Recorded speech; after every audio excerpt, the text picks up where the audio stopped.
This sitting is resumed. Honourable Member for St. Thomas. Thank you very much, Your Honour. A blessed good afternoon to all here and in Barbados and the region. I want to take this opportunity to express my gratitude to the Honourable Member for St. Michael North East for the vision, the fortitude, the brilliance, and the services that she has extended to this country, not only now, but for the last 30 years, sir, as a Member of Parliament, and now, the last 5 years, as the Honourable Prime Minister. And I tried to pull together a little verse of song, very brief. I know I'm not a singer, so I wouldn't even take the chance, because I know others have just had their lunch. But I looked at that song through the years. Through the years, you never let us down. You turned our lives around. The sweetest days we've had here with you. Through the years, you never had a doubt. You've always worked things out. And that's what life's about. We'll stay with you. And the people of Barbados will stay with you through the years. Our great Prime Minister, sir, is a trailblazer. And from what I heard in the appropriations bill and this budget proposal, indicate to me, sir, that this is one of the best moments we have had in Barbados. And what even made me the proudest woman in this country is to see that this is the first time in our history, from 2018 and 2022, a female has taken over the reins of this country and has surpassed many of the male persons who represented us as prime ministers in Barbados. And it gives us, the women, I think there's 7 of us here, the opportunity to understand we too can make a difference, not wanting to climb to the level as prime minister, but there's nothing wrong with having that ambition, but serving with the distinction that these honourable members in here, all 30 of us, sir, male and female, have given to the people of Barbados day and night. And sometimes we do not tell our constituents and others the hard work that we put in to make sure that these things happen and that the budget of this nature could come about. It calls for vision, though, sir. It calls for a person who is a nurturer. This Barbados Labour Party, Mr. Speaker, sir, has given us a way forward. The equity that is involved, the service that has been extended, the trust that has been put in us and us in the people of Barbados has really shown that Barbados is a great developing nation. And therefore, I want to say how happy I am to be a part of this distinguished government and, of course, playing the same role as to serving the people of Barbados at every step of the way. We always know, and that is the theme for the Barbados Workers' Union, where there is no vision, the people will perish. And our leader and the team and the rest of Barbados have given us that opportunity to be able to lead and to give that vision and to get the results. And the results, sir, are resounding, and we heard of them on Tuesday here in this honourable chamber. I have been around working in the governmental sector for more than 53 years, listening to budgets from all forms of prime ministers in this country. And I've never heard of a no taxes budget yet in my whole life, sir. Never heard of it yet at all, sir. And I want to highly commend the honourable member for St. Michael North East and her team for the strength and the courage through turbulent times that I don't think any other government would have seen it except perhaps in the early 1930s and probably the 40s, leading into the 50s. And therefore, I want to say how happy I am. I also want, Mr. Speaker, sir, to indicate the transformation of Barbados. There's a plan in the budget, sir, for no layoffs, or limited layoffs if possible. We did not come in here and face any downgrades. That is what we inherited in 2008 and all the way down to the beginning of 2018, until Barbados' name was sullied in the regional and international area because of the poor management of the affairs of this country. Thankfully today, sir, under the new leadership, we are seeing works being carried out. Water works, transport board buses, new ones and electric buses at that. Education where schools are being upgraded. Houses are being built again, and I'm thankful to this government, and I'm praying that St. Thomas will soon get its share of it, because other people in St. Thomas too are working for those smaller salaries, that they should benefit from this as well. But I know the numbers are large now. We like to make our turn, sir. The cost of living, employment, and the list goes on and on, Mr. Speaker, sir. It was such a painful time under the Democratic Labour Party, with persons who managed this country that were clueless and cared more so about themselves than the people of Barbados. But thankfully, the winds of change have come. And we are here to be able to serve our people in the way that we know Barbadians should be served, with the equity, the fairness, and all of that that goes with it, to make the difference. And all Barbadians are receiving the benefits, the most vulnerable. When the welfare department can treat to so many thousands of people. When our senior citizens and other government workers have been able to get increases not only in their salaries, but the seniors in their pensions. When the middle class is comfortable and climbing. Mr. Speaker, sir, the mission transformation, mission accomplished, says that there's more to come. And I'm sure that when it comes to the planning, the Honourable Prime Minister is not going to do it just with her members of Parliament and her ministers, but it is going to happen with the private sector, the unions and other stakeholders, to make sure that it is a holistic approach, and that when the agreements are made, everybody has got the buy-in and everybody is happy. And that is how leadership should be. Involve everybody in the process. Yes, you will have some naysayers, but the majority counts. And therefore, I am happy to see that approach that is being done in this mission transformation, mission accomplished. There will be no taxes, Mr. Speaker, sir. There will be no massive layoffs. There will be no new proposed closures or cutbacks beyond what we have been able to see. And whatever else has to happen, we are going to be able to fix it with the leadership of our Honourable Member for St. Michael North East. Mr. Speaker, sir, I am happy to be a part of this team where I talked about the new buses, but we have done so much during catastrophes, I call them, than any other government in a very, very long time. When we had the ash fall, that was a setback. When we had the freak storm, sir, another setback. And there has been a lot of destruction in the parish where I live, and we are still waiting to get the benefits of it. When it came, sir, to COVID-19, another setback. But we, sir, made it our business to ensure in the Ministry of People Empowerment, now managed by and a Member of Parliament for St. Michael's South, to be able to capture those people who fell in the most vulnerable list with a 4,000 care packages for start. And then another 85,000 across the length and breadth of Barbados because people could not get out.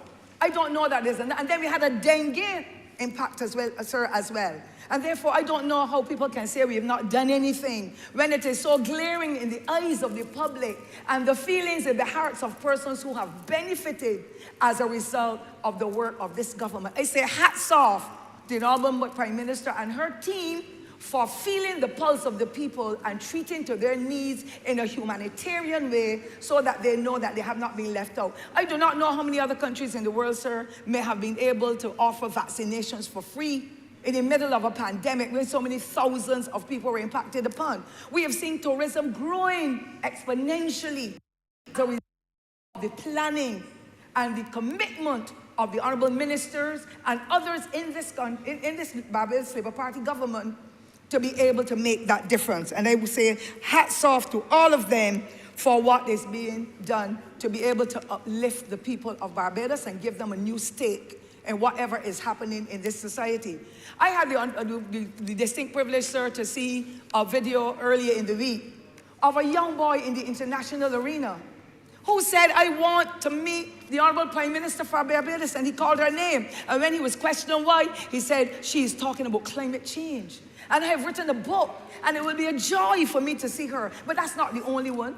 We've seen so many of those videos showing our Prime Minister has traveled to be able to promote Barbados and to be able to capture some funding, some services, some of whatever has to be offered internationally so that Barbados can become on the world stage. And they knew that the late Kofi Annan said Barbados was punching above its weight in the 1990s. We have punched so far forward with the Honourable Prime Minister at the helm, and I believe that Barbados can do it again. We just need to make sure that we stick to the agenda, that we work with others, that we make sure that the young people get the necessary training as has been outlined, that we make sure that the housing is happening, that we make sure that we upgrade the health system, the transportation system, and the list can go on and on. But sir, in the interest of time, I would not wish to dwell on it so much, except to say the reverse tax credit was again implemented to be able to let poor people, especially those who are raising funds or receiving salaries below a certain threshold, for them to be able to get the reverse tax credit. And I think that is extremely important. We know we're in the technological age, and the Ministry of Education, as well as other ministries, but particularly the Ministry of Education, they were able to offer the technology, the tablets and so on, to bring the young generation going forward for them to be able to be on the cutting edge. That too, sir, is highly commendable. The amalgamation of these social services, Mr. Speaker, sir, because none of the services spoke with each other. The welfare, the child care board, the national assistance board, the disabilities unit, and the others that are a part of that particular ministry. Now that amalgamation of services will give us a new lease on understanding, and let it be people-oriented so that one department speaks to the other. And those are the kind of synergies that I believe we should have had before, but it's better late than never.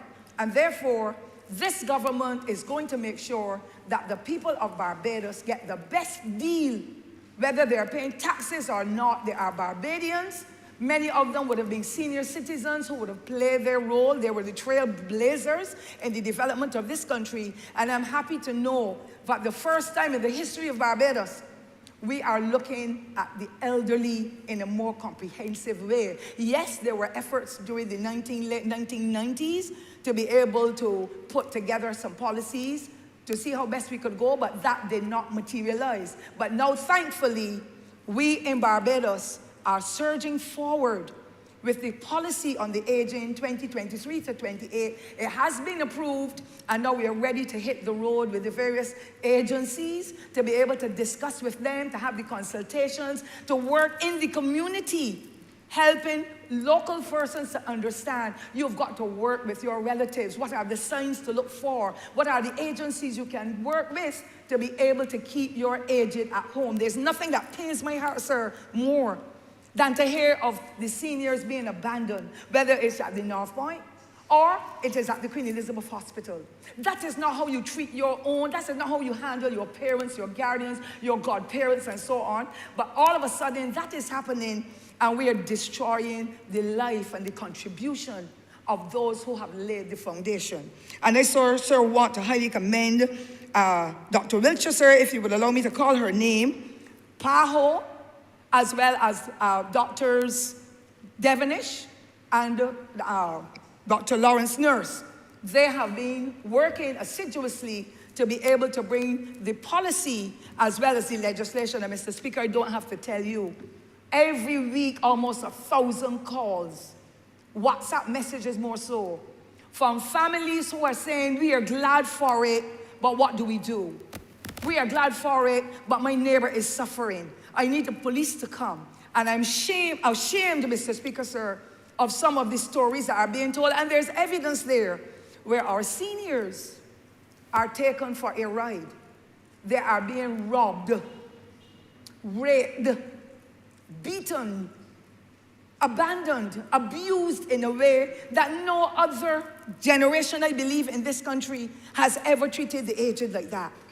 Our foreparents did not have the free education. Many of them only went to second and third standard, but they understand what it was like to have that familial approach and to hold families together. And a lot of it was to do with the extended family. Because the father, the grandfather, the mother, the aunties, the uncles, they lived in the same environment. And they therefore looked after the aged. Nobody went to we call it the district hospital or the alms house, unless they had a sore that could not heal or whatever. They remained in the home and the old time remedies were applied. And those persons lived long. So, Mr. Speaker, I must let you know. Every week I pull the extract from the newspaper with the funeral announcements. And there's no week that we do not get many persons in the 90s, the late 80s, the early 90s, and some centenarians. Because Barbados has had such a wonderful foundation built on the good education as well as the lifestyle. Because our foreparents walked for miles to get to work, to get to Bridgetown, to get to church, wherever they were going. And therefore they ate what they grew. And it was a more nutritious meal than what we are seeing now. And our older people live longer, but they needed the care in their aging years. And so I think it is important that the community component has to be most important. I always talk about my mother who looked after my grandmother. She didn't have any skills as a nurse. She was not a hawker, yeah, for sure. But she also worked in the plantation as a laborer. But when my grandmother had the stroke, my mother looked after her in the home because we would not have had anyone to pay a doctor anyhow, as well as all the other things that would have been required. And that therefore, my mother used the camphorated oil and all the other things and boiled them up in a pot because there was no proper utensil, and made sure that my grandmother had her shoulder where she had that stroke. She had it slicked every morning, every night, sponged her off before, did give her the meals that she could use, put a nutmeg after she took off the shell into her mouth, and she would suck on it, and then a regular hopping ball at that same shoulder that had the stroke. She would just massage that ball or bend, squeeze it, until my grandmother at 85 years was able to walk again, Mr. Speaker, sir. The care was such a fantastic one. And that is the reason why we have persons living in the communities now who are addressing some of those issues, helping those seniors to keep stronger and better and more lucid in their thoughts, because they just sit at home when they're alone. And I cannot blame those families that sometimes have to leave them in the daytime because they have to work and they're the major breadwinners. But some of them sit and they pick their fingers, they pick up the dress hems, the males pull out the hair, all kinds of things. And I want to laud those members who spoke earlier about the Companion Community Project, where they are getting better attention. But I cannot close, Mr. Speaker, unless I make mention of the National Assistance Board that would have been in existence since the early 1980s with housing, and now the quality work that is extended, and almost everybody is calling to ask for the help. We can only do so much with the resources that are available, human resources and otherwise, but I believe that the National Assistance Board must be commended because they do not the daycare as such, but they do an activity in the villages across Barbados. There are about 22 or 23 of them, as far as I can recall. And they are doing knitting, sewing, drama. They're having farming choirs. They're doing physical activities. That is what they want in their old age, instead of sitting at home and doting away, as we know is happening in many instances.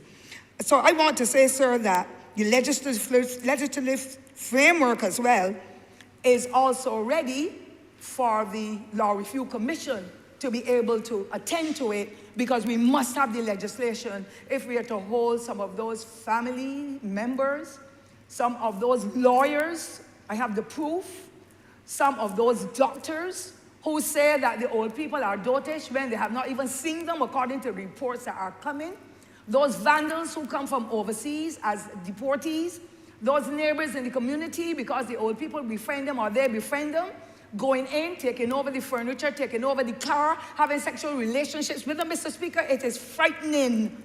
And the records are here on my phone. Unless somebody steals it, I wouldn't have it all, because I'm not in the technological world, sir, as you and the others are. But I'm saying this is not how Barbadians have been before. This is not what our people are like. But we're getting now some new things coming in. There are some preachers as well who have these old people paying $500 and $600 a month, I was told, for the loans that they have for their fussy churches they're now building, or whatever you call them, cathedrals, whatever. I think that that is grossly wrong, and we need to nip it in the bud. And so the crisis unit of the police force is extremely active in making sure that once the information is shared, they are following through, because without the legislation, our hands are tied. And so I'm happy for all those who come in as the stakeholders to be able to make a difference.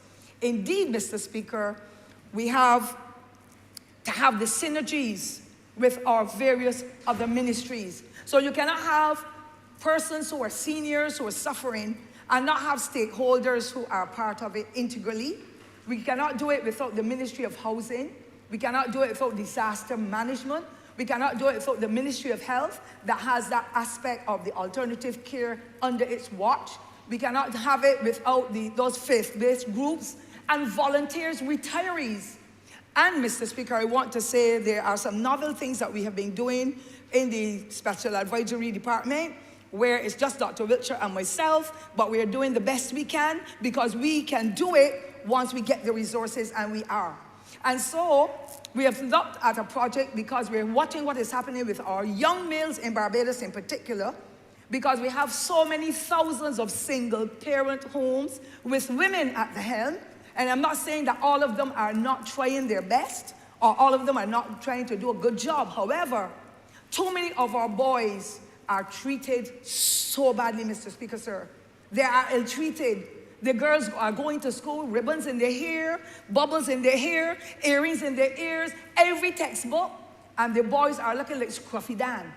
Their hair is not combed, some of them are not bathed, the clothing is tacky at the beginning of the school term.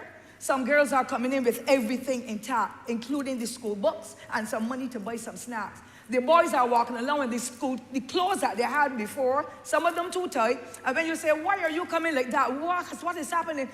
Ma'am, my mommy said my daddy ain't putting the money in court, so she ain't spending my sister money for me. How can we treat our children that we have? Sir, you wouldn't know about carrying children, sir. You wouldn't know that burden. But how can a woman carry boy children or a child at all and then separate from it when it comes to that stage? It is no wonder why our boys are so angry. It is no wonder why our boys feel shunted. And then to compound it all, our primary schools have few males. So if the man is missing in the house to help to give the guidance, the support, whatever else help with the homework, that man is missing. By the time the child gets to nursery school, well, I don't even know if there are any nursery caregivers. I'm sure I'm not as correct on that, but I'm not sure, I've never heard of it. And then you go to primary school, all females again. Cub Scouts is being taken over by women. That is not the way we are. I've not seen a male at all in the Girl Guide movement. But the boys don't have anybody to pattern them, to guide them, protect them. And when it comes to break time, the boys go for a run, and then you hear, don't come in my class, you're sweaty. Don't come in my class, you're sweaty. What is a boy expected to do? And then when the mothers come in, you hear, oh, no, I tell you inside here now, go and fly a kite, man. Go and plant a rock at a bird. Go and do a pitch. But the girls are inside a corner with a book in their hands and some activity they're engaged in, and our boys are out there in the street running wild to be misguided by some other individuals. I almost said stupid, but I don't mean to be disrespectful, sir. Other individuals who don't know any better and putting those little boys and those teenagers to run an errand. And you know, sir, what errand I'm referring to.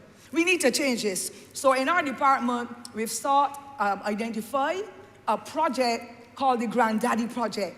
There are too many retired males in Barbados who serve this country exceptionally well, from the defense force, from the police, from the post office, from the prison, as carpenters, masons, shoemakers, and all that, would be glad. And this intergenerational project, Mr. Speaker, will help to merge the relationships, the experiences, whatever else can be offered, where the young boys will learn from the men, and the men will learn from the young boys. And it will happen with the girls too over time. But because our women are more dominant in the households, that is the reason why we are targeting the males at this time and in any other profession.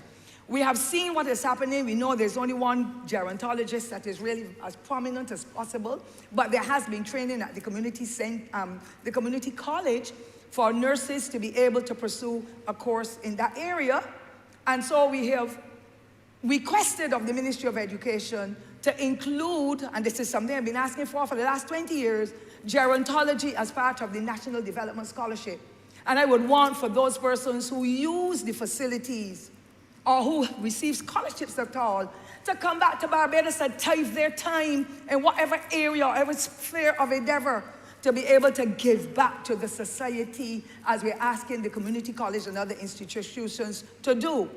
We've also had copious meetings with the Samuel Jackman Prescott Polytechnic, and we have asked the principal to be able to help us through starting with a pilot of training of persons living in the communities to be able to look after the elderly.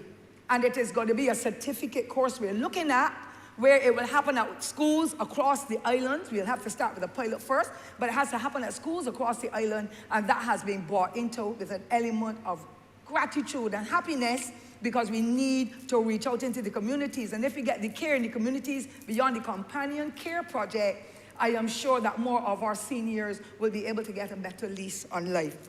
Mr. Speaker, sir, I get to St. Thomas now before I forget, because I cannot speak with any pride in the way that some of my colleagues have spoken, because from 2008, sir, that parish got absolutely nothing from the last Democratic Labour Party government. I would have been able to do about 6 to 8 roads. When I say to do under my watch, the honourable member who I succeeded, who became the Chief Justice and all that, he would have done excellent work as well. But the constituencies in the north of Barbados became woefully inadequate because the then Democratic Labour Party never gave us a single project in the north of Barbados and the 8 constituencies. I am happy to know that some of my colleagues are getting the help, and it is necessary because there are about 5 or 6 of those constituencies that are in the Scotland district. And with the way that people are building, the way that pipes have been burst and for many days not repaired, and for the challenges we have with slippage, it has impacted on all those constituencies. And so I felt very proud. I had the visits with 3 consecutive ministers between 2018 and last year, and I got some promises, and I now know that in our estimates this year, I'm going to get the help with the road from Jackson to, or Edgehill to Farmers, or Pori Spring. I'm not so sure yet. But I know that there is money in the budget for it, and I welcome that, as well as the Liscott Avenue over near Melrose. But there's so many others. I have made some requests for a bus for Sturgis. I'm still waiting, because my senior citizens in particular, the aged, the disabled, young children, pregnant mothers are still walking for more than 1.5 miles through a gully, and at night to catch the last bus for workers, and so it is most perilous. I am thankful, however, sir, because only this morning when I came, after I made a fuss very quietly, I am seeing the big machine on the site by the post office trying to widen an area where 2 vehicles could not go and come. I spoke about that, the estimates. It has been started, and I am extremely grateful, sir. But that is not all. I have about 10 bridges that are saying goodbye. A lot of that is to do with drainage from people's households. It is to do from the weather, because the rain falls in the parish every day, sir, as well as perhaps engineering challenges if you didn't put in steel in those old-time days and so on. So when I talk about the Pond Hill, I'm talking about Bloomsbury that adjoins St. Thomas as well as the St. Joseph constituency. And that bridge is ready to collapse with any heavy weight, and unfortunately, the Allen School bus and so has to travel there because of the closure of many of those roads. I would wish for that to be given urgent attention. Similarly, sir, well, I'm not going to mention the Shop Hill Bridge because that now I understand. Carrington's Village, if you're coming from Wetchman Hall Gully to link with Highland Outdoor Tours and with the highest point in Barbados, Mount Hillaby, that too has got some serious structural cracks, and I'm thankful that the government is working on a Gabion project, training young people the skill to be able, because that needs a gabion. I told all our members in here already, the only thing holding up that bridge is an ackee tree belonging to a spot of land that my mother would have bought and left for a sister of mine.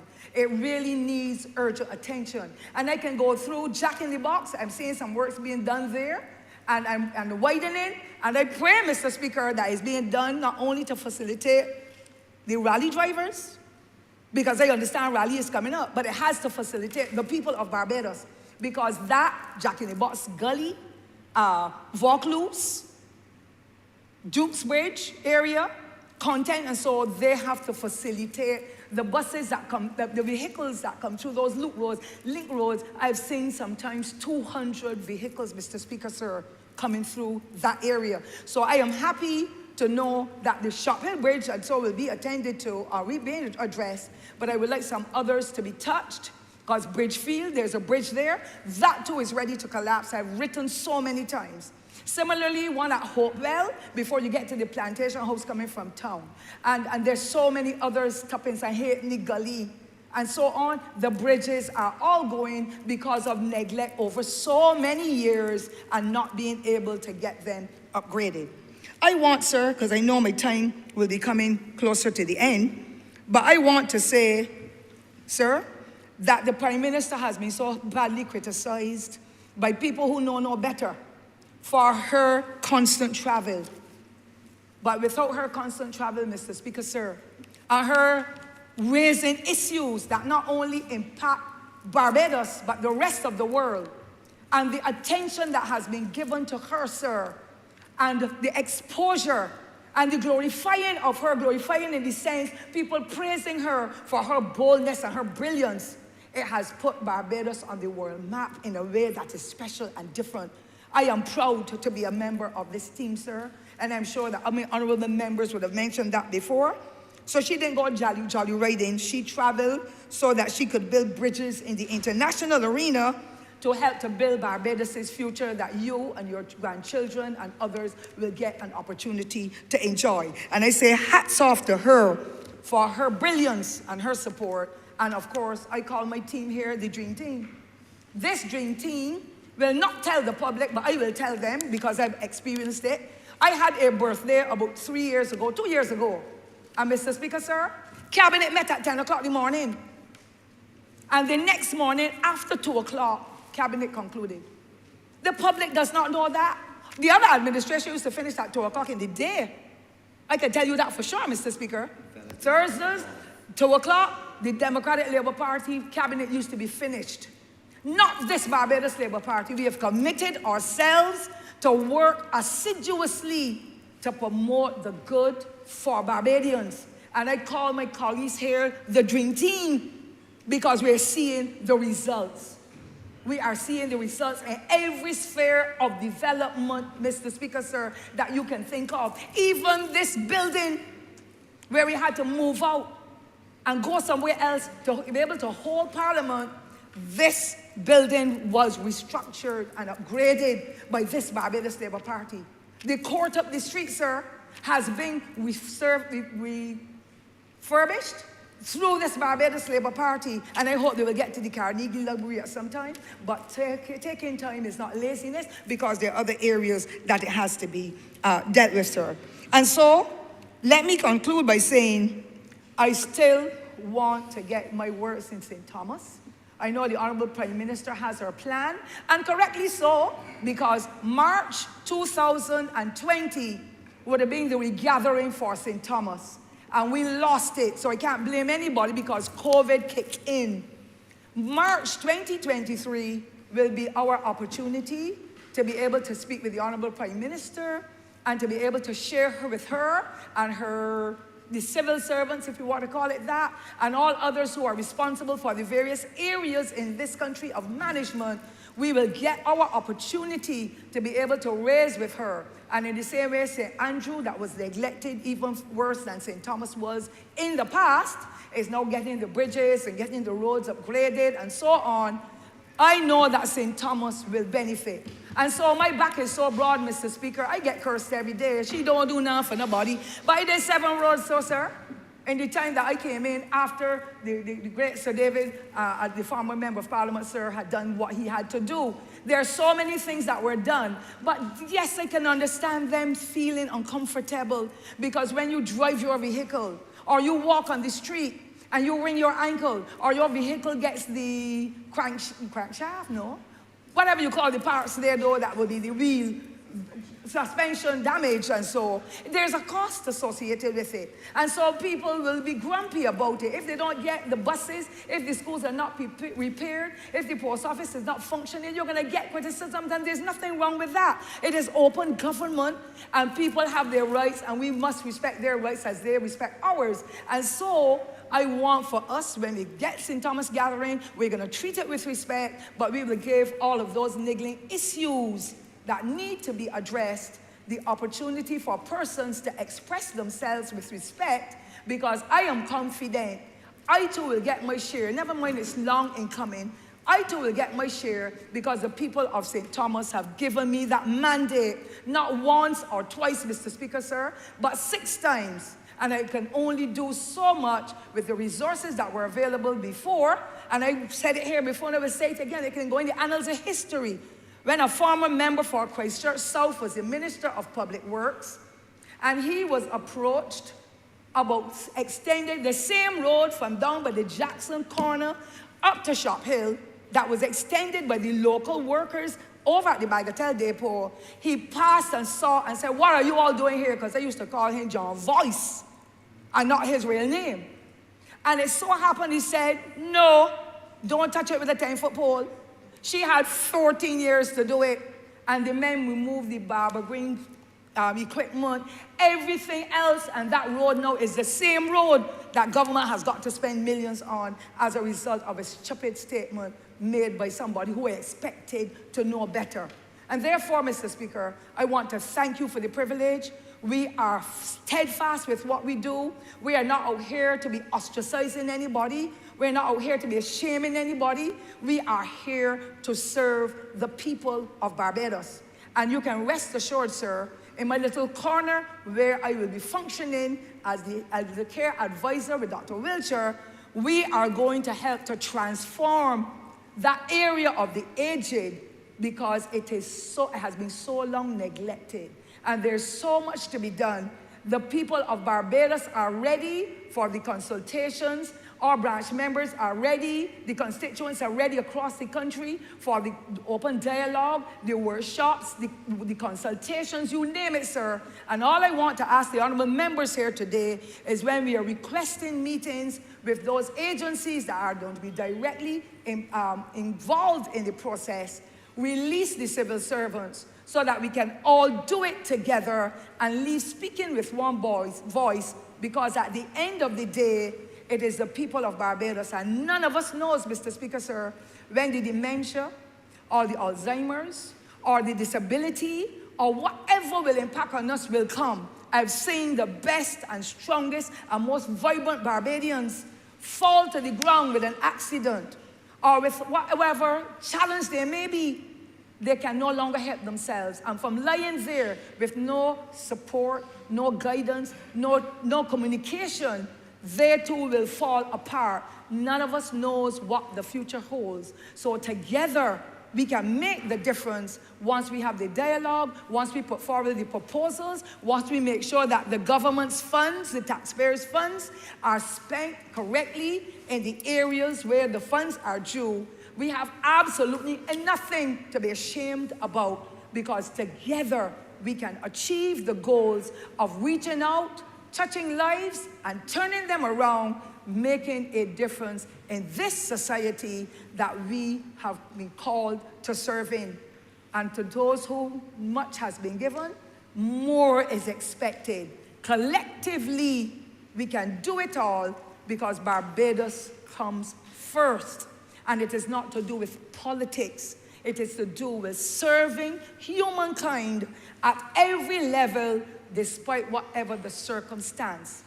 And therefore, Mr. Speaker, sir, I highly commend the Honourable Member for St. Michael North East and these other 29 members here and the rest of the public and the civil servants or the public servants for the roles that they have played, and I cannot forget civil society and the other stakeholders who work hand in hand with us to save our boys, to help to ensure that our seniors are well cared for, to ensure that the disabled, and the Honourable Member for St.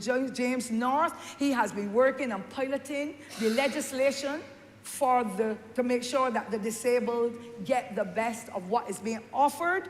Let us continue, sir, to work together, forget the niggling or the nuances that impact upon the simple things that we do or the difficult things that we have to endure, because it is one nation, one Barbados, one people, despite whatever color, class, or creed, or status for that matter, or age that we are. And so I highly lend my support and that of the people of St. Thomas and Barbados behind these budgetary proposals and this appropriations bill. And therefore, I wish to thank you, sir, for your patience, for your kindness, and I thank all honourable members for whatever support would have been given in the various areas, because the clean and green under the honourable member for St. Mike's Christchurch, West Central, got it right?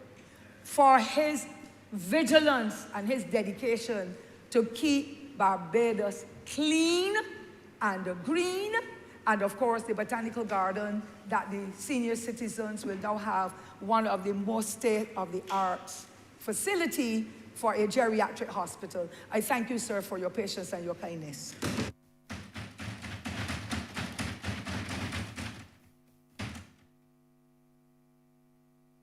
Honourable Member for St. Michael. Thank you, Mr. Speaker. I'm really inspired by the Honourable Member for St. Thomas. I don't know why I move off where I wanted to start, but I think it fits in very much into the model of building a classless society, at least a society that has no race divides. It speaks to equality and justice. And I've heard other members spoke, not only today, but yesterday, about the importance of some of the special virtues of life. The word courage was applied a lot yesterday, and to be honest with you, I regret, due to circumstances, I was not here yesterday to hear my good friend from Christchurch spoke with the level of clarity and courage in which he spoke yesterday as well. So, but I want Christchurch South, so I want to let him know that he has a brother, and I'm grateful at least that some of us enjoy the freedoms of speaking our minds. You know, I was saying these things are so important to where we are going,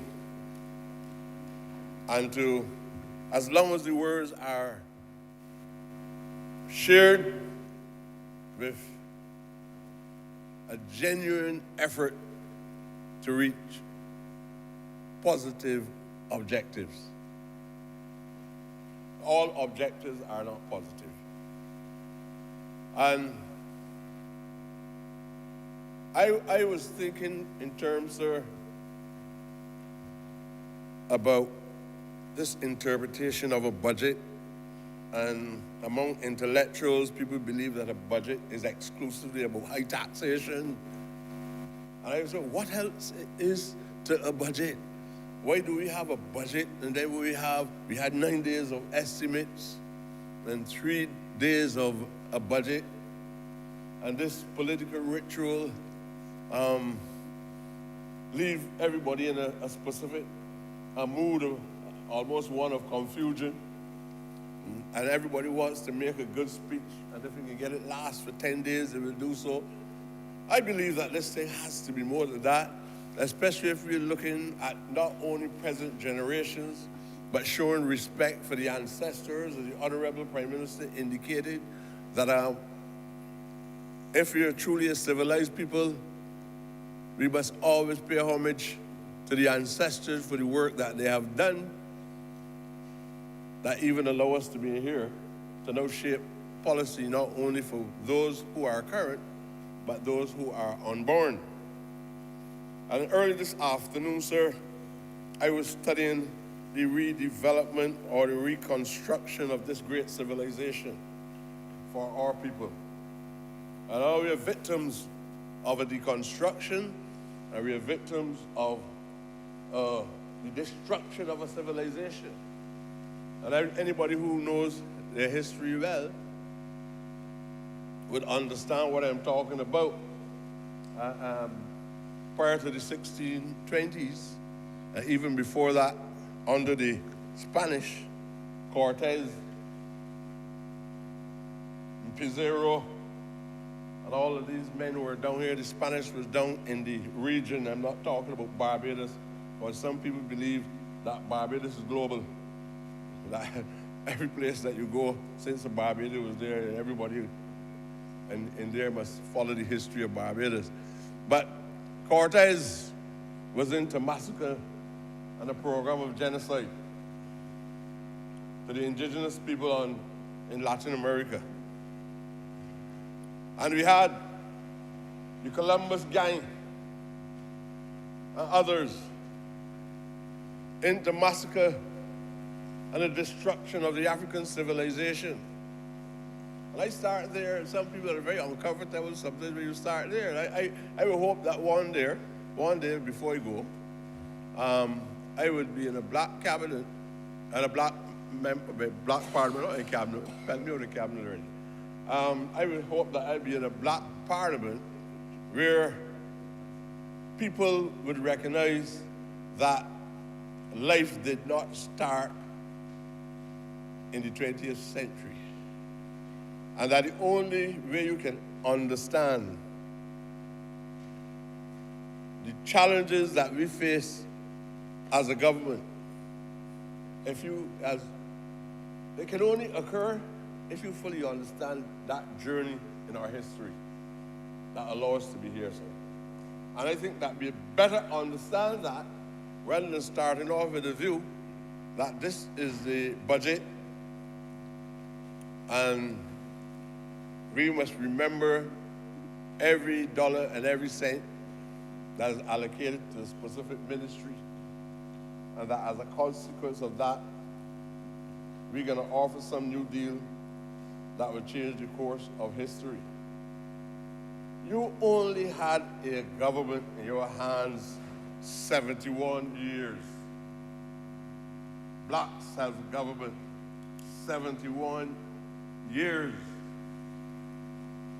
So the thinking by black people in this country to be able to do something for the good at this level only occurred as a government, and not even at this level of democracy from 1951.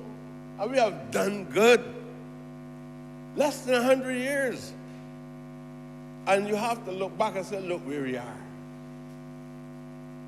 Unfortunately, we've had a number of burdens that were imposed on the society at different points in time.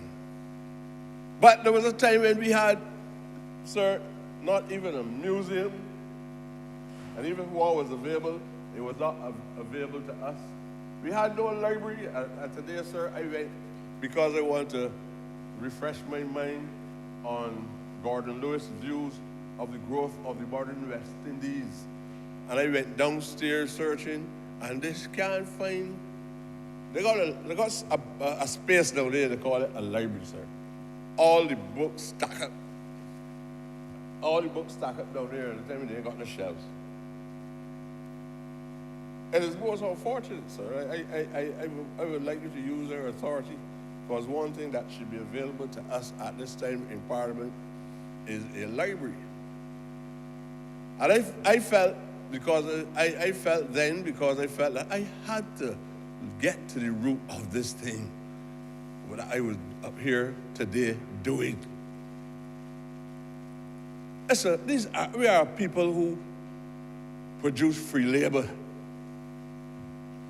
Free labor could not make an important public decision in the 17th century in the Caribbean, in Barbados in particular, could not make a law, and nobody made a law favorable to us from the 17th century, the 18th century, the 19th century, 20th century. And here we are, absolutely people of the same kind. Absolutely of the same kind with an opportunity. Only 71 years ago, we could not do anything for ourselves. We had to be battling with colonial impositions in this house. We had to be battling with slavery. We had to be asking for liberty and the freedoms in order to earn a pittance, 2 shillings and 6 pence up to 1930s.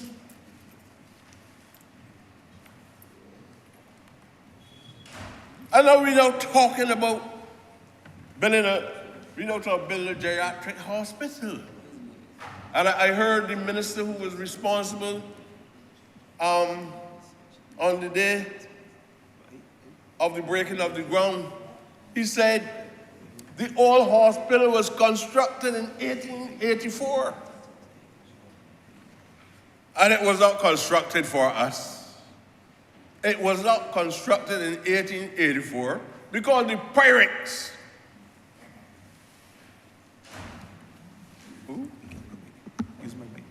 oh, does it work? It cut it out? They mash it. The pirates at the time, sir, requires now 2 microphones. The pirates of the time were busy after the abolition of slavery, subdividing the continent. At the same time, they were constructing a geriatric hospital for their own. Honourable, can you turn off your mic? Yours is faulty. Oh, mine's faulty. No problem. They were constructing a hospital for themselves. So here I listen to people every day say, look, these people starting wrong all the time. We did this, you did nothing. In the 1880s, what could you do? You did not even have anything called true freedom nor independence, nothing. It was still only strong colonial rule. Only a so-called group of the black bourgeoisie were given a little freedom in order to get evidence in the law courts of this country, could make a law. But because of the treacherous role that you played in the revolution, you were granted permission to give evidence in the law courts of this country. And now the opportunity is here for us. And that's why I said it is a growth throughout the whole archipelago of the region. These people balkanize the system itself. And that is where the issues of class and issues of race and everything now are very much part of our vocabulary. We now have to resolve these issues as a people.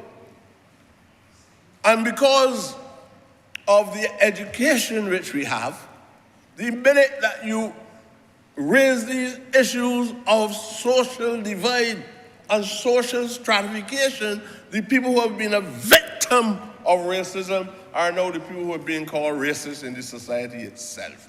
That is what we have to deal with. So every time you want to come up sometimes with a law, I ain't talking about the kite thing now. That's another thing. I know that.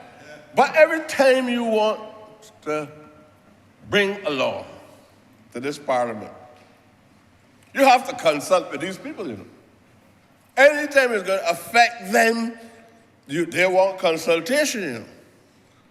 But the labor class don't really have that privilege, even though we have labor unions.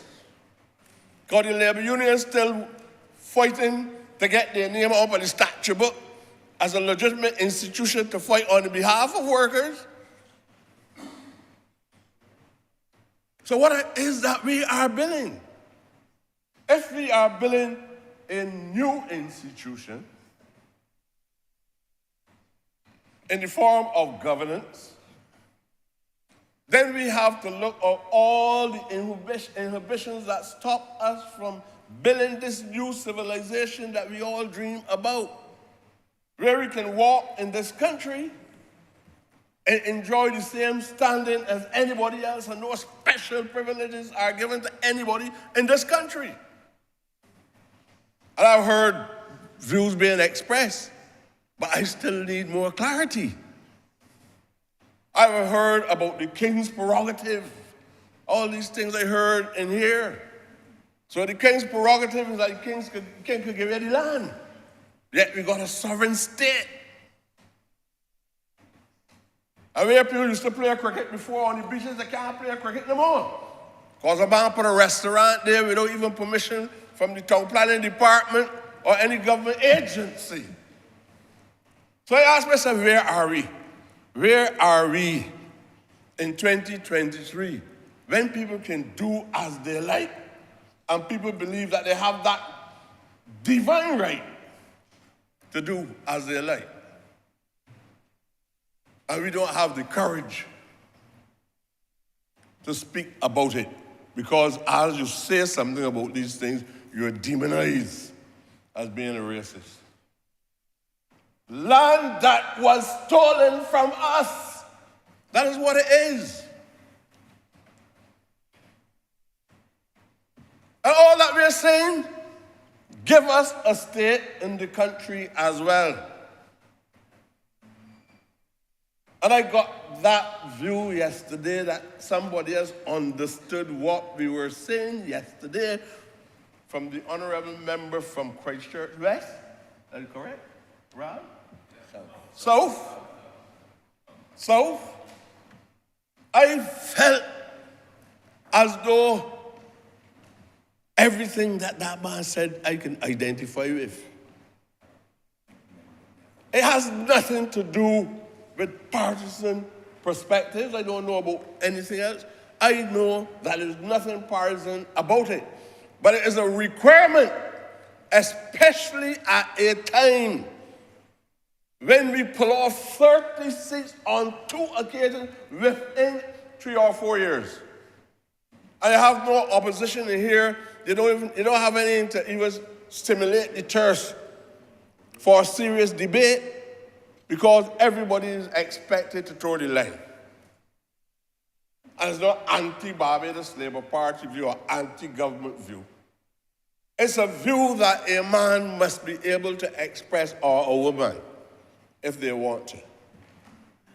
And if we are to share ideas to reach that great civilization that we are talking about, because it's civilization, you know. These people destroy and plant specific structures in this country that makes it very hard for parliamentarians within their lifetime to do any fundamental thing to bring about the changes to give comfort, especially to the working class.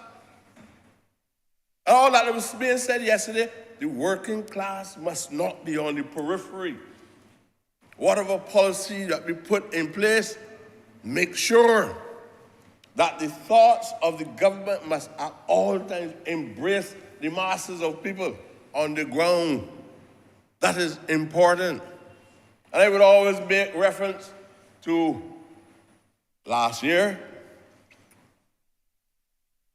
Well, I don't know these constituencies so good, that geography has got me confused. But last year, the honorable member from St. James Central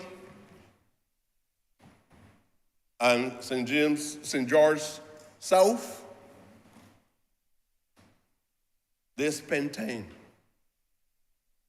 sharing ideas on how we can put together, construct, whatever word you choose to apply, and put provisions in the law to bring vendors in this country who were the first entrepreneurs in the region to the center of our economic development. We try to remove all the psychosocial damages that were planned on them, that probably still remain very much in the Barbadian minds. Because of a vendor, if a purse drop in any of the streets across Barbados, and I don't care who passed on the road in a tie, who look clean and decent, nobody draw the view that this is a suspect.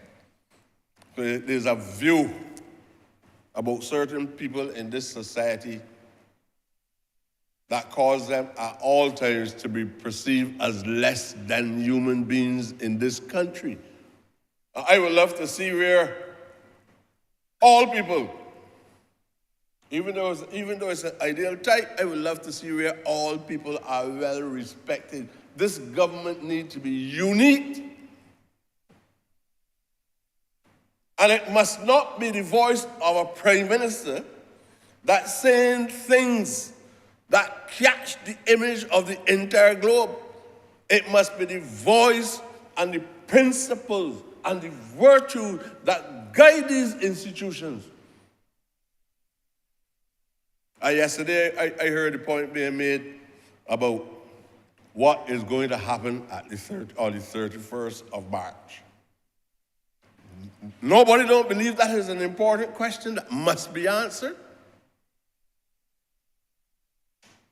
I don't know where you live, but I can tell you, I have to be answering that question every day. When I open my front door and come out, I have to answer that question. And therefore, any economist that worth his salt, or even any Christian that worth the salt, must understand the validity of the question of what do we do? Especially when we boast about economic growth and development, what do we do when we push certain people out on the brink? Because the next thing after that is death or prison. So everybody on the brink of destruction as a result of an economic order that boasts itself of sound intellectuals making a prediction based on a selected indicator to prove that the economy has grown and therefore we are witnessing great development. Yet, an important indicator is also poverty, because all the latest reports on the state of the, well, they don't ever use that term anymore, of the third world, but the Caribbean economies has been showing us that people are dying from hunger and starvation. And there's a high rate of unemployment, high rates of poverty. It means that there is greater work for the economists. They must apply themselves. I expect them to apply themselves in that discipline in a more meaningful way so that we can not just pick up some model and plant it upon a colony, a civilization that has no planks, no props for black people in it. I expect, sir, that even if we offer a kind gesture of $5,000, for example, to a trust fund, we've got to face the reality. There's a massive increase in the cost of living in the country. And on principle, while it might be a good gesture, then you have to tell yourself, at this point, we have to revisit it. And I was hoping that in the budget, we would have revisited the trust fund and move it from at least 5,000. Look, that loan scheme will fail. I don't have to be an economist. If you show me the figures and you see one of those vending units surviving, it is kept up as a result of other forms of supplementaries. I don't want to tell you how, right? That $5,000 could not carry you anywhere then, but I understood that we were facing a lot of displacement of labor in the market, and we were trying to see if we could still find some means of allowing people to earn from it. But you know, sir, from the very beginning, when we disbursed the first set of checks, we were disbursing the checks to the so-called young, small businesses and entrepreneurs, $5,000, you know. Inflating people's minds about business.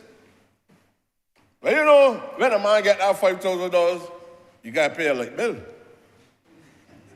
You don't even buy any aerated drinks. And some men might buy some liquor too, right? When they discovered that that was not the best methodology to be applied, they then had to get statements from the suppliers of the items that the individual applicant were asking for and write the checks directly to the suppliers. So it meant that we had a new approach to the development of small businesses, but we also understand that we had challenges and we had to correct them.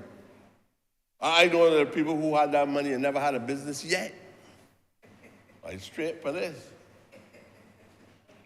But I came in here and I heard about some $25,000 that most likely will be going to people who would be in a manufacturing business based on the story. I understand that. I am grateful for that. But I am pleading, not charging anybody. I am pleading that we correct it, and we correct it as urgently as possible. That trust fund must move from $5,000 to no less than about $10,000 to each applicant. Not that you're gonna pay back the $5,000 and then you'll be allowed on the second tranche to borrow $10,000. I would also like to see a report that tells me how that is working. How many people who had the $5,000 up front and paid it back, all these things are theories, you know, and paid it back and then was given access to $10,000. I know who could pay it back in this country in 24 hours. But genuine people who went to get this loan of $5,000, tell me how much of them paid it back and went and get the additional $10,000. But if that is not enough to say this must be revisited, and it should have been addressed in the last budget, this budget that we're now talking about. It's in the call with no specific, but then into that trivia, I tell you, we are facing a major challenge. You can't talk about economic enfranchisement and don't think about these things. When will we be at a point? I just came across the bridge walking. Butter on journalists. Black businessman having a restaurant across the bridge there, closed. Experiencing difficulties during the time of COVID. Indicated to me that he had a deposit with some reserve of $25,000. He doesn't mind me talking about it. But he can't even get a human being that is the agent or the owner of the business to come to the table and reach an amicable agreement. But these tensions still exist between business owners in this country. I don't even know if he's a white business owner, green one or blue one. But these tensions still exist. When a small man puts his hand on a few dollars and tries to get into business, then some individual devoid of any principle will be talking, well, Let's have a discussion. And at the end of the day, you better don't talk with the man, because the man already made a decision. I got the 25,000. I want you out of my place. There are so many. Look, I see it happen to gas station owners in this country, you know. They had so much gas stations across Barbados that was closed immediately after COVID, and these conscienceless individuals that get washed into the economy.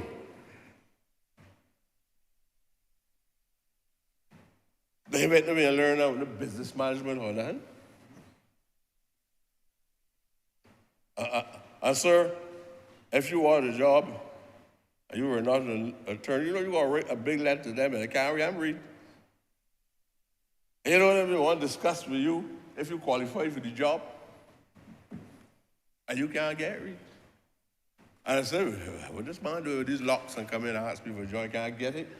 Right? So if we want to develop a society that really is saying to us that we need to be just, for me, I was bringing them back to the history of it. I know what they did here. They come here to rape this country and to abuse free labor. And then they turn and ship all the wealth back up to England. The Spanish did the same thing. The Dutch did the same thing. The Portuguese did the same thing. And all of us running around day and day out, abusing one another. But who competent? Competent in a structure that was not made to facilitate you, but was made to facilitate the transfer of the resources of the region back to the mother country, to boast about who was responsible for the development of the Industrial Revolution. I have a problem with that. I am not defending any opposition party when it was in here before, because this is part of the course of the business. You're in opposition, you got to hold some lashes, but you're talking some foolishness. You got to hold some lashes. But don't this thing with hatred is not part of me, you know. Not for my own. Somebody might be able to say so about other people. Time drawing now, you honourable member. Yes, sir? For time. Oh, sir, but sir, you can't do that to me, sir, because, you know, I'm the parliamentary representative of St. Michael's. Is I'm begging for bread on behalf of the people, sir. Honourable member, there's a standing order. I know you're more cognizant than I am. But I know you know the standing order relative to dates. It speaks time allotted to you as a specific requirement. Yes, sir. I just want to thank our government. No, I just thought I would let you know that also. Thanks, sir. Thanks, sir. And you're fast approaching your time of expiration. Well, I hope that I'll be able to do what I have to do within the time you allow me. You've actually gone over your time, but because it's you, I give you 2 more minutes. Okay, thanks very much, sir.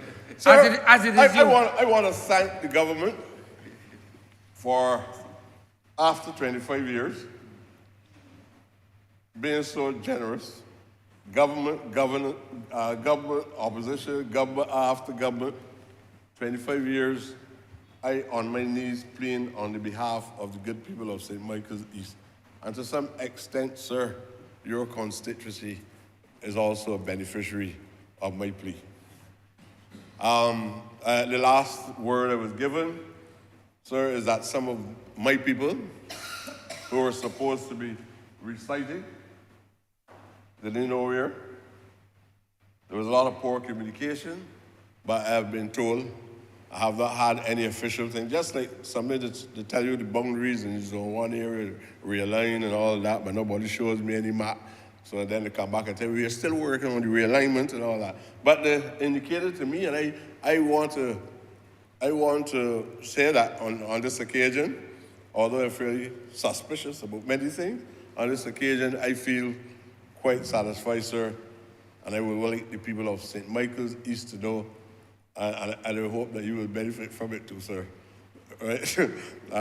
That the houses are unlikely to be removed, and that the intention is to realign the pipelines from the natural gas people in such a way that my people will be allowed to be able to sleep at night comfortably, know that they will not be removed from the location. That is not to say or be misinterpreted to mean that this parliamentary representative is encouraging anybody. I am talking about a few houses that are already there and been there for a long time. I don't want nobody to misinterpret it, and then they say with Prescott tell you that we can go and build houses, and then they got to be facing this distortion and this painful song of squatters in my area and all of that. So I want to thank you, and I'm so sorry, sir, that I really, really want to say something about a progressive program of what I call community agriculture. Which the Minister of Agriculture has allowed me to take charge of being the chairman. You will get other times to do that, I remember. Special care project. You will have another occasion to do But that. I want to let everybody here know that not only parliamentary representatives will be beneficiaries of this project, but many ordinary people will be able to benefit from the distributions of chickens and the setting up of the aquaponic systems in every constituency, in every little village. We will make sure that ordinary poor people will be able to enjoy these benefits. Thank you very much, sir. I remember for St. Philip South. Thank you, Mr. Speaker. I believe that my entry into this debate is timely, since I'm dovetailing the Honourable Member for St. Michael East, who didn't get a chance to do justice to a program that I entrusted in his care. Mr. Speaker, sir, I wish to unequivocally support these appropriation bill and budgetary proposals 2023. And as I rise, sir, I wish also to state that I am on record in Hansard for saying that I support anything that seeks to address our micro fundamentals whilst we seek to attain our macro objectives. And sir, it is against that backdrop, sir, that I take absolute pleasure in responding to these budgetary proposals to first of all highlight to the people of St. Philip South the gratitude that I have and the debt of gratitude I owe to each and every one on my team for bringing me to this honorable place in order to be able to speak on their behalf and on behalf of the people of this country. Mr. Speaker, if you were to be consumed by the obloquy that we have been subjected to over the past couple of weeks, and particularly in anticipation of going into this budget proposal, you will start to wonder if Barbados was on its way to hell in a handbasket. But sir, I am even more mindful, sir, that we run the risk in this country of having people who appear just in their own personal interest, sir, to use the level of crudelty that exists or permeates among our people in these days, to be able to blind them and hoodwink them into accepting levels of mischief, deception, sir, perfidious conduct of epic proportions, and more importantly, a charge against this country, its leadership, and all the honorable members in this chamber, just in the name of gaining political office. Sir, I absolutely disassociate myself as one in what we refer to as a political class from any such conduct as it relates to championing the cause of people in a quest to gaining office. Sir, when we were in opposition, we were lethal.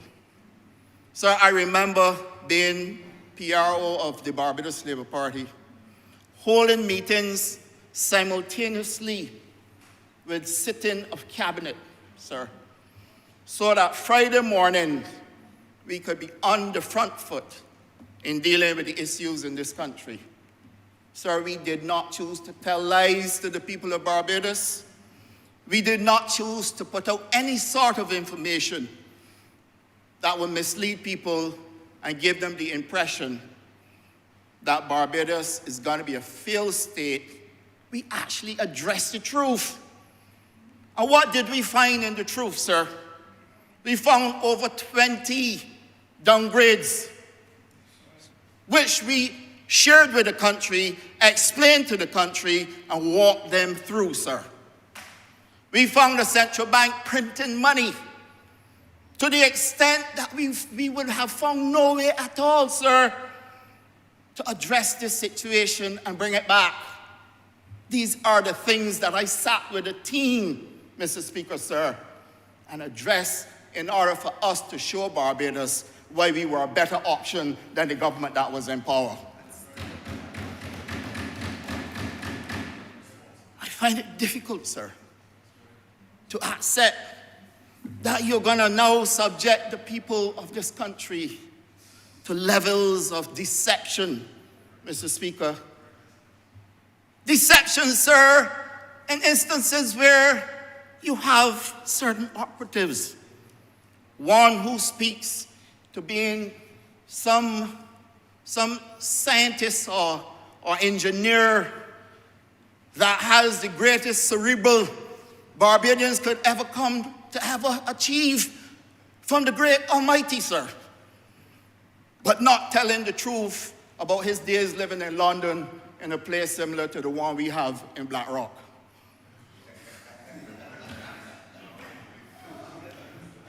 Mr. Speaker, it upsets me. Mr. Speaker, we have operatives in this country, sir, who feel as though they have a voice, sir. But the voice that they bring to the people of this country is only to exploit the crudelty that permeates our society only because of people who have now been drawn to social media, believing every little thing that they see and don't have those people around them to help them to understand. This, sir, is where I feel that I am the right place at the right time. Because my participation, sir, in this government as Minister of Agriculture and Food Security is to first of all make sure that this country will never ever be in a position where there is rampant starvation because people can't get access to food. Mr. Speaker, I'm in the right place because I want to be able to deliver to the people of St. Philip South, sir, the things that they repose their trust and confidence in me to do. Now, Mr. Speaker, I am grateful for the Sam Lawrence Castle project, and I want to thank the Honourable Member for Christchurch West and the entire team for giving us Sam Lawrence Castle. Mr. Speaker, I am grateful for Sam Lawrence Castle also because of the road that it gave me, that I've been fighting for since 2018, from the Crane roundabout to Sam Lawrence Castle. Mr. Speaker, I'm grateful for Sam Lawrence Castle because it gave me what all Barbadians are asking for, sir, and that is the connection to natural gas from Bel Air all the way to Sam Lawrence Castle. And I say to the people of St. Philip South, fear not, more is to come, I gave you the roads in Jemswick that you were asking for over 70 years. I've given you Bel Air. I gave you Long Bay. Mr. Speaker, more is to come. Stand by. Because the one thing I will not do, sir, is to go into any campaign promising people things and then don't fight for them. I understand as a member of a cabinet that sometimes, realistically, you cannot always deliver at a time to meet people's expectations.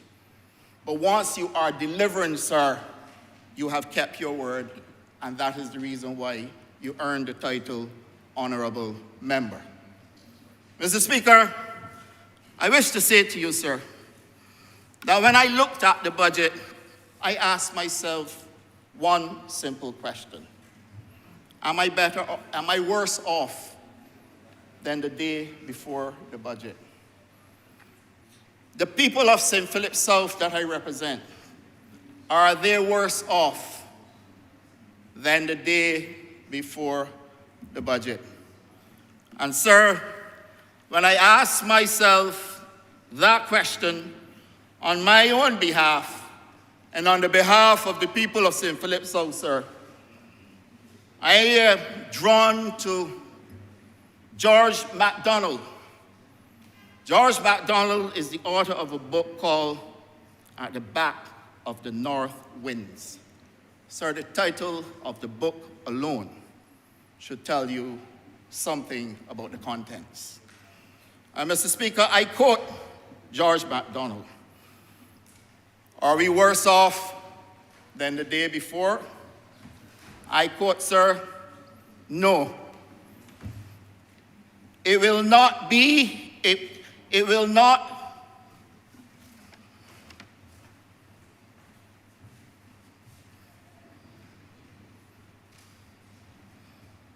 sir, it will not be that case. The worst of it, I promise, will not come to you. You will be much better for it, sir. Just behave and do what I say and do as I tell you, unquote. Mr. Speaker, I believe that those who are trying to give Barbadians the impression that they would have been worse off should be in complete shame right now in this country. I, sir, am one of those who believe strongly in the tenets of democracy and capitalism. Mr. Speaker, there ain't no getting away from it, and I've said this repeatedly. Hansard also would have me recorded as saying this. I have to tell you, sir, that one of the things that I took away on Tuesday were the words echoed equally by the Prime Minister and the Minister of Finance when she said, we can guarantee you nothing. And that hardcore reality we must face, because as much as we may try, sir, under a capitalist construct, it comes down to whether or not you will survive in your quest to be able to achieve results, sir, that you set about to achieve. I am a prime example of that when I started a business at 32 years old, sir. Within a system with fierce competition, never once called on a government for a cent. Never once called on a government to do anything for me to survive the competition. Sir, I carved out my own niche. And that is what survival in a capitalist system means, sir. When I listen to the comments, sir, from all those who address these budgetary proposals, sir, I am convinced, sir,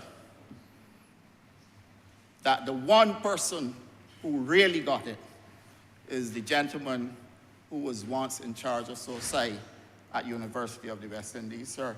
And I'm permitted to call his name Dr. George Bell, sir. Oblige me, sir, to be able to call his name. And the reason why I'm calling his name, sir, because he hit the nail on the head. This is a capitalist construct, sir. A government would try its best to facilitate. A government would try its best to bring along people. But this notion that we must pop down and pull down and criticize the efforts of a government and an environment, sir, that is worse off than 2008, sir. This is rougher than 2008. But we have played such a good hand, sir, you will not even realize that this is worse than 2008. Sir, when compared to 2008, we had a government that fumbled and fumbled and fumbled to the extent that by the time 2010 came, Barbados was in total chaos. People got laid off, lost their jobs, couldn't support families, draw down on the savings, sir. And whilst all the rest of the world was pulling themselves out of it, sir, we were going forever downhill on the brink, sir, to a currency devaluation. And Mr. Speaker, would you imagine that for the first time in the existence of all of us in this honorable chamber, an entire world was shut down? Think about that for a moment, sir. No economic activity whatsoever, sir. It happened in 2020. And if that wasn't enough, sir, would you believe it repeated itself in 2021?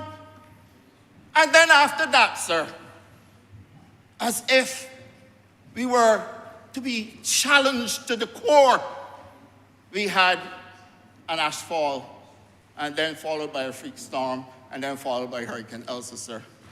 And at no point in time did Barbadians go through the suffering that they all went through between 2008 and 2010, sir, and the remainder of the years of the last administration, sir. And so when I speak to you and tell you, sir, that people may choose to criticize us. But I have no problem with criticism. We're not perfect government. I have a problem with political perfidy. That is my position, sir. Now, Mr. Speaker, I really and truly want to talk about my ministry. And looking at the time, sir, I will try my best to get through. No, you will not try your best. You will do your best. I will not try. Sir, I You will stand not try. corrected. I will do my best Correct. to get through, sir. You will not try. I wouldn't want to offend the chair in any way at all. Please don't even attempt it. Thank you, sir. So, Mr. Speaker, you know, I have had my full share of compliments. Wherever I go in this country, when people greet me, they say, "You're doing a good job." That must make a man feel good. I have a few critics, sir. Sir, there are a few critics that I will address at a branch meeting. This is not the place for it. Because the things that I want to say to them, I will not bring to this honorable chamber. Except to say, sir, that when I say it, it's not going to be pretty. Because I stand here, sir, being a man who is standing by his word. Sir, if I tell you that I'm going to let you off the hook, and you and I agree, and then you turn around and try to stab me on my back, sir, you cannot face me again, sir. And so I am going to leave this for a branch meeting where I will deal with these issues, sir. Because never in my life, sir, I have committed myself to a ready-made jacket that I didn't try on.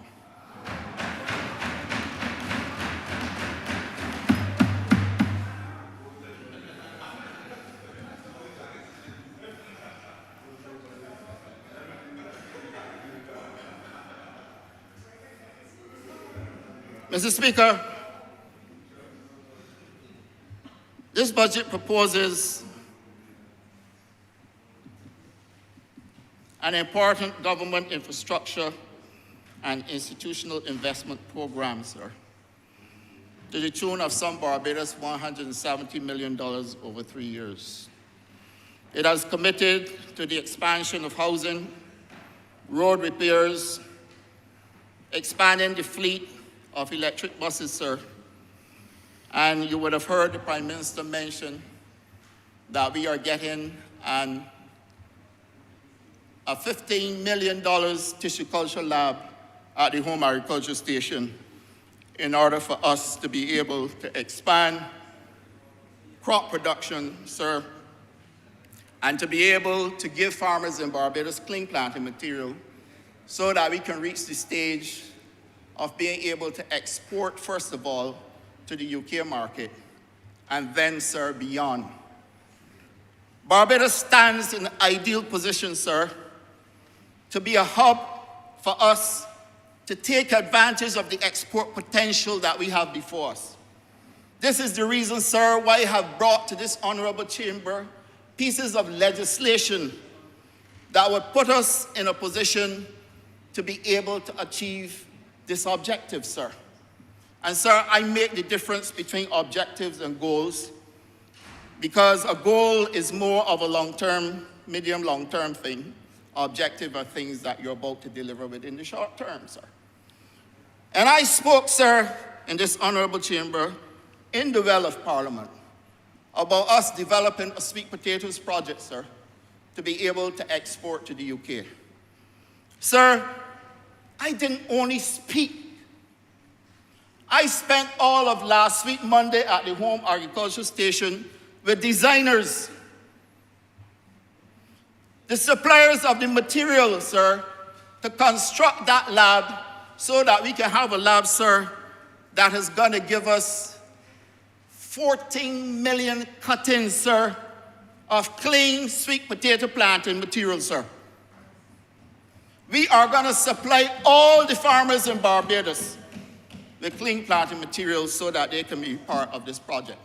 Previously, they struggled and were subjected to crop failure, reduction in yields, because the material had disease. Mr. Speaker, only last week, the designs for that lab came back to us, sir. And we have a lab with designs, with specs. And we are about to embark, sir, on the establishment of a lab in Barbados that would give us an opportunity to not only supply all Barbados with sweet potatoes, with yams, sir, cassava, and Edo planting material, sir, but for us to also be able to assist our CARICOM brothers and sisters, because we understand that if we are going to achieve our objectives of reducing CARICOM food import bill by 25% by the year 2025, sir, then we're going to have to be able to assist each other.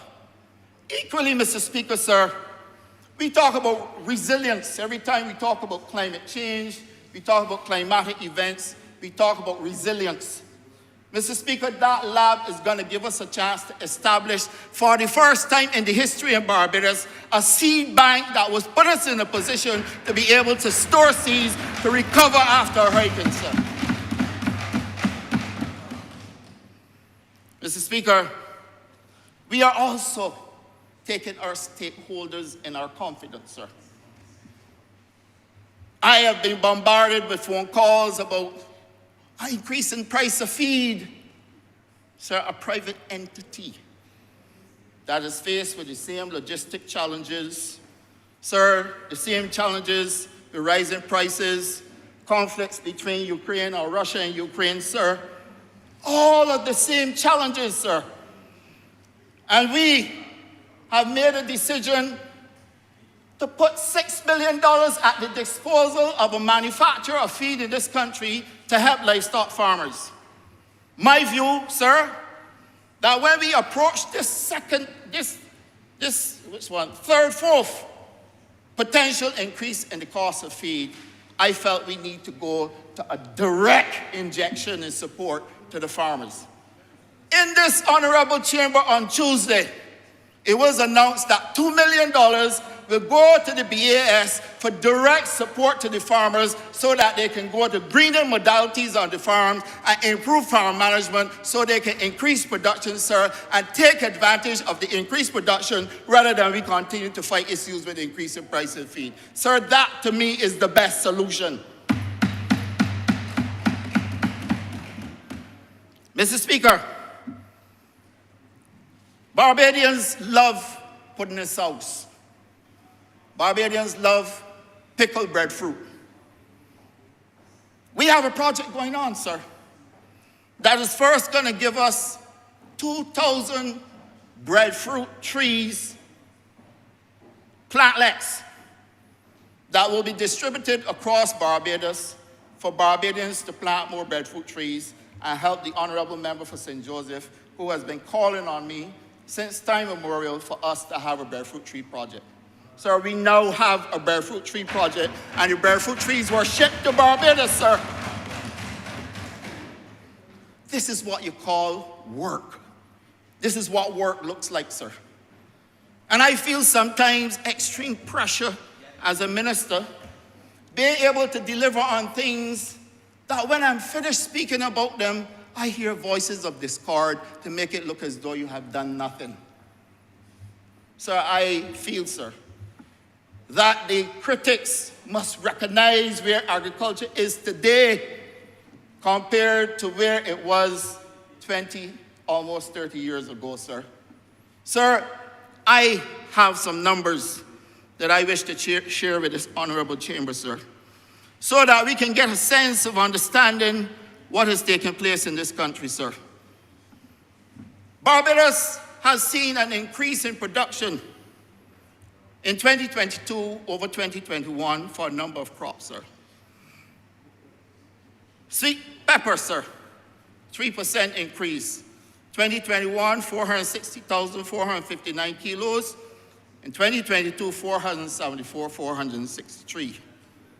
Beet, sir, a 6% increase from 115,695 to 122,613 kilos, sir. Onions, a 6% increase from 1,402,000 in 2021 to 1,486,000.4 kilos in 2022, sir. Thyme, 6% increase from 62,922 to 66,786. Cabbage, sir, 7% increase from 290,560 to 311,851, sir. Cucumber, sir, 8% increase from 101 million or 1.1 million to 1.2 million, sir.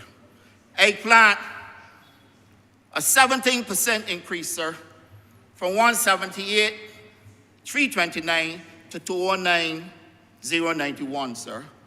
Pawpaw, 21% increase from 60,419 to 72,847.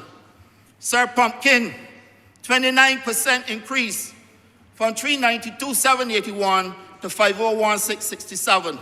Cantaloupe, 31% increase from 357,139 to 467,440. Carrots, sir, that we thought we couldn't grow in Barbados, a 32% jump, sir, from 257,891 to 340,427. Sir, Edos have been missing in Barbados for a very long time. We just recorded a 43% increase from 201, sir, to 287,629. Sir, peas, a 51% increase from 29,000, sir, to 43,940. Watermelon, sir, a 67% increase from 871,260 to 1,457,393, sir. Yams, sir, we had a problem in Barbados with a disease called anthracnose. Yams we could not get, we were importing yams, sir. We have a 70% increase in yam production in Barbados, sir, from 586,39 to 988,969, sir.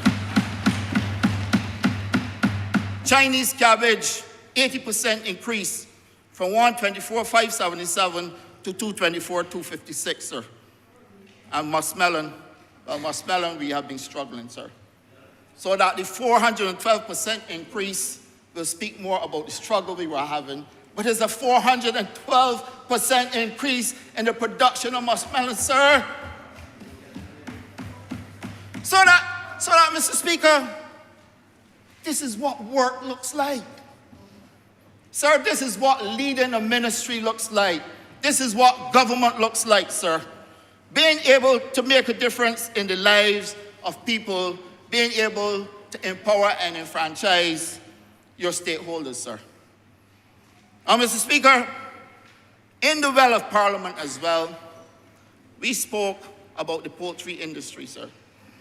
I'm happy to report to you and to report to this honourable chamber, sir, that we have now seen a turnaround in the production in poultry in Barbados, bringing us back in line with where we were 3 years prior to now. So I keep asking people to understand what it is that 2 years of shutdown can do to economic activity, sir. And the fact now, sir, that we can bring poultry production, sir, back to the levels that we were at, sir, in 2019, sir, tells me that we have done something right in order to be able to be placed in such a position.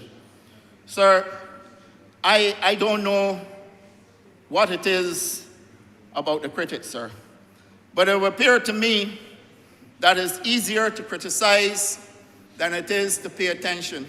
So I listen to the program, the call-in program some days, just to tune in and see what is going on. And would you believe that you have a call-in program where people are targeting the government and moderators can't help them?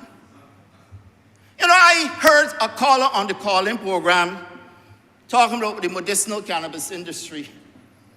And everything that the caller said was absolutely wrong.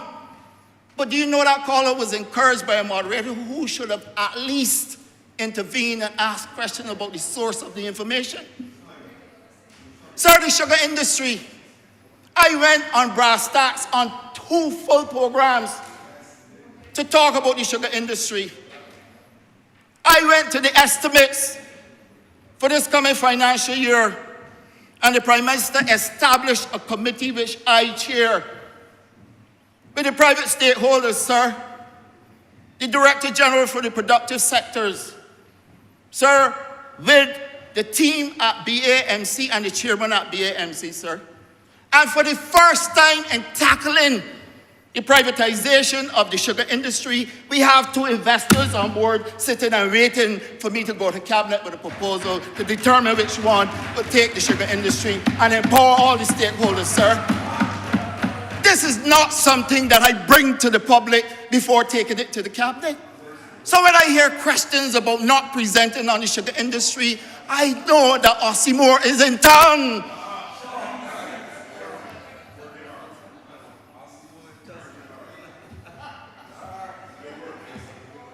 It's a fact, sir. Because you cannot expect me to breach the rules and protocols, sir. So first of all, divulge to the public who these investors are. And then secondly, speak to the public about something that our cabinet has not yet even seen. Sir, I have done the best I can in terms of bringing the public along. And I have committed, sir, to giving them full and frank disclosure as soon as this matter goes to cabinet. Mr. Speaker, I say to you, sir, in closing, that we find ourselves in a position where there's a level of perturbation, sir, that exists amongst those who feel that the time has come for them to get back to Bay Street. Sir, I want to say to you that that time may be quite far away. Because, sir, for the first time in the history of this country, we are about to get agriculture insurance, something that I was told you cannot get done when I went to the ministry, sir. Insurance for agriculture, sir. And so, Mr. Speaker, let me thank you for the opportunity, sir. Let me thank my constituents, and let me thank all these honourable members and my team, which I will never ever forget at the ministry, for working with me and bringing us to this point. Sir, I wish to commit my support to this appropriation bill and budgetary proposals 2023. I'm obliged to you.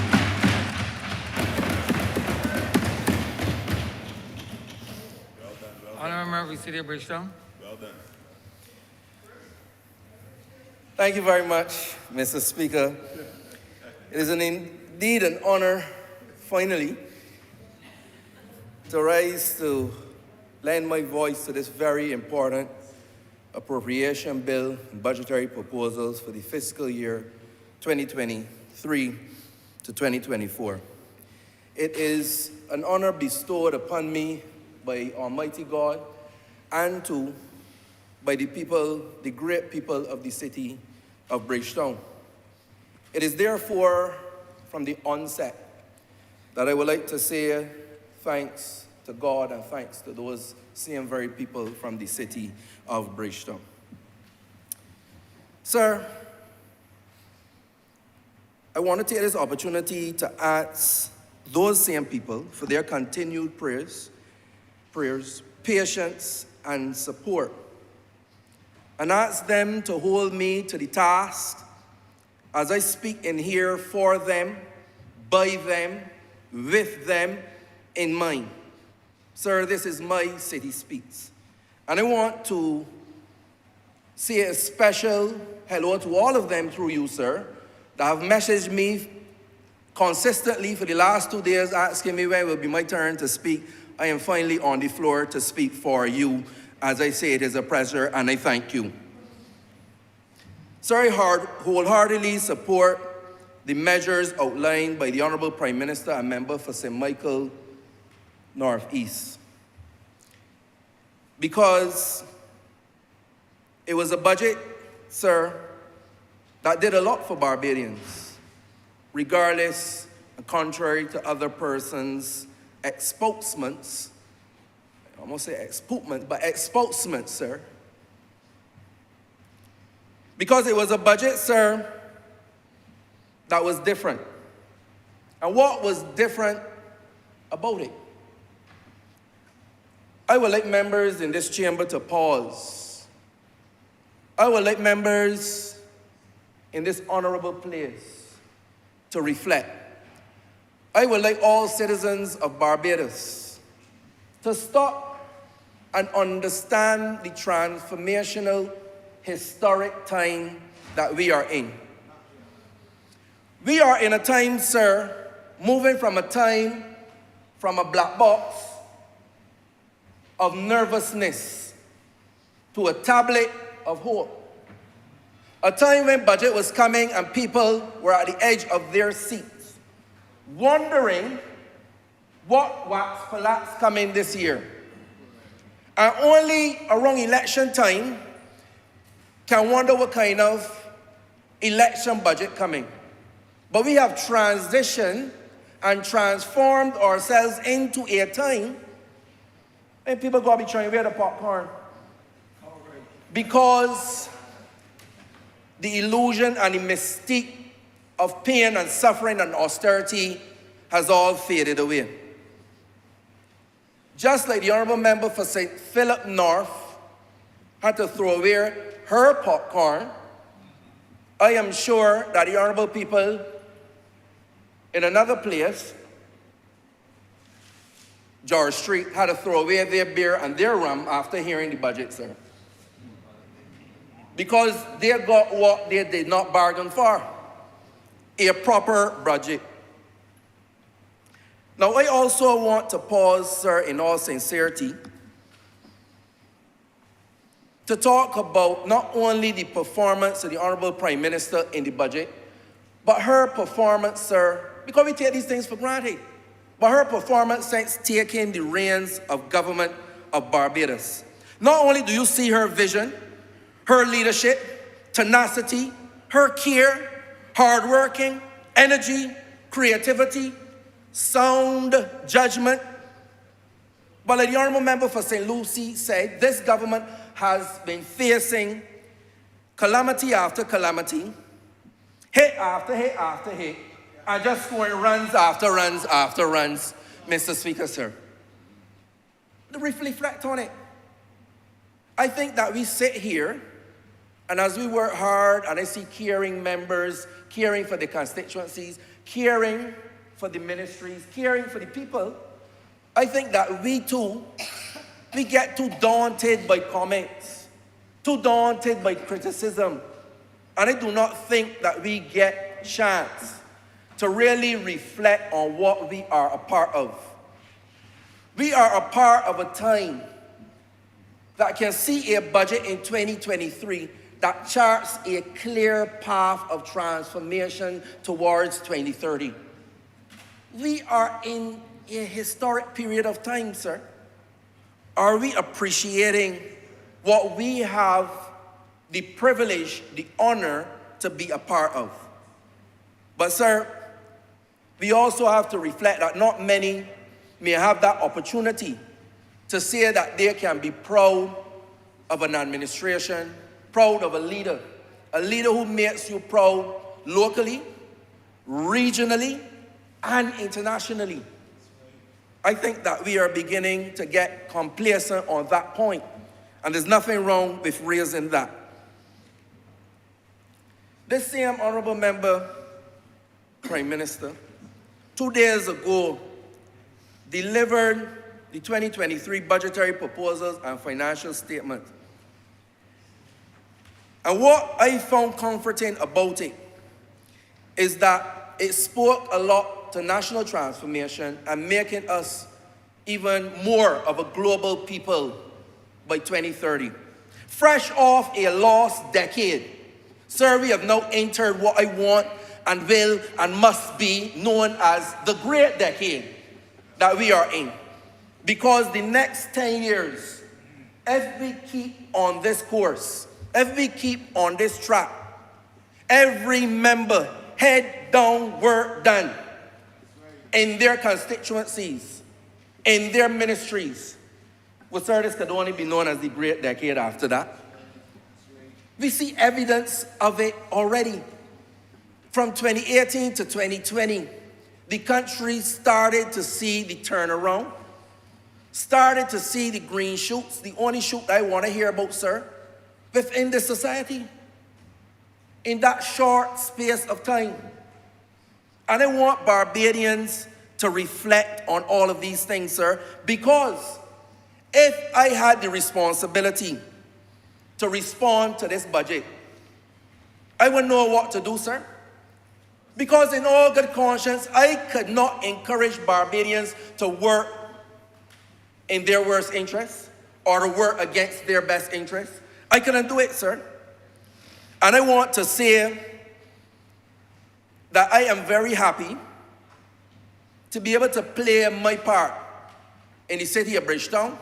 I am happy to be able to play my part in the office of the Attorney General, and I am happy to play my part in any other area that I am asked to assisting or to lead, sir. I want to make that abundantly clear. Sir, it is really in this contribution that I want Barbadians to understand still we are in troubling times. These are uncertain times, but these are also exciting times to be alive and an exciting time to be Bajan. Yesterday, I was reflecting on the budget, and I asked myself, what are the main takeaways for me? We heard about social protection, health care, investment, youth, culture, film, agriculture, tourism, training, growth. We heard it all. We can be proud to know that the budget did not just touch on an area known for the too few, but it touched on an area to make a better life for all of our people. That is what that budget was about for me. You imagine a government. I grew up hearing that prices are not like rain. You would never see prices fall in your country. To a government that understands the impact and brought a compact to ensure that the cost of living could be maintained so that people could get more biscuits in the trolley, more peanut butter on the table, more healthy food in the stomach at night. That is what the government is working on. That is why I want to tell us in here, well, we must all remain grounded, where we must all remain humble. Hold your head up high, administration and understand that your hard work is appreciated by the large majority of right-thinking Barbadians. You have nothing to be ashamed about. I believe that if we remember and study on these things, the reality is that we will make it to where we are going, which is mission accomplished. The Honourable Member for St. Michael South reminded this Honourable Chamber yesterday.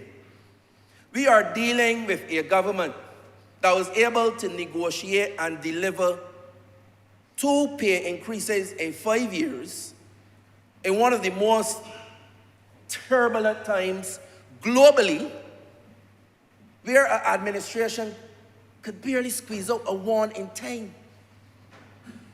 This administration proving that it has the best interests of Barbadians and the best interests of workers at heart. Not only at heart, not only through the mouth, sir, but in action, delivery, and implementation. That's right. The facts are there. These are not alternative facts. These are not manufactured facts. These are factual facts. No fake news. Mr. Speaker, now I want to move because I want to keep focus this evening. Serious business. Straight talk. Straight talk. I want to get to the 1500. I want to say that I am happy about the 1500. But with a but. I am happy with the 1500, but I have a but. And my but is that I want to ask Barbadians, let me come closer to the mic, I don't want to miss this part. I want to ask Barbadians to spend it wisely. Save it. Invest it wisely. Because I know sometimes you get a little thing and you feel you're going to be off some debts or you get into luxury. I would like to see some of y'all come together, form a little cooperative, man. You know, invest in some sort of business. See to get a top program bus. Get a cannabis license. Do something that can make that an investment that brings $1,500 over and over and over again. Not a one-off. Oh, wait 10 years for it again. I am serious about these things. Because when I talk about empowerment, I talk about a day when we don't have to wait on government for everything. We don't have to wait on a handout. We don't have to wait for the different programs that we set up to keep us afloat. When I think of empowerment, I think of how do we get people to the stage of not just surviving, but of thriving. How do we get to that stage? And it is at this time, sir, I want to address this concept of debt. Now, I'm no Minister of Finance or Economic Affairs or like, I don't intend to be either. But I understand certain basic principle financial ideas. I live in a country and a society that says, do not add any more taxes, do not borrow, cut taxes, but still deliver every social and other program there is. And I know that that is an equation for disaster. That will create a failed state. So what are the solutions? Because we can't just talk about the problems. I ain't come to be a proponent of problems. No, I will not follow in the footsteps of the conservative. I will not. The solution has to be earning our way. And how is this government prepared to drive the country to earn its way? But before we get to earning our way, we have to set up the foundation, we have to set up the platform, and that is done through what is called good debt. If you go and you look at a poor man or woman, let me call the poor man Arthur. And if you look at a rich man, and we call him Chris, if you look at the debt portfolio, I can almost bet you that Chris will borrow higher sums of money in good debt, turn it over, and make a wealthy state of affairs for himself. People must not see all debt being equal. If you borrow money to build out capacity for a country to be able to deliver more for its citizens, sir, that is called good debt. And I want Barbadians to understand that. When we borrow money at the best rates possible to be able to build out the Scotland district, to be able to increase agriculture, to be able to increase exports to $1 billion, to be able to put investment, not spending, investment in our young people and their education, to ensure that we have airlift, grammar, might not be parliamentary, sir, but thank you. Airlift grammar, to ensure that we get spend and investment in this country. Barbadians, through you, sir, that is good debt. But that's so difficult to understand, sir. I want to say these are the ways that this government prepared to be able to move the needle on us just living paycheck to paycheck, but where every citizen could feel confident in the future by being able to own a stake in their country. And I think that that's part of what the Honourable Member for Christchurch South was talking about by the micro, by ensuring that we live in a society where everyone matters and everyone can get by. And it is so important. But sir, I want to move along quickly because I know that time is against us tremendously. I want to go back to the budget and say to this honorable chamber and say to this country that it was so inspiring for me. That when I left here, sir, I said that, you know that we have budgets for our ministries.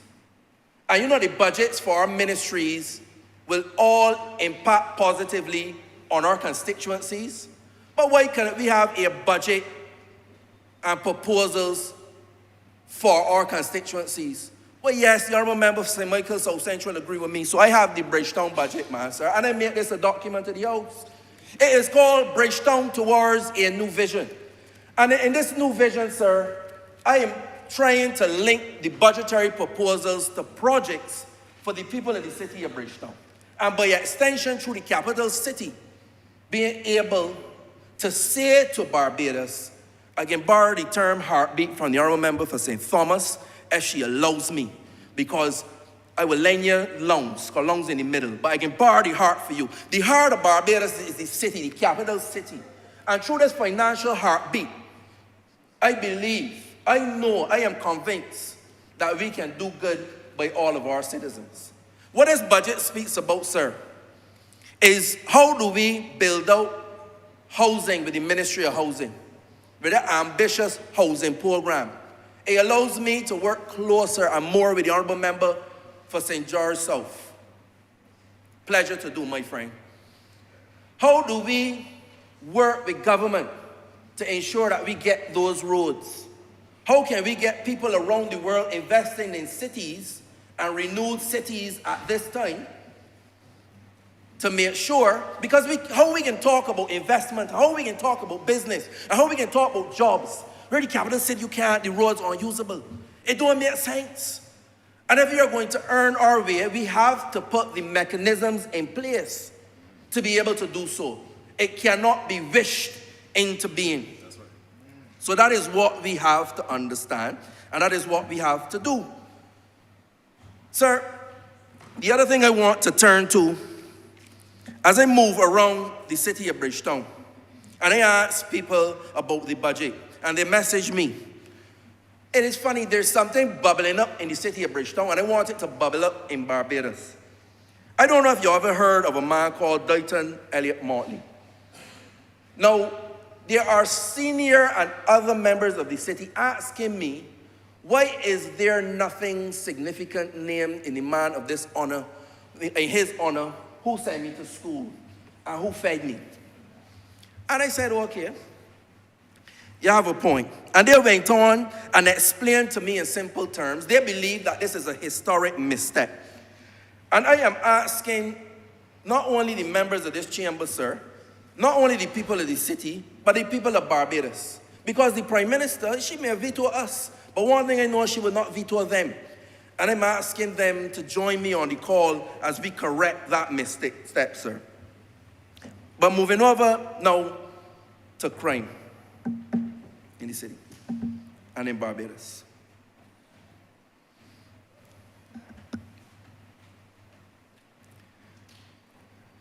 Sir, in this budget, I have the honor to lead a project for crime prevention. It is a topic that was on the lips of many Barbadians over the last years. It has given us pause. It has given us cause for concern. And it is something, sir, that I am happy to say that this government has not given lip service, but has given firm commitment and action to ensure that we really take serious the whole issue of crime prevention. It is something that we know that can be very destabilizing for any small economy. And everybody in here and everybody out of here should know that the Barbados Labour Party is serious about tackling crime. This government has always emphasized the importance of law and order through its articulation and implementation of policies. Over the last 5 years, this country's security apparatus has seen significant improvements through investment in personnel, in training, and equipment. It is a fact of life.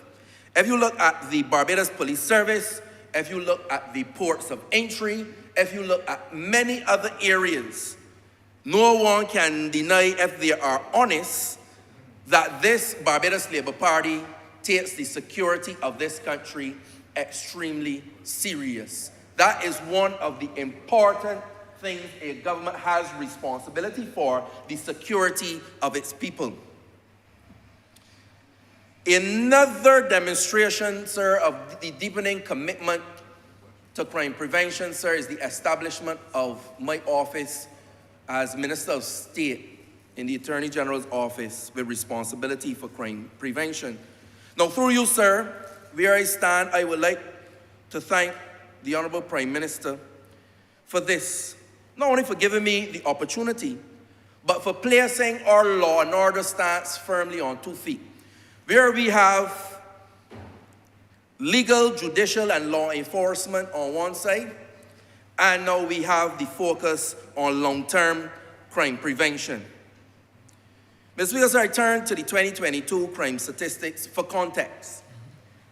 We had 5,803 reported crimes for 2022. 43 homicides, with about 35 of them firearm enabled. Another 205 gun-related offenses. And the reality is that the work is to bring down all of that crime. So whereas the focus may be on violent crime and homicide in this first phase, understand that the mission is to bring down crime overall. And I wanted to make that clear in this debate, sir. Sir, when we look at the breakdown of crime, we had about over 1,800 crimes against the person, over 2,200 crimes against property, and over 1,700 crimes of public order breaches, where drug crimes were made up the bulk of those. Interestingly to note for some is that we would have noticed that there were 119 white-collar crimes. A lot of people don't understand that we tackle crime as a holistic phenomenon. Sir, before I go further, I want to give this House the definition of crime prevention and what the government is doing. Crime prevention comprises of strategies and measures that seek to reduce the risk of crime occurring and their potentially harmful effects on individuals and society, including the fear of crime, by intervening to influence their multiple causes. But sir, this government is going beyond that. Traditional crime prevention has been seen as things one can do to prevent themselves from becoming, or present oneself from becoming, a victim of crime. But we are going deeper to seek to prevent one from becoming a criminal in the first place. We as a government, sir, have quickly activated our crime prevention strategies and programs, which I must thank the Cabinet of Barbados for supporting. Mr. Speaker, this minister and his team will continue to roll out a very ambitious program that I will continue to say require a whole of government support and a whole of government approach. I will not mislead this country nor this chamber, sir. The reality is that the results that we would all like to see will not come tomorrow morning, nor next week, nor next month, particularly when we are talking about in respect to our medium to long-term initiatives. But Mr. Speaker, I give this House and the country the assurance that our crime prevention measures and strategies are designed significantly to abort crime, to sharpen the minds of our young people, and to present them with a number of opportunities, including wholesome opportunities. And the truth is, sir, not all of the interventions will be new, because you would appreciate some of the teachings of yesteryear, sir, and see how you turned out. You turned out pretty good. The Honourable Member for St. Thomas, you all turned out very, very good. And indeed, all the members of this House and people across this nation. And that is why, sir, I am committed to ensuring that some of those principal programs, some of those basics be returned to communities, neighborhoods, and across this nation, to ensure that our young people and our communities have an opportunity not only to hear, put down the gun, put down the spliff, put down this, but to give them something to pick up, give them a skill to pick up, give them an opportunity to pick up, give them some employment, a business, entrepreneurship opportunities to pick up, sir. Job number one for me, sir, is that we get this right. We get this right. I get it right for the city. I get it right for crime prevention. I get it right for Barbados. And that is why, in reflecting on this very debate, sir, I ask myself a few questions. How can we build out a nation? How can we empower people? How can we create the opportunities that so many feel that are so far out of their reach? How, sir? And I answer those not by word, but my intention is to join this team in its effort to continue to ensure that we answer it through deed. Everyone from the man in the street, sir, to the World Economic Forum agree that crime has a significant impact on all facets of society. To the average man feeling uneasy to be able to move around and enjoy life freely, to businesses that are affected by lack of traffic, hence lack of earnings, lack of profit. The businesses affected because nobody's patronizing them because they happen to operate and be located too close to what we call a danger zone, a crime zone, a red zone. I remember you have 2 more minutes. Thank you very much, sir. The reality is that I am in my time red zone, but what I will do, sir, is ensure that I leave this chamber with an understanding of what the plans are going forward for this financial year, 2023-2024, in relation to crime prevention. This year, sir, we want to roll out the National Peace Program, which will see, among many other initiatives, a program in parenting.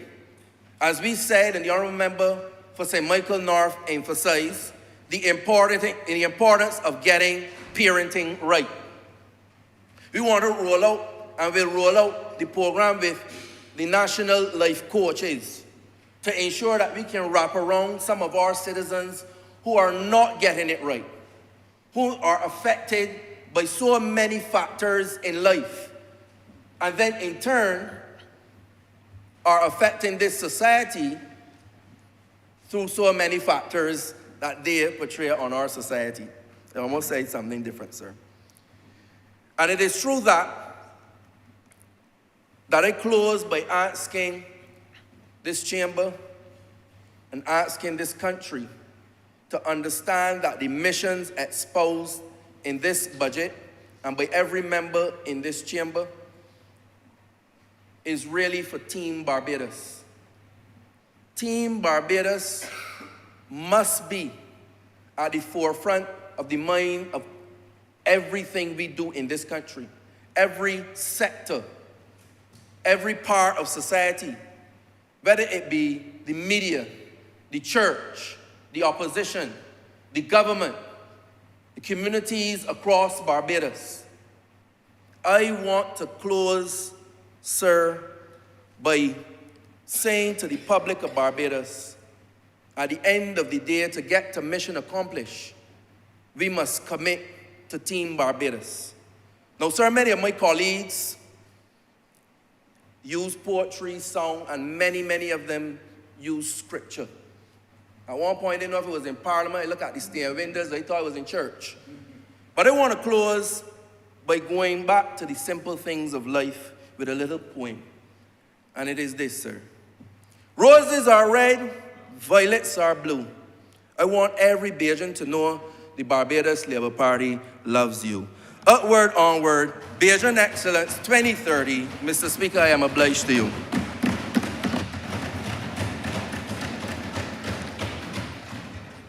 Honourable Member for St. Michael South Central. Thank you, Mr. Speaker. I want you to know that I've started my timer. So At 4:30 so I am or at 4:29. I am in partnership with you here. Right, 4:20.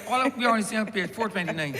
Sir, the budgetary proposals and financial statement that we heard on Tuesday considered that we have, since 2018, when this Barbados Labour Party came to service as government,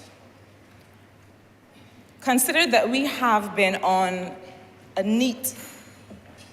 neatly categorized development continuum.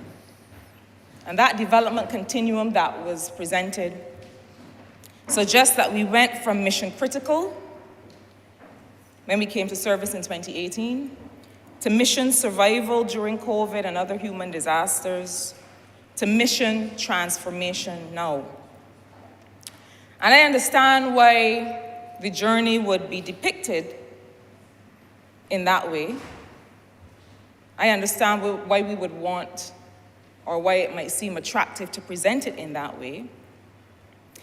And sir, if this continuum as outlined were strictly true, it would all on its own be laudable. It would all on its own be impressive.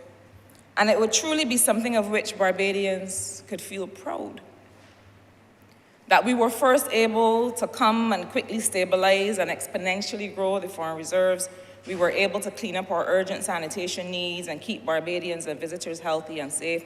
We were able to get buses back on the streets and garbage off them.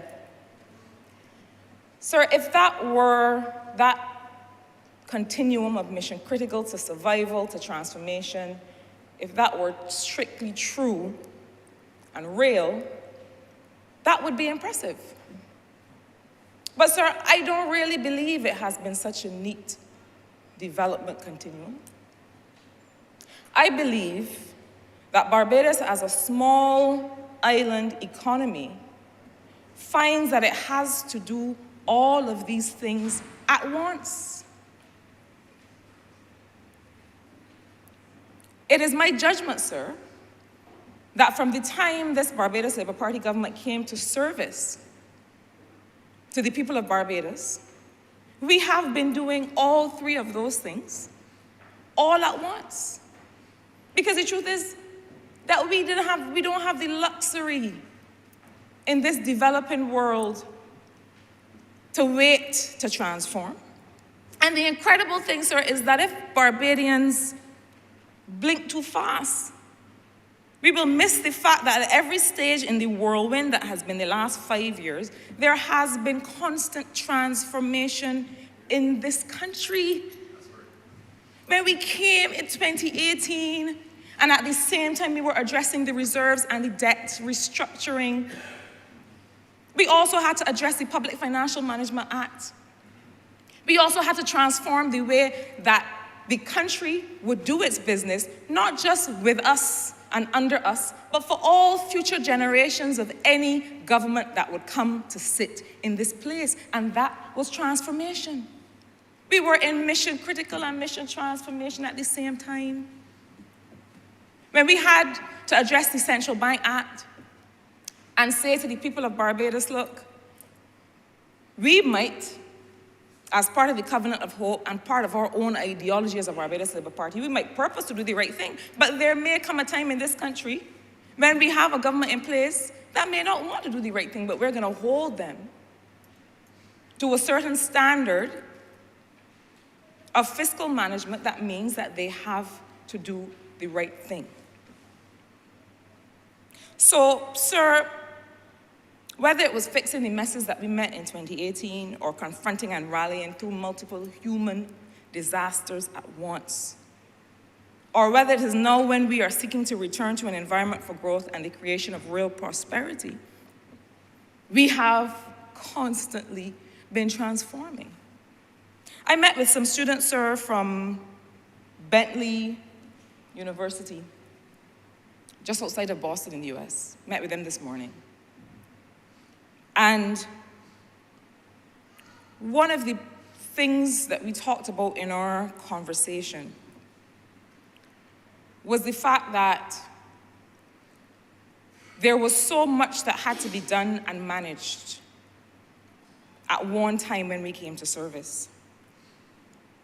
And one of the students asked a question about the IMF. Because, you know, sometimes we don't acknowledge when we have evolved. We think that we're always in the same place. And we create this boogeyman that we think is always out to get us. And I said to the young man, we drafted as an economic team a Barbados Economic Recovery and Transformation Plan, and we invited the fund to dialogue with us. We presented it to them and said, we want you to be partners with us in this recovery. And we see a way for this plan to help not just us, but help you serve countries better. And they agreed. And so, in a mission critical, we were then able to say, but we gotta bring back tertiary education for Barbadians. But we gotta increase welfare cash transfers by 40%. But we gotta increase pension. And we put those non-negotiables on the table because even as we had those mission critical things to do, we knew that we at the same time had to begin to transform the country. And so, sir, I do not think that this is mission critical to mission survival to mission transformation. I think that this Barbados Labour Party has since 2018 been on a clear trajectory of transformation in this country. Because here's the thing about transformation. It doesn't always follow a straight line up in the air. And that's one of the things we have to be able to appreciate. That sometimes the things that we are experiencing may not look on the face of it as if we are having a wonderful time in the experience of change, but change is happening. So I don't know, sir, why the country seems shocked that this budget sought to listen to people and meet them where they are today while continuing the solid day-by-day, often unsexy work of transformation. I don't know why people are surprised, because that is the Barbados Labour Party way. We have to be able to walk and chew gum. We've always had to stabilize and transform.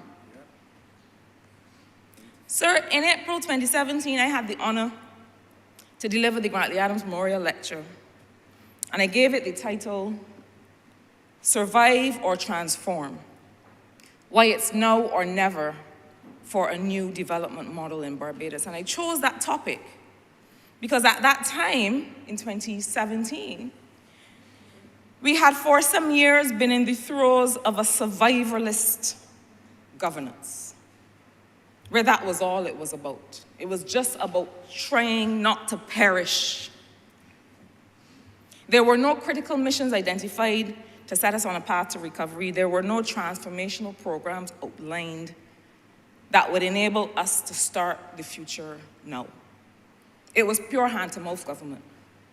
And sir, even with the best will in the world and the best effort of the then administration, the hand wasn't even reaching the mouth. And even if the hand was reaching the mouth, I don't think there was any food in the hand.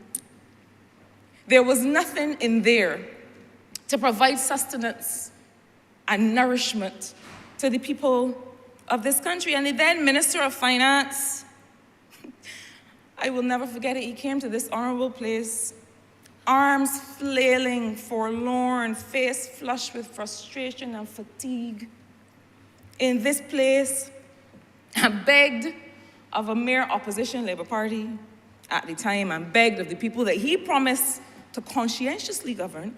But what would you have me do? But what would you have me do? Because he only had a couple options in his little mind. It was either tax or lay off. But he didn't have long to wait to find out what we would do, because shortly thereafter, on the overwhelming will of the people of Barbados, we showed him what we would do and showed him what needed to be done. The Democratic Labour Party could not conceive of a budget of this nature because they have never been the most flush with options or ideas or innovation. And so I don't mind the pronouncements that came before the budget came and the terror that was forecast. I expected that. Because I think sometimes that we have to prepare ourselves to receive the thing that we asked for. And I'll tell you what I mean. Barbados asked for, wanted, voted for a transformational government. And now that we have it, we have to be prepared to engage it. Now that we have it, we have to understand what to do with it. Sir, this government, along with all of the other policy work that has been going on, has developed something called a population policy. And I know that the honourable member for Christchurch East Central wishes that he could have been left out of my will in this regard, because he is not sure that he wanted to have been left in economic affairs this particular gift. But I began working with the Population Commission on this population policy. And while he may be considering it with some trepidation, even though he's fully engaged, as my mother used to say, all of that would make you a man. He's past that stage now, but there's a variety of experience, sir, that is to be had in this work. But I want to turn to the population policy because I want to get us beyond this idea of a list of measures. And I want to invite us to consider the budget with a certain level of maturity that I lament is missing from those on the outside that will seek to comment. And you know, when people talk about our relationship with the IMF, I say to them, you know, it's not just about the money, it's not just about the responsible borrowing, but it's about the relationship. And if I were to suggest to the president of the Democratic Labour Party anything, if I were to give him any small bit of advice, it would be found in that word, relationship. Because you can only seek to represent, to speak on behalf of a people with whom you have a relationship, whose wishes and desires and fears you understand. So if I were to suggest anything at all, it would be to pause and begin to start to understand the people that you seek to represent and become friends with those people. Our relationship with the IMF was one in which, continues to be one in which this little country has been able to exercise some degree of influence in showing to the international community the kinds of things that we need in order to thrive. And sir, just like we came to service in 2018 and throughout Mission Critical and throughout Mission Survival during COVID, we also had to transform. I encourage us to read these budgetary proposals with the level of maturity that allows us to see that these measures are at once mission critical, at once mission survival, and at once mission transformation. And that is the maturity with which we have to see them. So that while people suggest, well, why you put that small money in fashion and developing the fashion industry? And why you put that small money in film? And if they understood, they would realize that this is not just about the amount of money that you put into a sector, but that it is also about how you develop a people's national consciousness such that they give creative expression to what they want to do. The mission critical and the mission survival, sir, would be the $1,500 that are on everyone's lips to make sure that people can eat and live and find their bearings at a time when they need to be able to situate themselves. And the work on the financial sector and the unit trust helps to take that to another level and to say, well, when you catch yourself, when you become a part of a training program, when you're able to learn something that can generate some income for you, then you have a way to invest. So it is not, I would suggest, as neat and tidy as going from one to the other, but is that we as a small country will always have to do it all at once. And I want us to get used to that idea. The idea that when something may seem a little uncomfortable, that it doesn't mean we're not transforming. It means that we may have occasion to come back and stabilize the country. So, sir, I want to turn to the population policy because I don't want us to miss the values approach to development that we have in this document. And in the document that is being shared at this time, it talks about the fact that the population policy touches on economic affairs, social protection and development, gender equality, urban planning, education, labor, the environment, and health. And I know people may be tempted to think that this is the Ronald Jones approach, but it is everything but that. I won't repeat myself. It is everything but that. It is a policy that realizes, that acknowledges that there's no way that we can reach the population goals that we have simply by natural methods. And it touches on all of these things because how the state and people take care for each other and how we manage the environment is really the next development frontier for us. I repeat that. How the state and people take care for each other. Sir, in these estimates, well, I should start even before that, because I had occasion to have a conversation with some young people in which I suggested to them, and to everyone listening, that it might be time finally to get rid of corporal punishment. And I did not expect that it would become such a large conversation. But what I had intended to follow with in these estimates, in these questions, was a question to the Minister of State in the Office of the Attorney General. And we had the conversation today in which he told me that he was glad he escaped the further questioning, the member for the City of Bridgetown. But the question I was going to ask on that occasion was, what are the plans to engage with schools, with young people at the very youngest age, to be able to make sure that apart from parenting classes, we have a parental compact in schools. To be able to say, teachers are educating my children.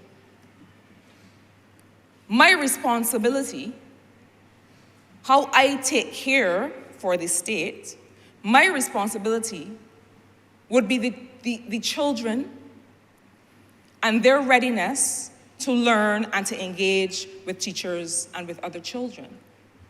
We talk about a social compact all the time, but I think it's time to really think, yes, parental classes, and you impart wisdom and knowledge and you hope that people agree.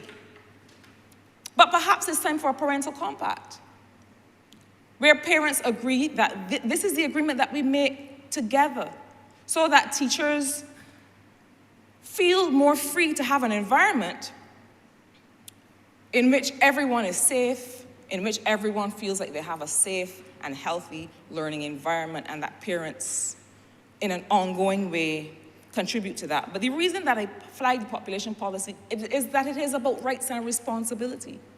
It is about the rights of the state and the responsibility of the state to citizens, but it's also about the rights of the citizen and the responsibility of the citizen. And I think that if we begin to see our next stage of development in that way,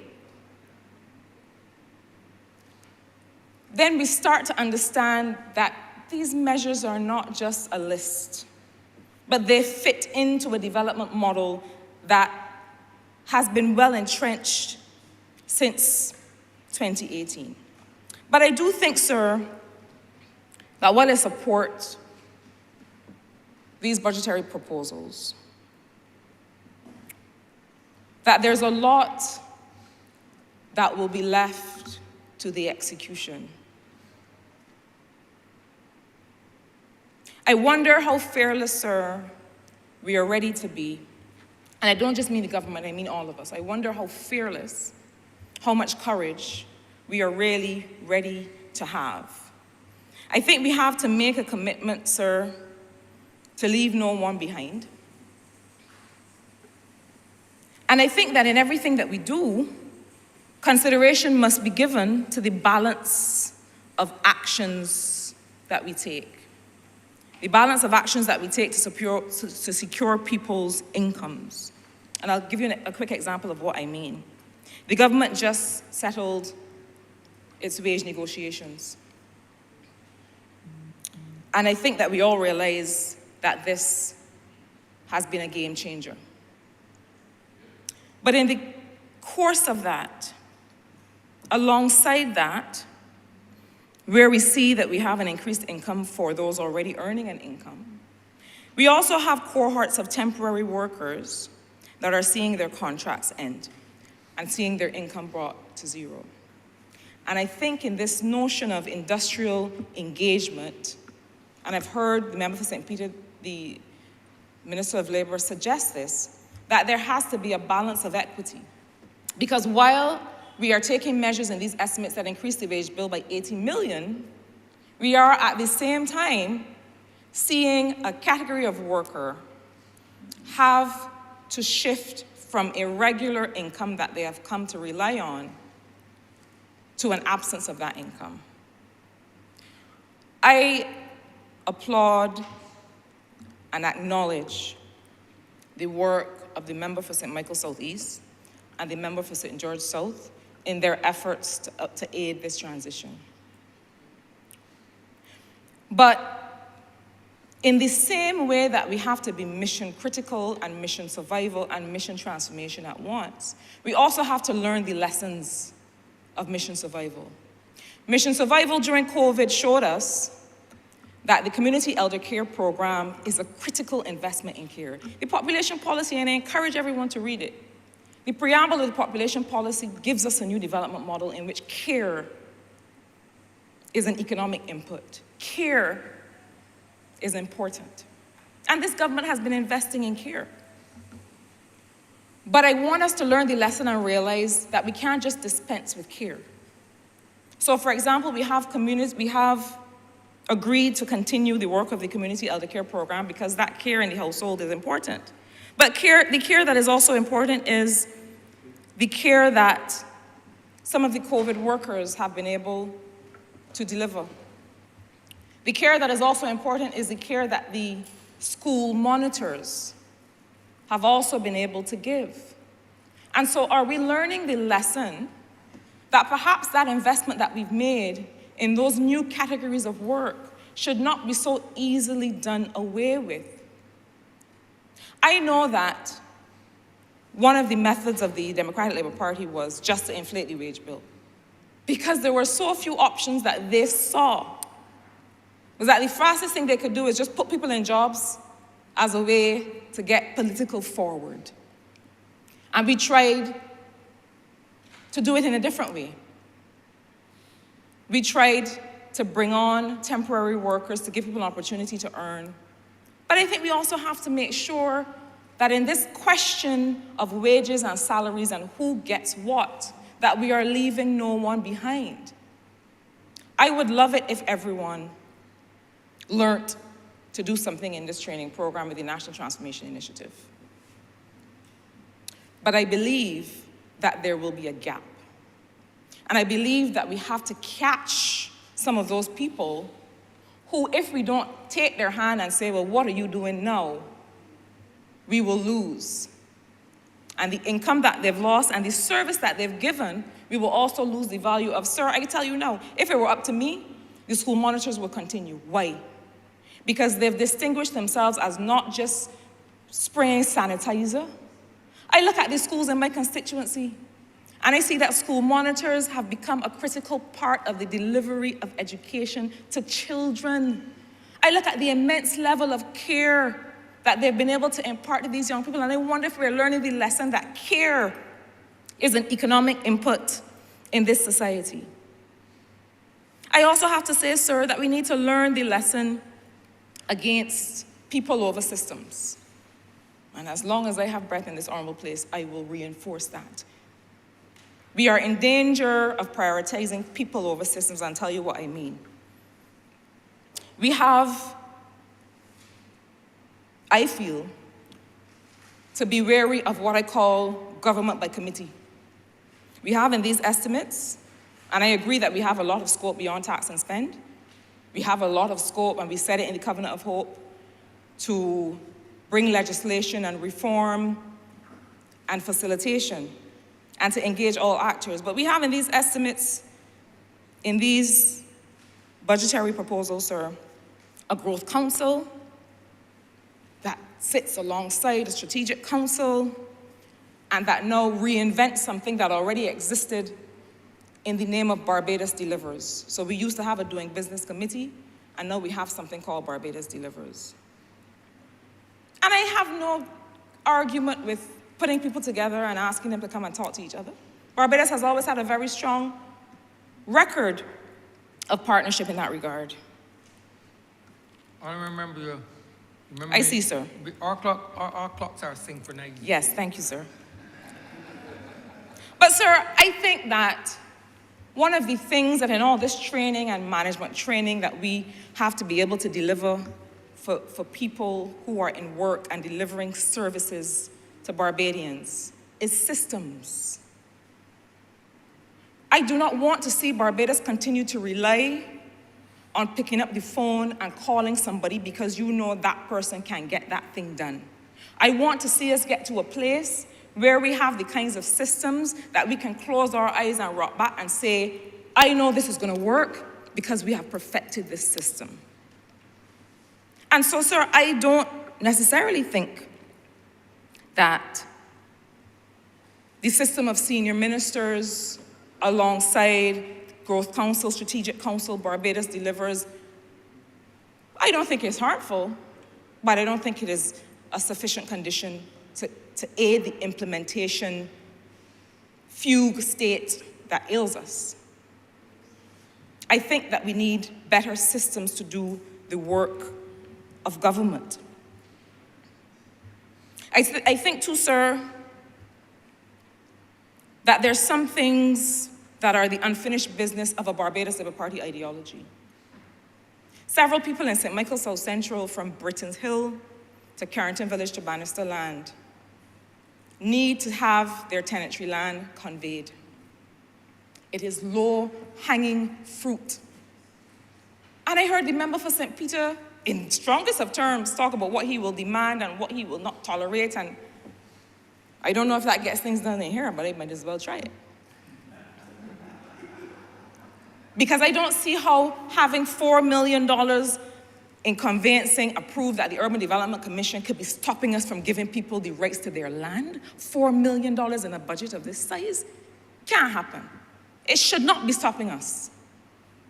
Because having that title, sir, you will know in your global experience that land title is one of the, absence of land title is one of the biggest obstacles to development for the individual. And sir, there's a lot of things that people can do with that title. I heard the Honourable Member for St. Michael. Honourable Member, watch the clock. I'm watching it, sir. I'm going to wrap up in 30 seconds. I heard the Honourable Member for St. Michael East, and he's my brother in every way. But he and I, frankly, disagree on this point consistently. This notion that if you give a poor man access to a trust loan, that he will not exercise any discipline in being able to use it is a nonsense. And as a person who grew up poor and whose mother taught me discipline and what to do with a little bit, I reject it. We have to get past the point where we say a poor man is that and a poor woman is that, and never shall they ever do better.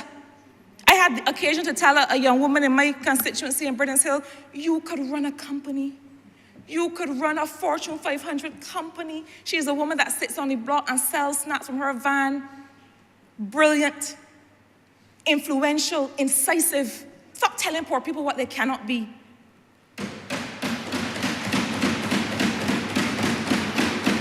And sir, as I wrap up, I want to suggest that alongside this list of measures, that there are other low-hanging fruit. The question of whether the Barbados Revenue Authority and the National Insurance Scheme can converge their systems so that we have one single system of being able, I owe you money, sir, and you owe me money. I am not paying tax, sir, and I am not paying NIS. And it's the same person? Is the same individual under the law? Why can we not merge these systems to make sure that we have better compliance in both? And I say that, sir, seemingly out of the blue to you, because it is something that I feel that we have an unnatural resistance to, because the people who have been there for so long never did it before. Why can we not look at the issue of the Registered Retirement Savings Plan and the fact that it's doubly taxed and that it is an equity issue? You can't tax people twice on one set of income. The family court that the Honourable Member for St. Joseph has assured me will happen. Sir, I fear that, I used to watch Star Trek all the time and Captain Picard. had a thing he would say. He would say, make it so. I am a Trekkie. Captain Picard used to say, make it so. And sometimes we have to have the courage to simply make it so. Honourable member, So, sir, you're going to increase. in The closing, bag is soon give you out. what I will say is that I support these budgetary measures. I suppose, in my capacity, primarily and firstly, as a member of Parliament for St. Michael South Central, I feel that we have to reach the point where we do the fine work to make it so. To reach the speed that will make a difference in people's lives and the scale that will make a difference in people's lives.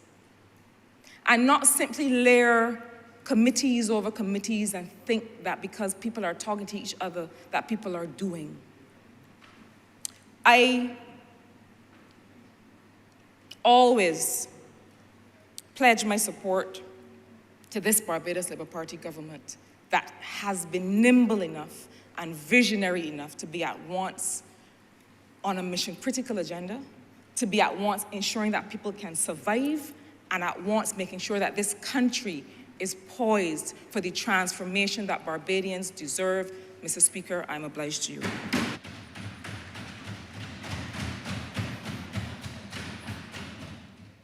Honourable member for St. Michael South East. Thank you, Mr. Speaker. I have no intention this afternoon to quote from any biblical passage, like some of my other colleagues have done in this debate. I don't know if it is the influence of the Honourable Member for St. Peter that has perhaps inspired them, or the Honourable Member for Christchurch East. But let me say from the outset, sir, that I want to start by giving thanks to the Almighty for allowing me the opportunity to be a part of an administration at this time in our history that is doing so much to try to transform the lives of the people in this country. Mr. Speaker, I have had the opportunity to represent the people of St. Michael South East, the very good people. I have had the opportunity to serve in the Senate of this Parliament, and therefore I've had about 13 years of active representation in political life. That is not to say the number of years that I've spent at the heels of my father, and certainly in this place, and certainly at in the bosom of the Barbados Labour Party. But I start there, sir, because I have considered the opportunity to be able to serve the people of St. Michael South East a good fortune. They have been there for me in deepest, darkest hours, as I have been there for them as well through all of my entire life. They are my brothers, they are my sisters, they are my god brothers, they are, and I won't say anything else because I might implicate my father, but I will leave that alone. But they are like family, so I don't say good evening to my constituents, but these are really what I consider to be my extended family. Sir, I also want to thank the good people of this country, because in both ministries that I have now had the opportunity to lead, I have been given an opportunity, unlike any other, to be able to touch the lives of Barbadians of all walks of life. And I consider that to be something which I will forever cherish. And therefore, I don't see myself only as a representative of St. Michael South East, but I see myself as one who is here to serve the people of this country, sir. Yesterday morning, I had an experience which I think reminded me of why it is that I came to public life, why it is that I think we are all here in order to serve. The usher came and got me, told me that there was a young lady, an old lady, 75 years old, who just on the outskirts of Parliament had stumped her foot on what we would call a catay in the road. Very badly positioned, I must say, and apparently, as I investigated throughout the course of the morning, recognized that this had been a source of contention for a number of other not just workers here, sir, but a number of other Barbadians. What was interesting, sir, though, is that when I got downstairs and I went to the elderly lady, she was already seated, thankfully, for the services of the staff here at the Parliament. And I proceeded to ask her how she was doing, how she feeling. To which she then replied, and this is no lie, with the assistance of the staff here, they'd given her some tissue to be able to place over her lip. Her lip wasn't burst, but it was swollen, and her tooth was actually shaky. And I'm there asking her how she feels. And instead, she turns back and asks me, she said, Ms. Bradshaw, how you? You good? I say that, sir, because in that brief moment, I said to her, ma'am, but I come to ask you how you are. And here you are asking me how I am doing. She says, no, I want to make sure that you are good. And that spoke to me, sir. It touched me because in that moment where I saw the concern being expressed by not only the staff here at Parliament, but members of the Barbados Police Service, it was a moment where I realized, you know what? We are here as a party, as a government, to make sure that people are good. The fact that she felt that I could leave the floor of Parliament and come downstairs to her attention, to make sure that then, and I must tell you, thank you, sir, through you to the staff here and also to the police, because they assisted in being able to get her medical attention, because although she was saying nothing was wrong with her, she's good, all of us were concerned because we recognized it could have been our grandmother, it could have been our aunt. And the officers were able to carry her to seek medical attention. And I'm pleased to report that that lady is doing a lot better and is grateful for the intervention that was made by all of the staff and the police officers here. I therefore want to say that at the outset that, again, this budget for me is more than just a budget. When I really sit down and I reflect on all of the presentations that have been made today and yesterday, starting with the presentation by the Honourable Prime Minister, sir, I am proud to be associated with this Barbados Labour Party. And I make no excuses, I mix no bones, I don't change no words about it, sir. I am proud to be associated with this party. And I'll tell you why. Some of the others have reflected too in their own ways about how they feel about this budget. And perhaps there was a time when I used to start off by saying I am younger than everybody else, but I now have come to realize that there are some who are younger than I am, but yet I still share the same passion, the same feelings that I had before in terms of what this party represents, what this government represents, sir. And this particular budget for me is not to be treated in isolation. This is a budget that, for me, solidifies a lot of the work that we have been doing over the course of the past few years. And I say that, sir, because when we came to office on a campaign of transformation. We wanted to be more accountable. We wanted to make lives better for our people. We wanted to break down systems, as the Prime Minister said, deconstruct systems and reconstruct systems. We came to office, we had to play the hand that we were dealt, and the rest is history as far as I'm concerned. I am not going to do like others and speak to persons who lead the other party, who I believe my grandmother used to tell me that empty vessels make the most noise, sir, and therefore I am not even going to touch that. Suffice to say, sir, that this Barbados Labour Party administration, when we were in opposition, we didn't oppose for the sake of opposing. We didn't come and criticize the Democratic Labour Party without bringing the facts. We didn't speak because we just felt that we had a voice and we had an opportunity to speak and we just wanted something to say, sir. We prepared for government. We had an economic team that went through the estimates with a fine-tooth comb. We're there every step of the way trying to sift through and to make sure that when we became the government, which we knew we were going to become, that we were ready to be able to meet the tasks that lay ahead, sir. And that is what we did when we came into office in 2018. So all of the things that we had to do, all the mission critical things that we had to do, clean up the streets, make sure that there wasn't sewage on the streets anymore, all of the things that were neglected, repair the schools, make sure that we were able to restore law and order within the country, all of the things that we did in those first few months. And perhaps the most important thing, being able to have to restructure the Barbados economy. Because, you know, as much as people talking about a budget and what would have been in the budget, sir, there was a time when we were on the verge of talking about devaluation. I haven't heard anybody mention that in the course of the last 48 hours. It hasn't been mentioned in the course of the last 5 years. And there's a reason, sir, and that reason is because, again, we were able to come to office prepared with an understanding, every single one of us, as to the tasks that lay ahead, the things that we were expected to accomplish, and therefore we were ready and up for the task. We endeared ourselves, sir, to listen to the people. We did the rubbing shoulders, which is translated not into an arrogant government, but instead we continue to speak to the people to make sure that we understand their concerns. We take the licks from every single MP in this chamber, sir, including yourself, when we go to the parish speaks. We allow the people to talk. We allow the people to tell us what is going wrong. We also allow them to tell us what is going right. And we do so, sir, because it is a fundamental philosophy of the Barbados Labour Party that we believe that people must not only be engaged, but they must have an opportunity to participate in their democracy as well, sir.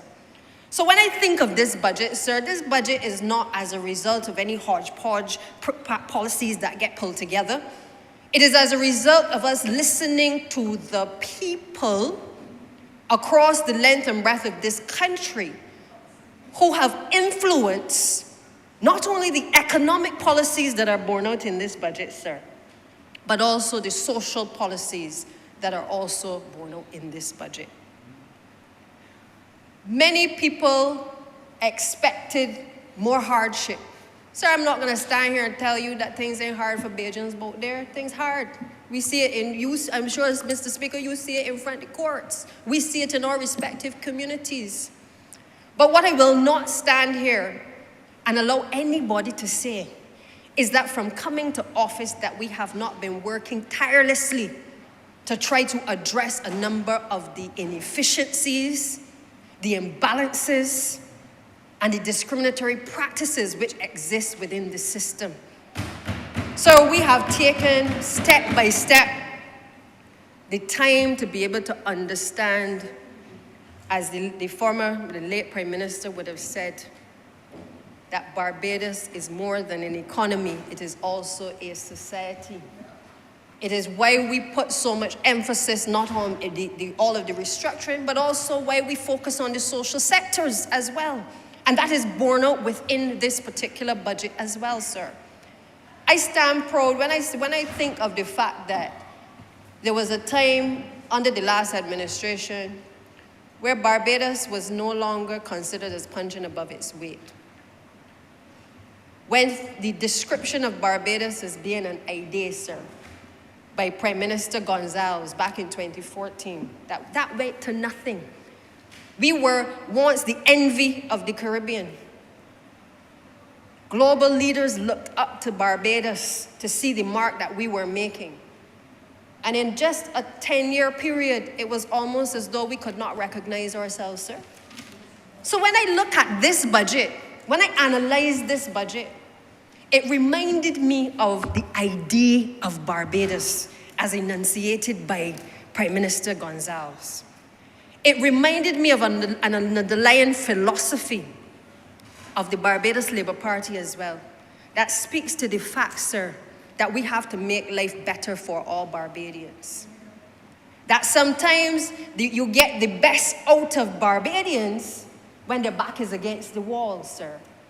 But it also speaks to an idea of Barbados that in this budget has asked us to rally together in the interest of the country, in the interest of future generations, sir, to be able to make life better for all.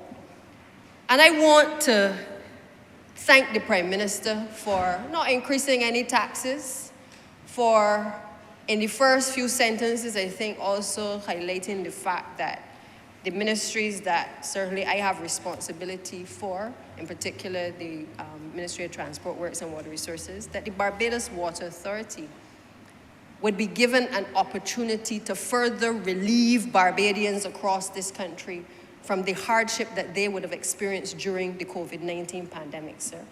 We already took a position within the last few years to ensure that people had an opportunity not to have to pay during a most difficult period in this country, sir. And we come back again, sir, and we give them an opportunity to be able to pay down monies within a particular time frame, sir. That is an administration that cares. It is an administration that understands the hardships that people are experiencing. I have responsibility for the country's infrastructure. And as you can appreciate, sir, when we talk about these state-owned enterprises and the reforms that are necessary, we need the money in the Barbados Water Authority. Don't let anybody fool you. During COVID, we went up to 100 million in arrears. And we got there, sir, because we gave Bajans a break. We gave companies a break in this country. But the truth of the matter is that we also cannot engage in conversations at this juncture in our history, which people want to believe that we can continue as a government to allow water to run for free, or that we can give away water either. Because water, we have now come to realize, has a value. And anything that has a value, therefore, sir, you have to make sure that you care it, that you make sure that you look after it, sir. And therefore, we have spent significant amount of time investing in our mains replacement program to make sure that the honourable members in the north of the island don't have to keep coming in here and saying to us that the people in their constituencies don't have proper running water, or that their water is brown, or that when they wash the clothes, especially their white clothes, that they have concerns regarding the color that it is coming out, sir. We have made sure with the investment in the Barbados Water Authority that we intend to be able to do what we did for the honourable member in St. Joseph, albeit that sometimes he calls me to complain for some concerns that he may have, sir. But he will also admit that things are better now than they were prior to 2018, sir, because the Barbados Labour Party administration made a promise, and it has been prepared to keep its promises to the people of this country. We have gotten to this position in relation to having to reform these state-owned enterprises, sir, because the previous administration didn't care about doing reforms. They were concerned more about which contracts they could give out on the eve of an election, sir. They were concerned about making sure that they put money into the hands of a privileged few. They were not concerned about getting water to the constituents of this country. And we had to come to office, sir, before we could do any kind of restructuring, any kind of mains replacement. And we had to start the process of looking at contractual arrangements, keeping the Attorney General up late at night and others to be able to see how we can get out of deals, bad deals that were made in the name of the people, sir. So when people are talking, I'm not going to focus on the individual leadership of the Democratic Labour Party, sir. I am going to speak to the facts. If you want to talk about the facts, sir, let us talk about the facts. But we cannot allow history to record that there was no history before 2018, that there were not things that we came and found, and that there were also not things that we came and we fixed as well. History must record without us pointing fingers and blaming anybody. History in this chamber and the record of Parliament must record what it is that transpired before us, sir, and what it is that we have come and we have had to clean up. Sir, we had to take the opportunity as well with the Transport Board, another state-owned enterprise, to ensure that we were able to start the process of reform, sir. We've got the state-owned enterprises paper. We've had consultants come in to be able to assist us, to be able to unpick the organization and to be able to say what are some of the recommendations that we need. Because it isn't just about buying buses. Sir, we have to look at the operations of the Transport Board as an entity We have to be able to transform the entity to a point where it is making a profit. Sir, it isn't making any now. It is running major deficits, sir. And as a consequence, we have had to, not only in these estimates, but in the last few years, had to take a very laser-like focus to look at the operations, to look at the efficiencies of the institution, to be able to start to engage with our various stakeholders as it relates to the reforms that are necessary. If the opposition wants to talk, sir, they need to talk about the fact that we had to also pay out pension monies that were not paid by them, sir, to a number of the workers at the Transport Board. They need to talk about the fact that we've had to bring those pension arrangements up to date, sir. They need to talk about the fact that they had starved the UCAL for many, many, many years, preventing us from being able to repair buses in this country, sir. I am pleased to say to you, sir, that we have started those discussions with UCAL. We've shaped the MOU that will form the basis for us being able to enter into an arrangement, a formal arrangement, to be able to allow a leaseback arrangement with UCAL going forward, sir. Because we recognize what was created was an opportunity for workers, ordinary Barbadians, to be enfranchised in this country. And the Barbados Labour Party will not walk away from its commitment to UCAL. Not now, sir, and not ever. They appreciate and we appreciate that there is a responsibility to restructure the entity, sir. And it doesn't happen overnight. We have done the deep diving, and we are now at a position where we are ready to engage those serious conversations about what is now going to be necessary over the course of the next few years, sir. So when Prime Minister speaks about state-owned enterprise reform in this budget, sir, I get excited because I know that we have to bring down the cost, the operating cost, the amount of the subsidies which are coming to the Transport Board and to Barbados Water Authority, because that allows us to be able to put a little bit more money into the hospital. It allows us to be able to improve the school infrastructure. It's going to be able to allow us to get more of the mini stadia that is needed across the country, sir. I don't want these two entities to be a drain on the taxpayers, and therefore we have started to take the steps to be able to make them leaner, to make them more efficient, and to make them more reliable for the people of this country, sir. I want to talk this evening, sir, as well, about some issues that were raised during the course of this debate. This budget also addresses the issue of the social issues.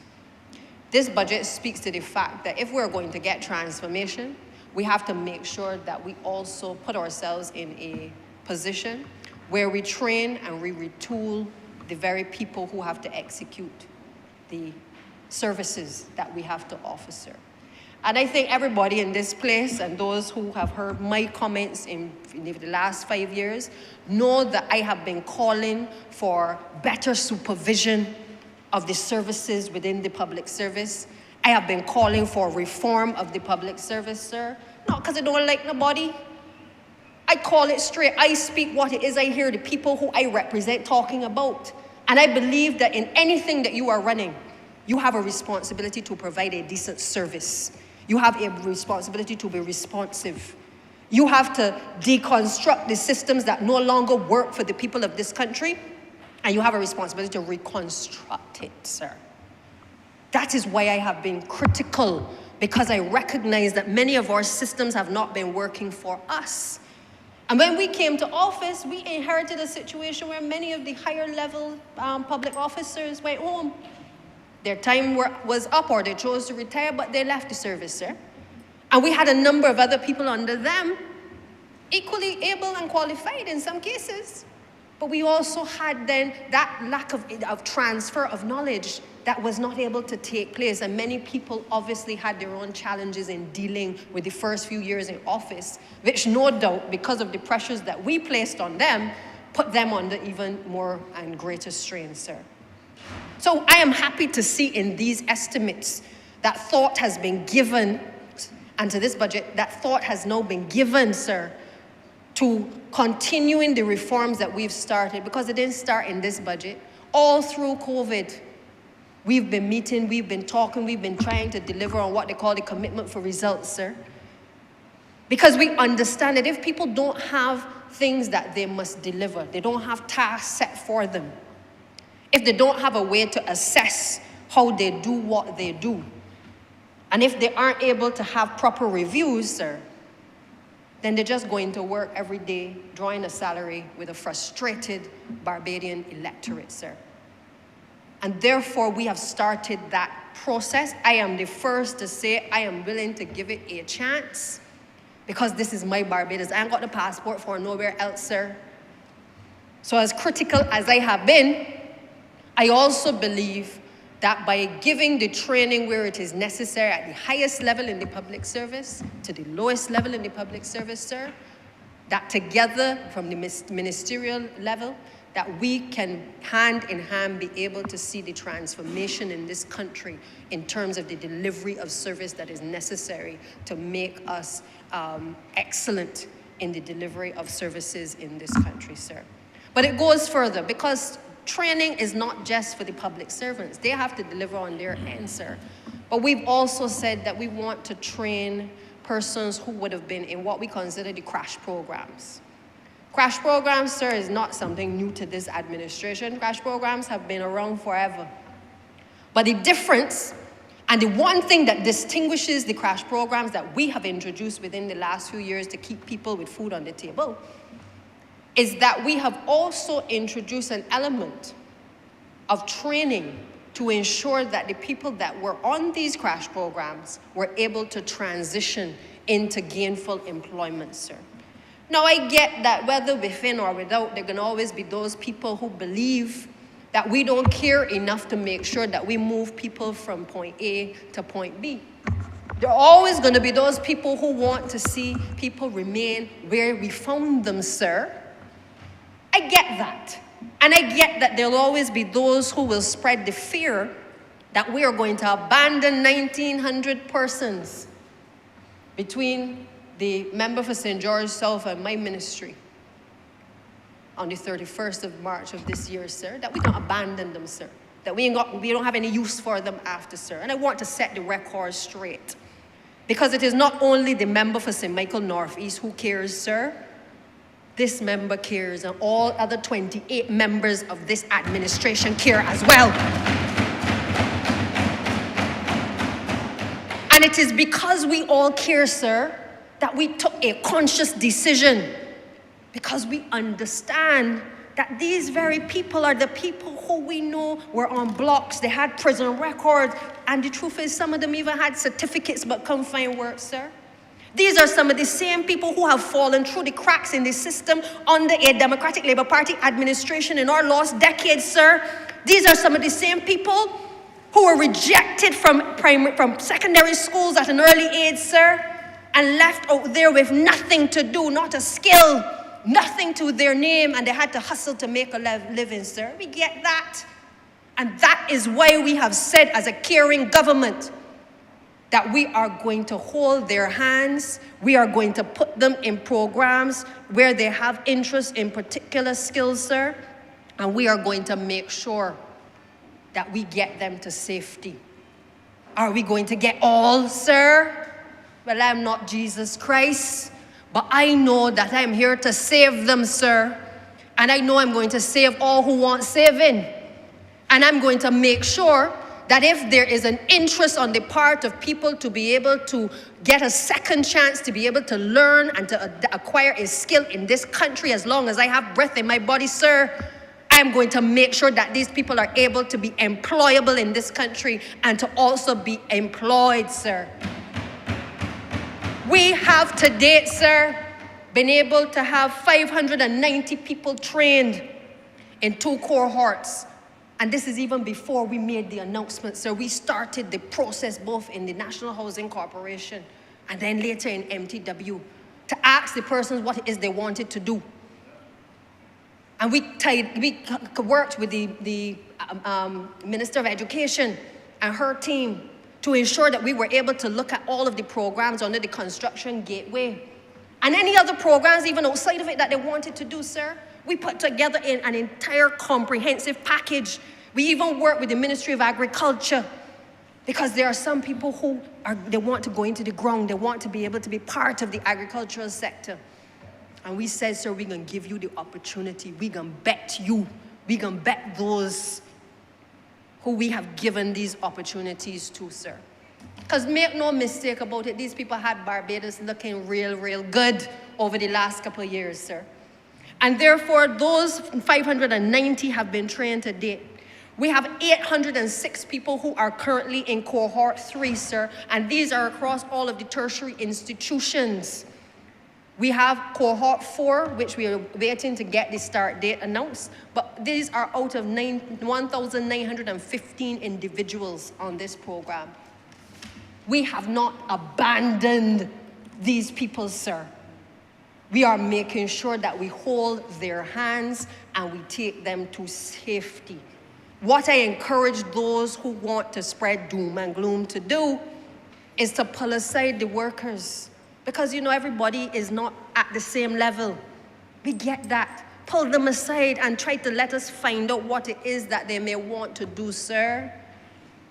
Let us find something. That is why when you hear the Honourable member who is now responsible for planning, the Minister for Planning, when you hear him speak about all the projects, sir, that is coming on stream, well, it's not just for us to put people in construction on the government projects alone, but those projects are intended as well to be able to upskill individuals so that we are able to transfer them into a number of those projects, sir. But we went further. We have been embarking on developing the Adopt a Kilometre and expanding the Adopt a Kilometre program so that we are able, with the skills that these persons have learned on the program in landscaping and debushing, sir, to be able to transition them into cleaning other kilometers of Barbados in a private capacity. The problem with the former administration, sir, is that they always want people to be dependent on the state, sir, for an income. The Barbados Labour Party believes that the people must be dependent for themselves and independent, sir. That is the difference between the two parties. This party is not a party of handouts. We helped up these individuals at a very difficult time in our history. They helped us as well, sir, and we therefore owe it to them to make sure that we get them to safety. Sir, in the few minutes that I have, because I had to touch on that and set the record straight. But I want to say that the 27 million in these estimates that is coming from the CAF program, it isn't going to touch every single constituency, but we are going to try our best to touch as many of the roads that we know need rehabilitation. We're going to use the technology to make sure that we're able to identify where the worst roads are and to be able to assist in being able to alleviate the problems, sir. That 27 million isn't the only money that is being spent, sir. I just want to take the opportunity to let members know. Under the Barbados Labour Party administration, from 2018 when we came to office, we spent 6.3 million on roads. We then increased it in 2019, 2020 to $28 million. As a result of COVID, and obviously we know all of the challenges that we had, that came down to 7.6 million. In 2021-22, we were able to spend $39.8 million on road rehabilitation in this country, sir. And the 27 million that is in the CAF program for this year is just the icing on the cake, sir. Because we also know, and we had an extensive estimates debate, speaking to the issue of the $230 million for the Scotland district, of which the Honourable Member for St. Andrew has been able to speak earlier to the issues of White Hill starting, a promise made and a promise kept. We've been able to start to look at Thompson Bridge, sir. We've been able to start Vaughan's Road, and we have already completed Shorey Village. And I don't intend to detain the House on how long it takes for us to get these works done. Suffice to say that the 27 million in this estimates is but a small part of what this administration is prepared to invest, sir, in road rehabilitation and infrastructure. It has nothing to do with the 3 million in equipment that the Prime Minister has also put in to be able to assist us with the short road program, sir. We have put in money for bridges. We have put in money to address the Brighton Windsor roundabout. We have put in money to be able to make sure that we can do the Highway 7. And I must tell you, sir, that we are in discussions now. Senior Minister and myself have been in discussions with the team to be able to see if we can find a temporary solution on Highway 7 until we complete those designs. Because I am not going into no hurricane season without being able to at least have some relief brought to the south coast of this island, sir. I say all this, sir, to remind this country and to remind this administration that we can fall for the folly that we are doing nothing. We can fall for the folly that we're trying to transform too fast, that we're leaving people behind. But we need to remind people of the road that we have traveled, sir, because the road that we have traveled has not been an easy one. When I hear people talk about how bad the roads are, sir, I remind myself of the Ministry of Education and the fact that in just 3 years, we were spending over $25 million on this, just the rehabilitation program on the schools, sir. The Democratic Labour Party took near 10 years to spend $15 million. That is what we came and found. So when people are asking the question, why is it that the infrastructure of this country has deteriorated to this point? Sir, it is not the Barbados Labour Party administration. We have been trying to put money into a lot of these programs to make sure that we can play catch up. And the figures do not lie, sir, in terms of what was spent then, what they saw as a priority, and what this administration sees as its priority, sir. I am therefore supportive of this year's budget. I'm happy about the social programs, the fact that we're going to have all of the mini stadia necessary for communities, and especially communities like the Pine and Wildy area, also necessary for the Haggett Hall area and the Map Hill area, sir. I am happy to know that we are not just focused on the economy, but we are also focused on the social programs, the parenting, sir, making sure that we're also investing in our creatives. And this is an area that you know I'm very passionate about, because I feel that our creative people should not have to wait until they leave school in order for us to be able to recognize that they are creative or that we want to utilize them for anything, sir. And this investment in the film industry is not only going to stimulate the creatives in this country, sir, but it is going to give them an opportunity working with people from outside, from foreign investment coming to the country, to be able to improve the standard and the quality of what it is that this country is able to produce, sir. And I'm sure that with all of the projects that have been announced and pronounced upon, and with all the people that are going to be coming to Barbados' shores, sir, I look forward to being able to ensure that we provide the necessary infrastructure within this country, within this next financial year, supporting obviously all of the projects that are on the horizon, and looking forward to us being able to transform this economy, sir. With those few words, Mr. Speaker, I'm obliged. Honourable Member for St. Joseph. Mr. Speaker, the difficulty with coming near to the end of any debate is that you are fairly likely to cover ground that has already been well plowed and, I wouldn't say trampled. Members on this side, members in this government don't trample things. We practice good husbandry. But the fact is that you're likely to be plowing some ground that already been plowed once or twice. I am not, sir, going to engage in any debating high-wire acts. I'm going to stay away from the Bible, if you don't mind.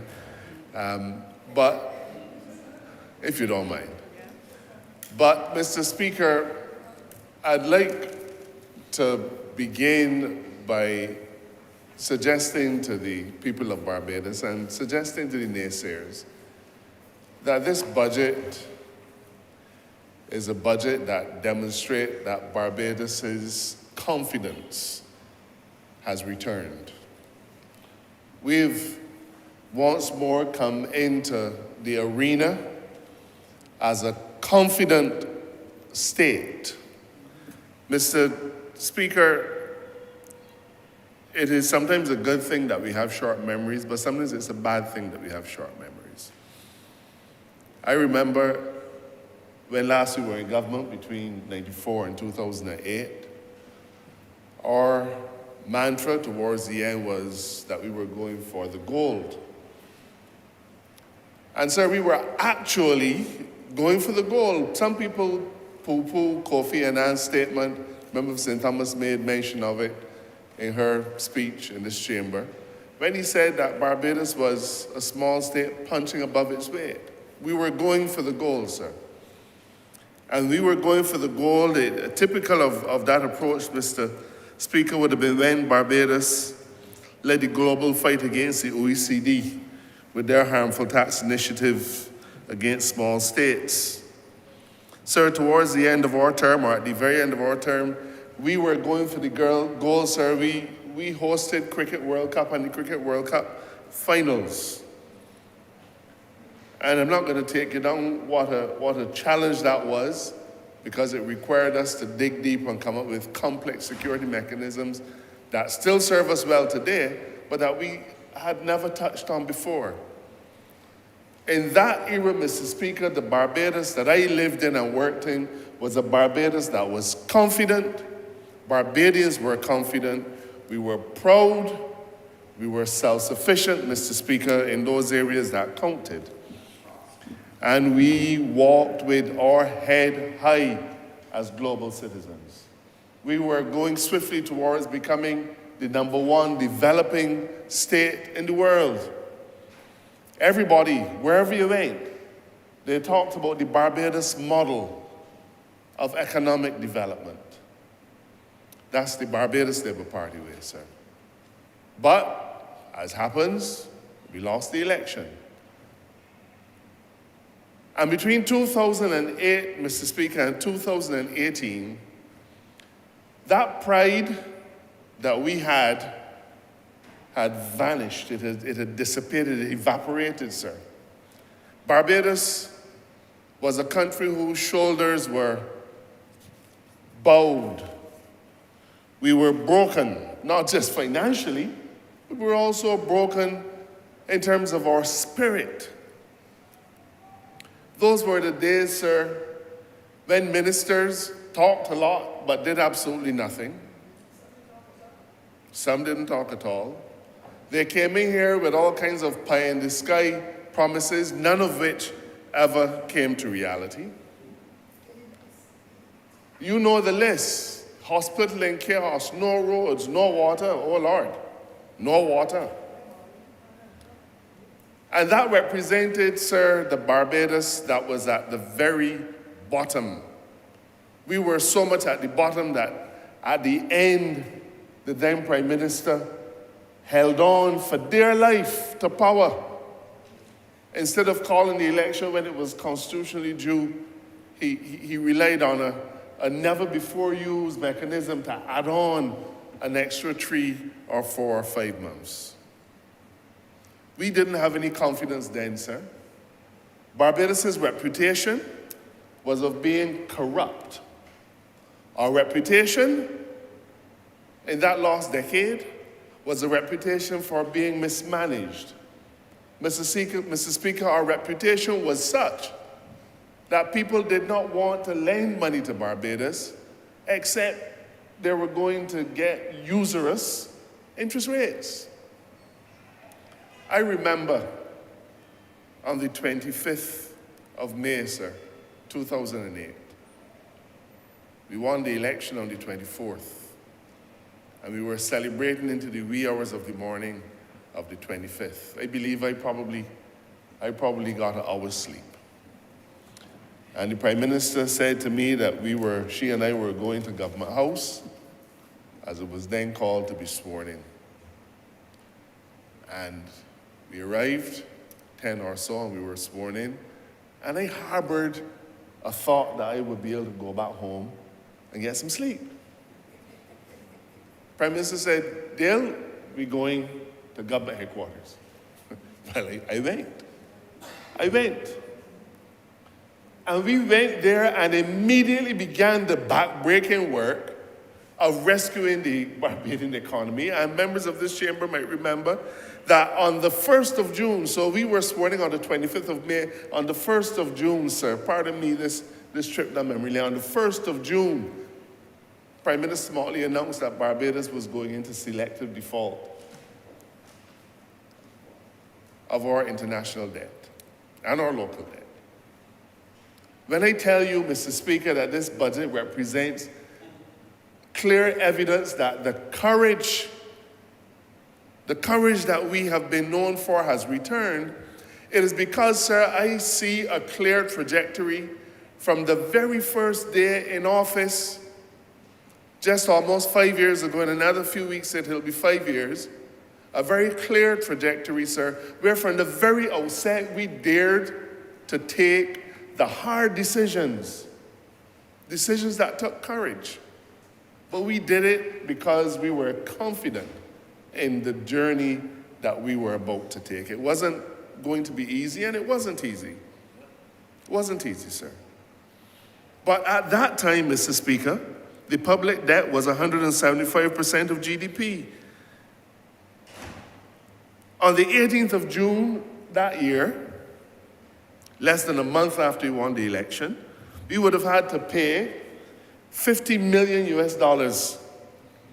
in debt service payments. Our foreign reserves had dropped to $220 million. Mr. Speaker, today, those foreign reserves are $3 billion in less than 5 years.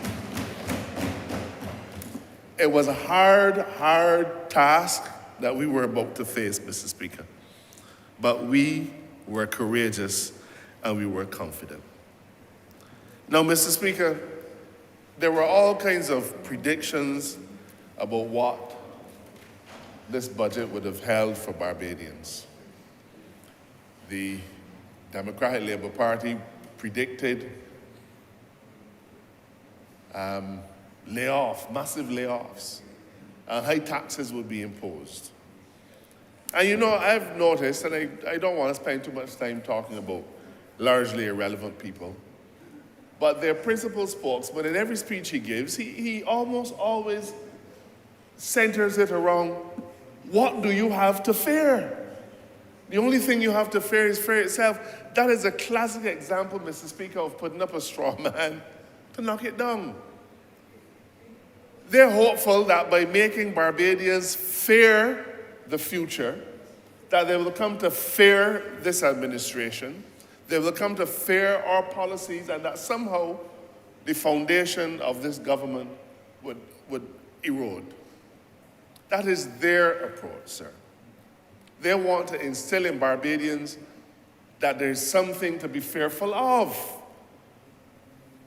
I suppose there is, sir.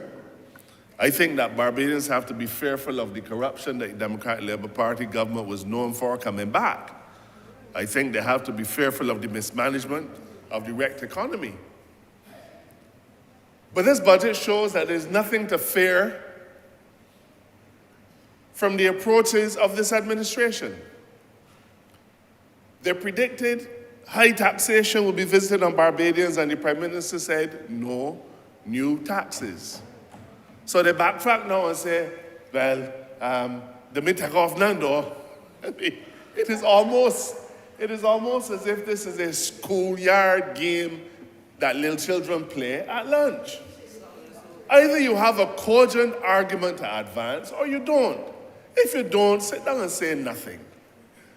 But when your central plank is proven to have no substance to it, don't tap back now and try to take a different approach. This government is about serious people working to preserve the lives and livelihoods of Barbadians. And instead of no new taxes, Mr. Speaker, we've given Barbadians, public servants, anybody who works for government, $1,500 tax-free, back pay with their allowances, and a pay increase. We've increased the tax-free allowance for pensioners. And all of these are things that we are doing. And if you think about it, Mr. Speaker, it's almost counterintuitive, because the more things like that you do, perhaps simple-minded people would say, so you got to increase taxes. But we've shown in this budget that we are able to give to the people of Barbados significant things and significant advantages without imposing any higher tax burden that they're already facing. You see, Mr. Speaker, the members of this chamber, all Barbados Labour Party members, we understand how difficult it is to make a dollar stretch. We understand how difficult it is for families to survive in modern Barbados. But that is why at every turn, Mr. Speaker, we've strained every sinew, we've made every effort to make sure that all Barbadians benefit from the beneficence of a government. Now, Mr. Speaker, I am sure, I'm very sure, that the detractors will continue to say, oh, we've done this wrong. You know, somebody said, well, we've been vague. No, this is a budget speech, you know. And it is true, it was probably longer than average. But nobody in the world could expect, sir, that in a televised live address given for 3 to 4 hours, that the precise details of every measure that is announced could be advanced. That is illogical. It has taken weeks to formulate these policies. It has taken weeks to look at the pros and the cons, to rip them apart, to deconstruct, to reconstruct. It has taken weeks to get to this place, and they say it's vague. When I look back at some of the budget speeches given by a former honourable member now living in Washington, and his weren't just vague, some of his were just plain ignorant. I have looked back at budget speeches given by the Right Honourable Oinafa, now of blessed memory. And his were vague too. But, Mr. Speaker, being vague is not a worthy criticism, because government policy, when it finds expression in 3 or 4 paragraphs, will of necessity be vague. But it is what underpins that policy, sir. It is what underpins that policy. You know, then going back years, somebody would have said that every Barbadian should have piped water in the house. Well, that sounds vague too. Every community in Barbados should have access to running water. It's vague. But you do it. And these policies, sir, you call them what you like. But I know that the Prime Minister has the commitment of 29 other individuals here who are determined to take these policies and work with them no matter how vague they may appear to be, and make them work for the benefit of Barbadians. Now, sir, there are times when with confidence you have to take risks too. It is not every policy that we take that will have a guaranteed outcome. I have a brave young man working with me, and he has an extensive program. But he's not so naive to believe that every single element of that program is going to be successful. You have to take risk. You have to take risk. Mr. Speaker, the budget includes provision for life coaches. It's life coaches, career coaches, and parenting coaches, sir. Life coaches, career coaches, and parenting coaches. Never before done in the history of this country, not as a government initiative. But the whole point about it is, as vague as it might sound, is that we have individuals in our communities, in every constituency in Barbados, who, like it or not, need to have some direction. You know, an honourable member and myself were reminiscing of our younger days, and I guess anybody who hears me speak, it wasn't that long ago. Know that I refer often to my own parents. But You know how many times, looking back on my childhood, looking back on it, I didn't know then, but looking back on it, I recognize that my parents, poor parents living in St. George with 3 little children, were carrying some serious burdens. They had to figure out how we would eat. They had to try and finish build a house. We all were catching bus because the father had the car. I used to leave home at 5:30 in the morning to get in Charlesworth Bridge to catch the 6 o'clock bus to get in town. There were some mornings when I got school at Cormier before the watchman left. I was there that early.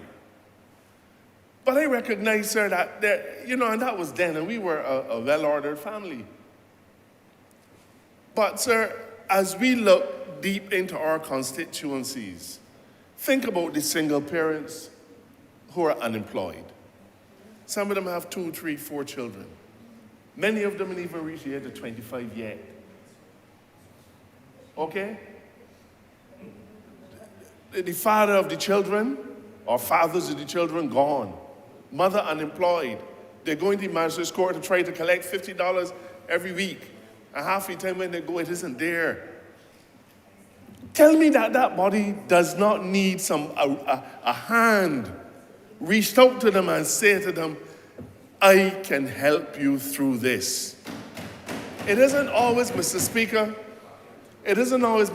that giving them money will solve the problem. Because if you give somebody money and they have no understanding of how to manage it, it's gone, it lick up. Minutes on a mobile phone. So life coaches, when we say we're going to give people life coaches, it's because we understand that if we don't help to put that family on a firm footing, if we don't, sir, then there's a good chance that when those little children get 16 and 17 and 18, they're so disillusioned with being in that household that they're going to spend the time on the block. And when that happens, the person they look up to will not be the kind of person, sir, that will tell them to do good. It won't be the kind of person that will tell them hard work is important, education is important. Their idol will be somebody, sir, that none of us in here would approve of. But it's a risk, Mr. Speaker. We've never done it before. And we can't guarantee that every single encounter with a life coach is going to give a positive result. But, Mr. Speaker, if we save one, it makes a difference to that one. Parenting coaching, I remember Paradox. I'm not even sure if Paradox is still functioning. I'm happy to hear that. But you know what? Paradox has always been a group of volunteers. I think they got a little subvention by government, but it's largely a volunteer approach. What is wrong with the government? What is wrong with the government taking a chance to say, I am going to spend some money to rescue some of our families? I'm going to spend some money to help a young man or a young woman orient themselves for a positive career. It's a risk. And if it sounds vague, so be it. But I know what we have in mind to do for these families in Barbados. Mr. Speaker, the next year will see a lot of challenges for us. There's no doubt about it. And the next 2 years, and the next 3 years. But what will help us get to the place where we need to be, sir, is the confidence and the courage. So when I say this budget is a symbol of the courage of Barbados, the courage of Barbadians, and the confidence that has returned to our economy, it is because I see in it a series of initiatives, a matrix of policies that, if correctly carried out, will take Barbados where it needs to be. I remember sitting in listening in budget speeches and I hearing the price of this going up, the price of that going up, cigarettes going up, rum going up, everything going up. I remember those budgets. This wasn't a budget like that, sir. This was a budget to say to Barbadians, let us sit down now, join hands, and work on a set of things that are multi-sectoral, and help to take our country where we need to be. You can't poo-poo mini stadia. In many of our constituencies, regrettably, the pavilions are broken down. And it's not we that cause it, it's years and years of neglect. The pavilions are broken down. But you know what you have to ask yourself, sir? What are our communities focusing on today? What is community life? We all grew up, well, half of us perhaps grew up at a time when there were youth clubs, when there were different things to take you out of the house. In fact, you were glad to have a club meeting to go to because at least your mother would let you go to that. Otherwise, you ain't left at home. Or you can't get back in after dark. It was a different Barbados. A very different Barbados. But you know what has happened, sir? We have almost systematically focused on a number of national places. So you have the stadium, you have the gymnasium, you have various large installations like that. Then perhaps what we ought to be doing is bringing some of these things back into our community. It's a risk, Mr. Speaker. It's a risk. But this is an administration that is prepared to take policy initiatives and say it is an investment that we are prepared to take a chance on. Now, I look forward to when my mini stadia comes to St. Joseph. And I will do everything that I can to make sure that it is a hive of activity and that the stands are always full. But none of us can put a gun to anybody's head and tell them, come and go to this. We don't have the capacity to do that. But if, as an administration, Mr. Speaker, we put the facilities in and create an environment where people want to participate in that kind of activity, then I believe they will come. Speaking especially for my constituency of St. Joseph, I am confident that we will make more than adequate use of any public facilities that we get. Now, Mr. Speaker, St. Joseph perhaps has been one of the most neglected constituencies in the country. And I know that others will fight and members of St. Thomas will say that ain't true and all kinds. Sure, you already said that. Yes, said that. But you know, I remember what it was like Christmas of 2016 when my constituents had no water. They had no water, sir. The clinic, soap clinic that we had, a dump. The community center in Bathsheba, falling apart and empty. Roads, some of them you probably should not call roads, sir.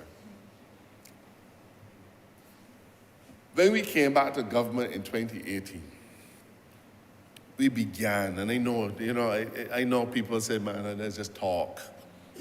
But we began to chip away at some of these wrongs in my constituency, as we did in others.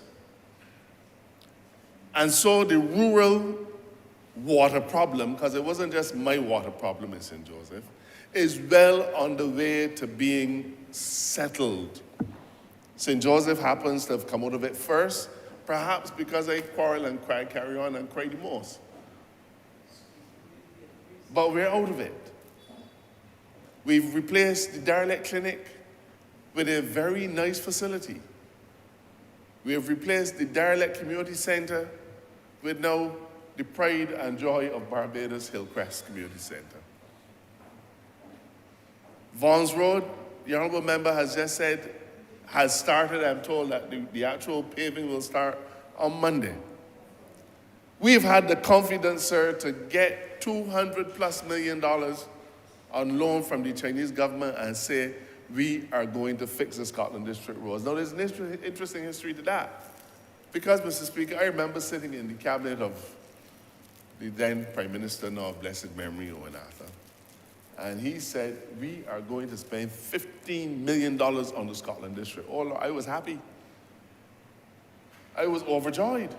that we were going to spend $15 million on, not 50, 15, 1-5. We were going to spend $15 million on the Scotland District. And that money was going to solve the Scotland District problems. You know, the thing is, if you don't spend 15 now, you've got to spend 250 later. And we came to government, and every plan that we had for the Scotland District got scrapped. And had some of those initiatives that we put in place been taken then, we would not be having to take on $200+ million of debt to fix the Scotland District. There are districts in St. Joseph that I know when I first came to St. Joseph, I could drive through. I used to be able to drive through the Spa, Honourable Member for St. Andrew. It wasn't a good road, but I could drive through it. Now you could barely walk through it. Okay? If a stitching time saves 9, had we taken those initiatives then, we would not be having to take on this kind of burden now. But, sir, we have the confidence, and more importantly, sir, we have the credibility to take it on, because once more people are interested in what Barbados has to say and what Barbados has to do. Mr. Speaker, I don't propose to delay the chamber for very long. As I said, when you come up near the end, you end up having to, in some instances, go over things that other members have gone over. But that's not a bad thing. What, sir, would be a bad thing? What would be a bad thing? Is if the naysayers among us continue, sir, to deprecate the efforts and criticize the legitimate efforts of this administration to keep our country afloat. Perhaps it is that they don't understand what we're doing. Perhaps it is that they can't see. They don't have the vision. Well, if you don't, just sit down and shut up. Leave us to do the governing. Because, Mr. Speaker, if there is one thing, we are good at what we do, governing the country of Barbados. I'm obliged to you. Honourable Member for Christchurch, Essential.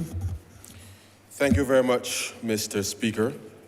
And I rise certainly to lend my voice of strong support for this budget.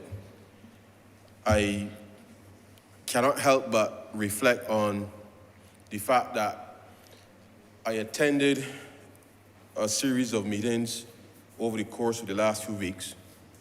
And I must say that having heard the initial feedback, sir, from members of the public, I think we must recognize that this is a budget which I believe has a lot of people in shock, sir. A lot of people in shock. Because of all the things that we've gone through in the past 3 years, the expectations of hardship, trepidation, if you like, sir, as the government sought to right-size the fiscal stance, people believe that there was going to be some level of stress and despair. And I'm happy to report, sir, from my constituents in Christchurch Central, that they understand, sir, they understand that this government has been steadfast, not just in managing the macroeconomy as been said, but in responding to people every step of the way for the past 5 years. And I want to thank my constituents for staying the course with me, because this has been a challenging time, sir.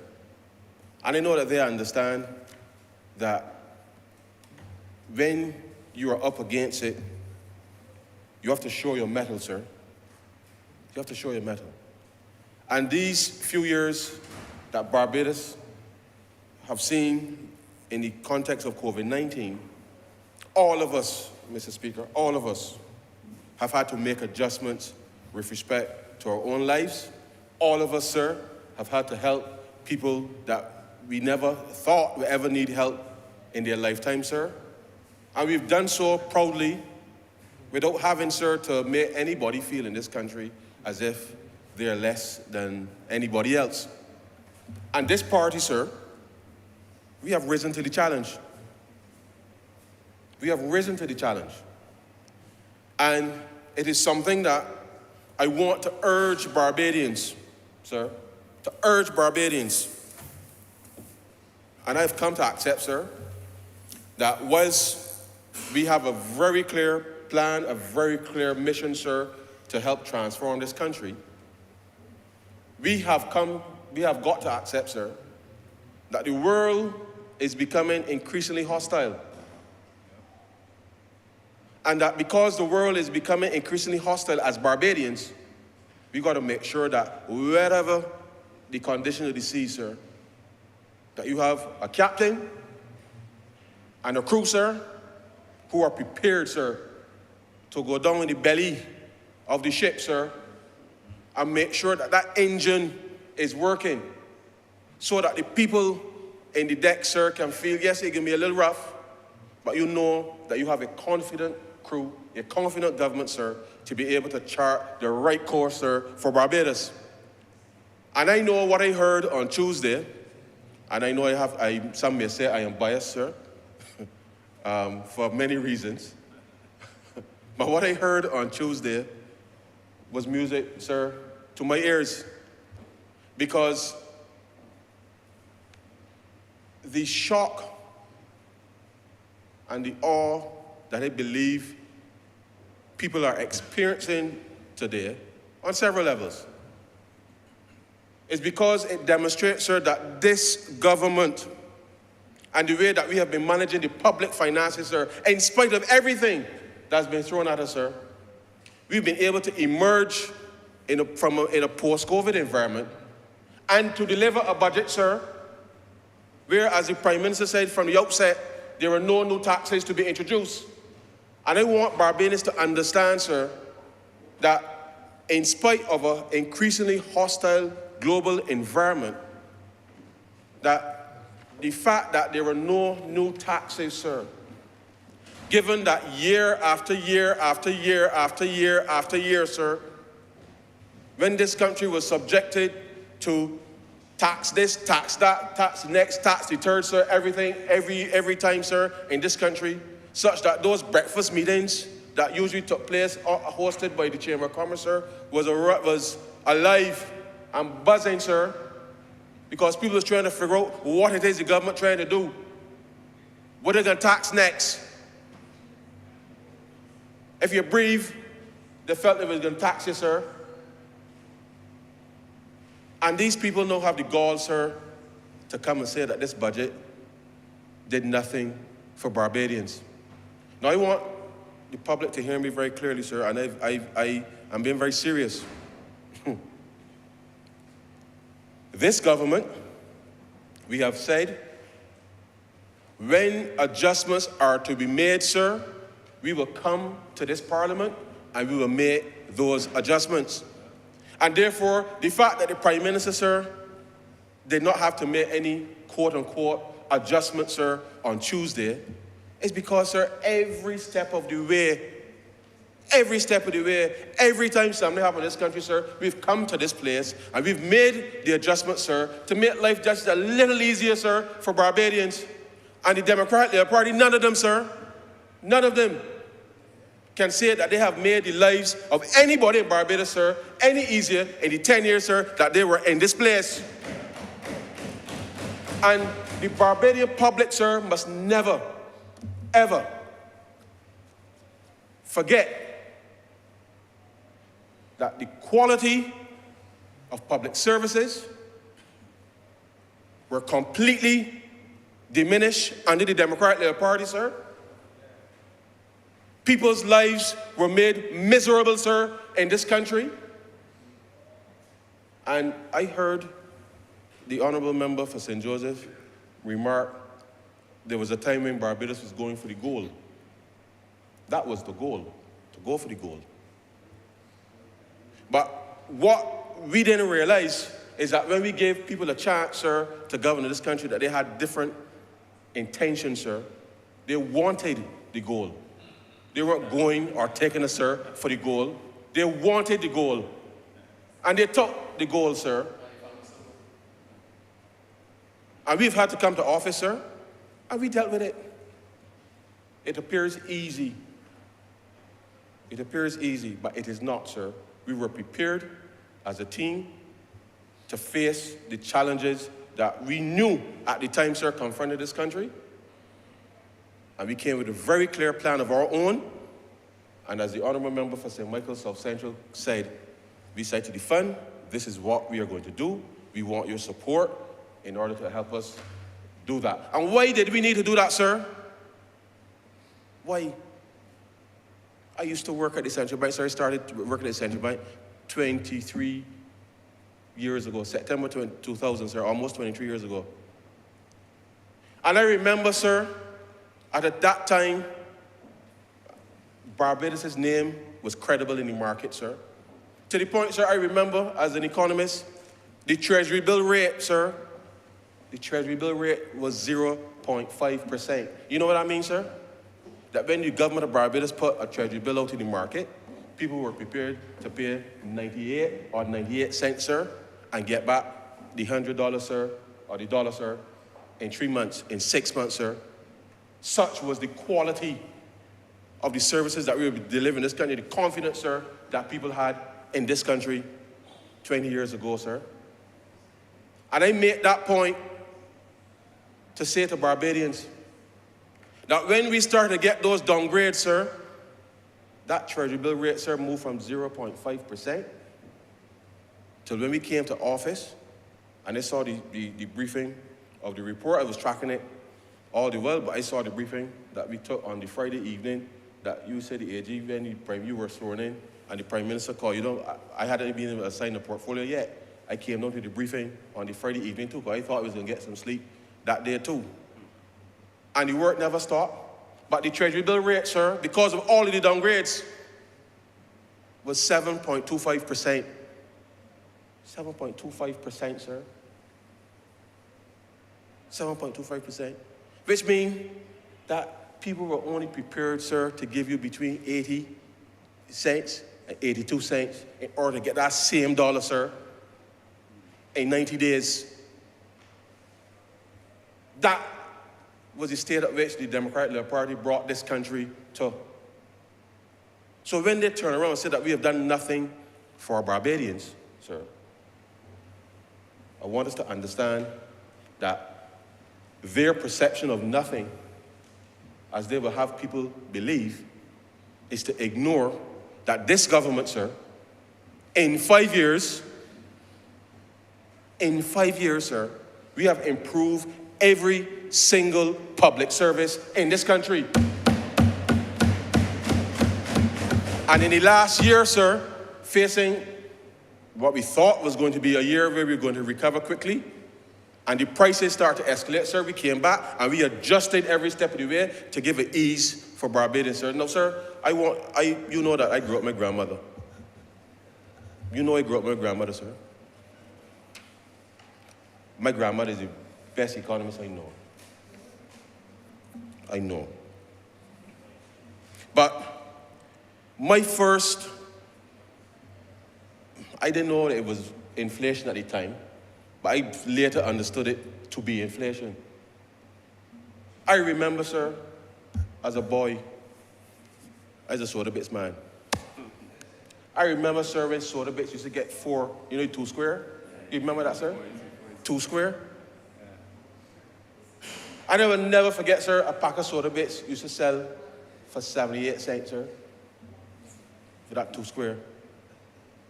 This is 1992 or around that time, sir, deep in that structural adjustment period. And I remember, sir, when the company there, sir, in White Park announced that we would no longer get a pack of soda bits in a 2 square for 78 cents, that we was going to get a 1 by 2, sir, for the same 78 cents, sir.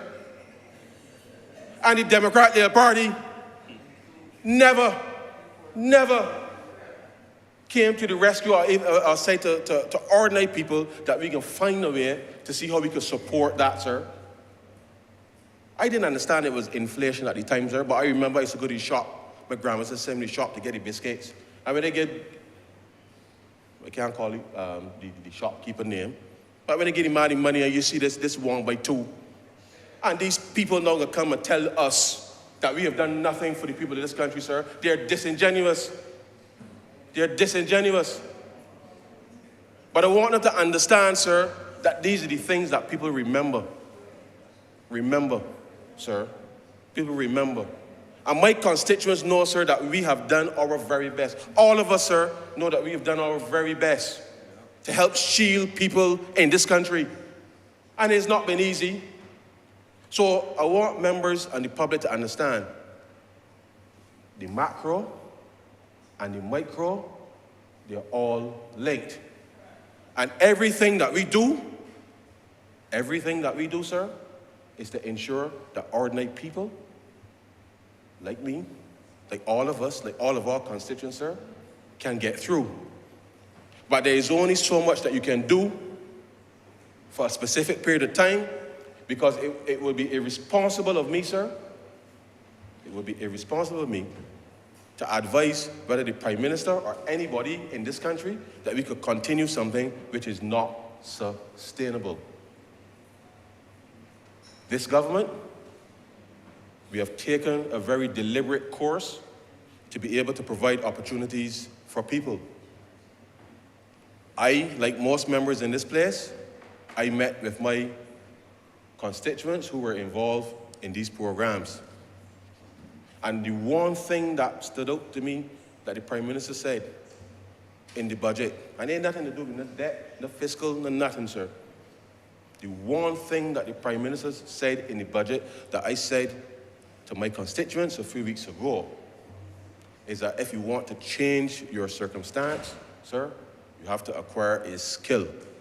There is enough work in Barbados, sir, today, not when the Democratic Party was in office. There is enough work in Barbados today that if you acquire the skill, sir, you will have the opportunity to be able to craft a living for yourself. Now, these are some of the hard conversations that we have to have in our communities, sir, in our communities. I certainly am having those conversations because nobody, sir, owes Barbados a living. Every time we step out from here, sir, we are stepping into hostile environments. And nobody is looking to give Barbados an ease. Nobody. We are arguing for a specific policy space to be able to do the things that we know we need to do to transform people's lives. But at every turn, sir, at every turn, you think you win something here, there's another battle, sir, to fight. And we small, but we mighty. And whatever the challenge is, sir, I know that this Barbados is going to rise to the challenge. But the people of this country got to understand, they got to stay focused. Focus. And do not allow any noise, sir, any noise, to be able to distract you from what is important. Now I'm going to just say a few words, sir, very quickly on where you see the state of play in the economy right now and the extent to which we understand what is required to move forward. Now, sir, as I look at my office at Bay Street on a daily basis, I see the beach, sir, littered, flooded, sir, with people. And it is a sight, sir, that, whilst, yes, in the context of the pandemic, clearly is a stark reality. But I do not remember, sir, even when, before the pandemic, looking at the office and seeing so much people, sir, on a daily basis operating in Carlisle Bay.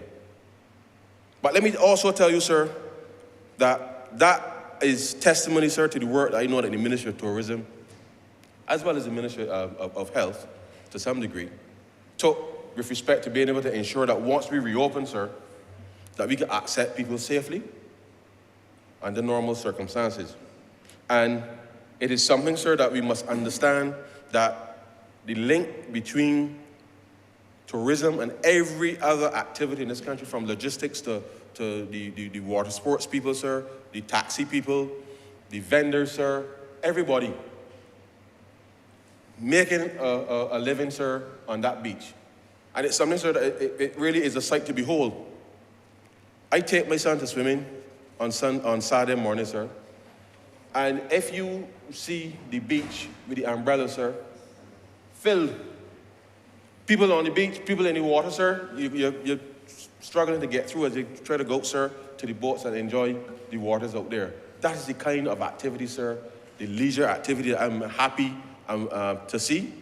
And I know that based on what the Honourable Member for St. Michael West Central indicated in his presentation, that the summer, sir, is looking good. The summer is looking good.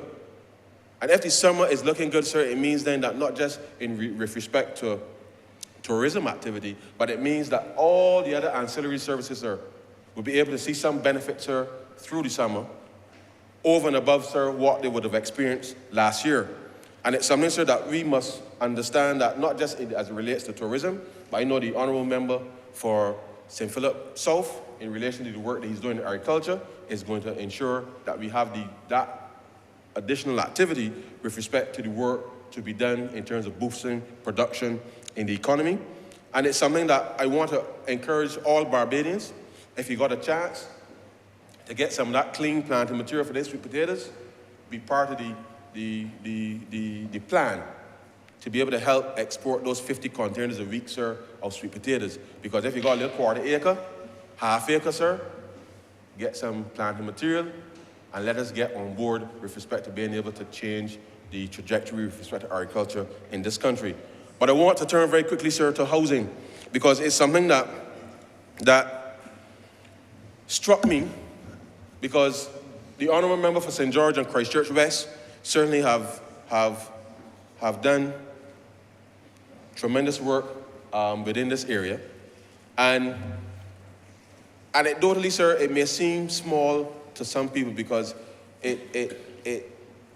when you're not accustomed, sir, to providing services for people, you will try to poo-poo most things, sir.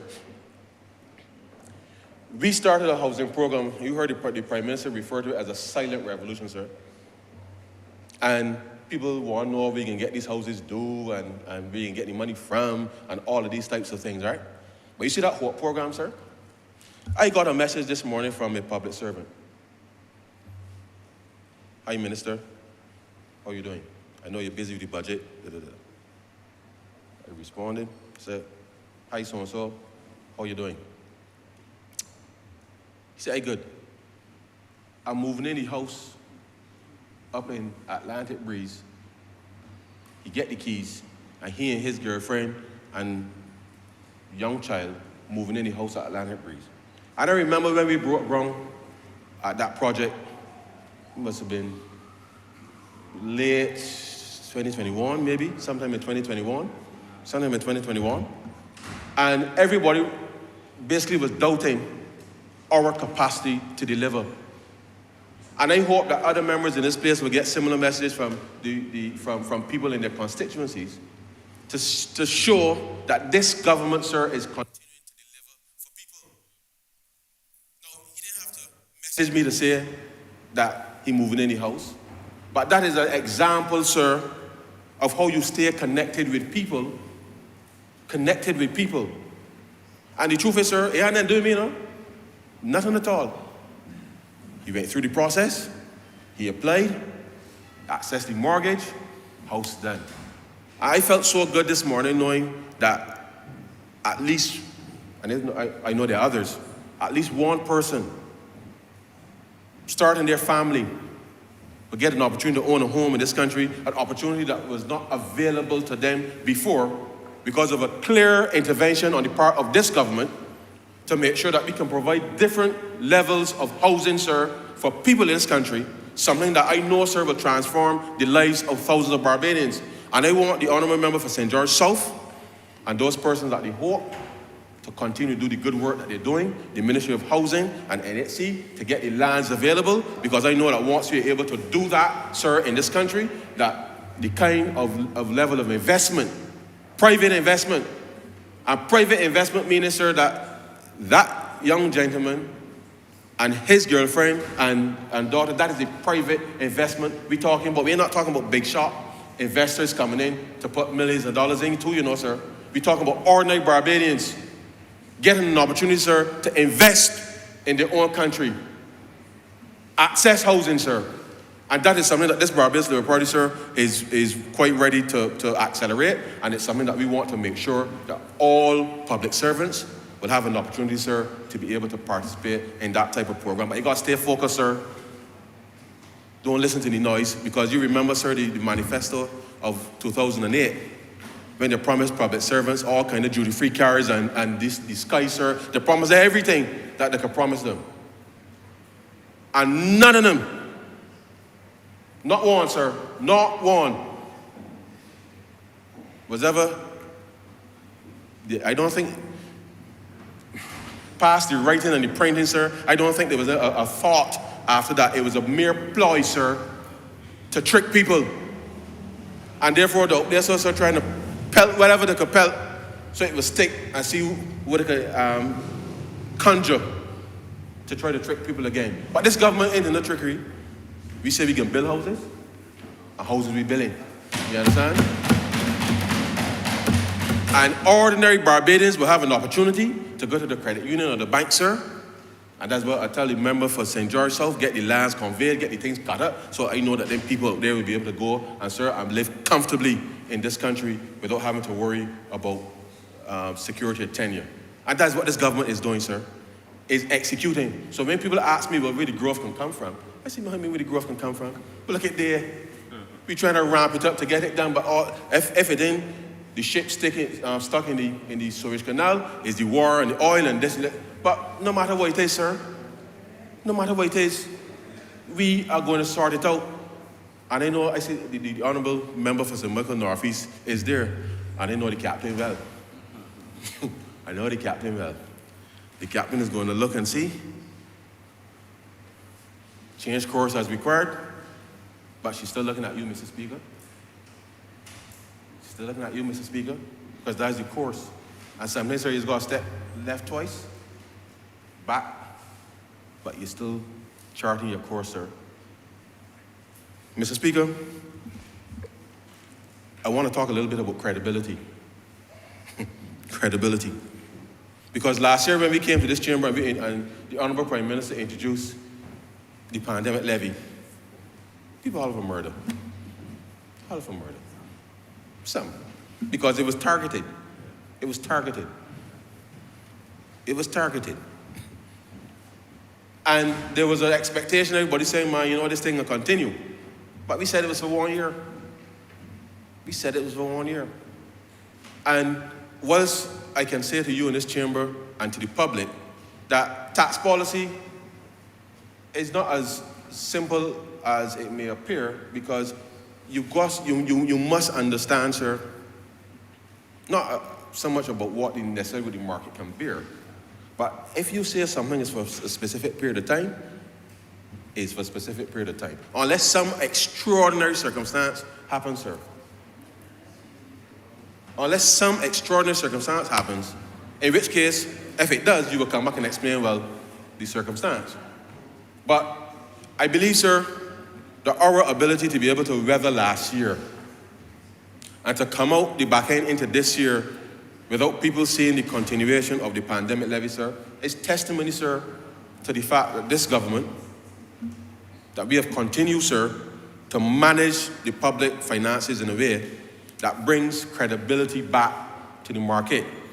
So when people ask whether or not the banks will come back into the domestic market, and the people are trying to cast doubt, the truth is, sir, the banks live here too, you know. The bankers live here too. They all saw what COVID did to this country, and they saw what the government was able to execute on behalf of this country, sir. And therefore, when I reflect on the fact that we've gone through 3 very, very, very rough years, sir, very rough years, and our public finances, sir, are in better shape after the worst years ever experienced in this country, sir, than when the Democratic Labour Party was in power, sir. in much better shape. But more importantly, sir, and I think it's important that the public understand, just very clearly, sir, because sometimes, people ask for specifics. They ask for specifics. And just for the avoidance of any doubt, sir, for the avoidance of any doubt, the public debt when we came to office was 18 billion, sir. 18 billion, 18 billion. The public debt today, sir, is 14. 14. Now, sir, I have 2 primary schools located in my constituency. I have one across the road, the border, and another one that is around in St. David, sir. Any primary school child, sir, any primary school child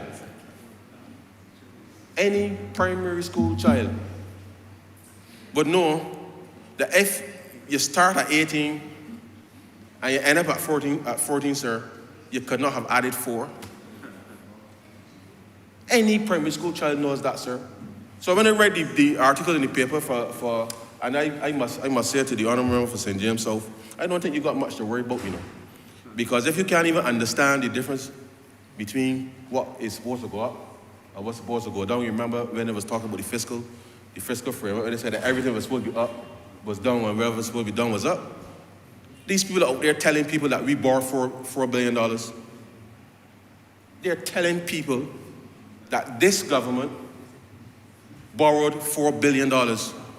If you can't even get basic mathematics right, Mr. Speaker, how people could take you seriously?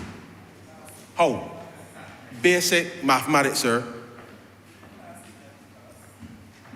Basic mathematics. This is serious business, sir. So if you want to talk foolishness, go and find some kind of stand-up comedy show to do, sir. But when you're coming in here, sir, where you're impacting people's lives, you got to get the basics right, sir. You have to get the basics right. So, credibility, sir. Watch the clock. I watching you, sir. Watch the clock. I watching you. I take my cue from you, sir. You synchronize. You always synchronize. I take my cue from you. You No, don't sir. synchronize. You watch. I must tell you, before I'm watching the clock, sir, and before I end, I want to thank the staff of the Ministry of Finance and Economic Affairs. These last few years, but certainly these last few weeks, sir, has been very intense.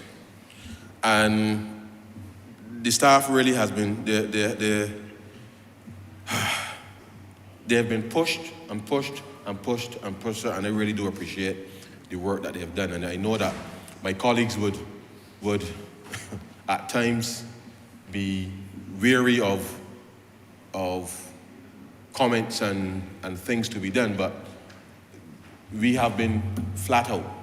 And I really want to thank them, sir, for the work that they have done on behalf of this country. It really is a thankless job because in spite of the fact that members were here debating, I was still in communication, sir, with my PS and staff all through this exercise because there's still things to be done in the back end, sir. And I really want to thank them for remaining committed to the process because without them, we really would not be in a position to be here. Now, sir, I will conclude, naturally, sir, by saying that I will support anything, sir, that has any variation of up or on, sir. And I know that the theme for this budget, sir, statement, upward, onward, Beijing Excellence 2030, sir, is really rooted, sir. You know. You probably got an extra minute for that. Probably got an extra minute for that. I appreciate it, sir.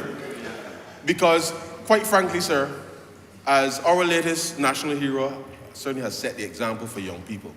That the sky really, not so much as the limit, so that's a cliche, the sky really, sir, should be the floor. Because we need to understand that our reach as Barbadians, sir, far, far, far and wide. Far and wide. And the respect that I have seen wherever I've gone, and I don't remember which honourable member had indicated it, people want to talk to Barbados because of the Honourable Prime Minister. And we understand that. And as a team, we go out there and we represent Barbados, sir, to the best of our ability.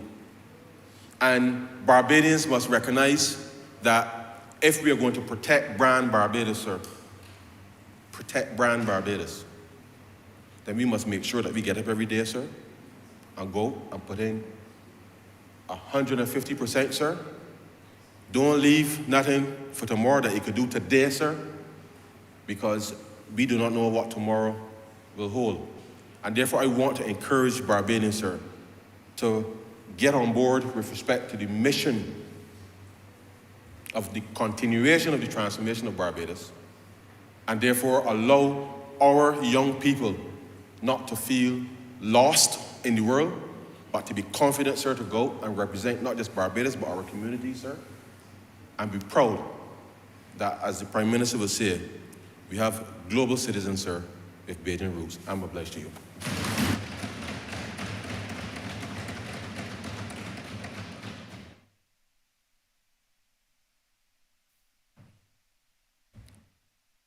Honourable Prime Minister.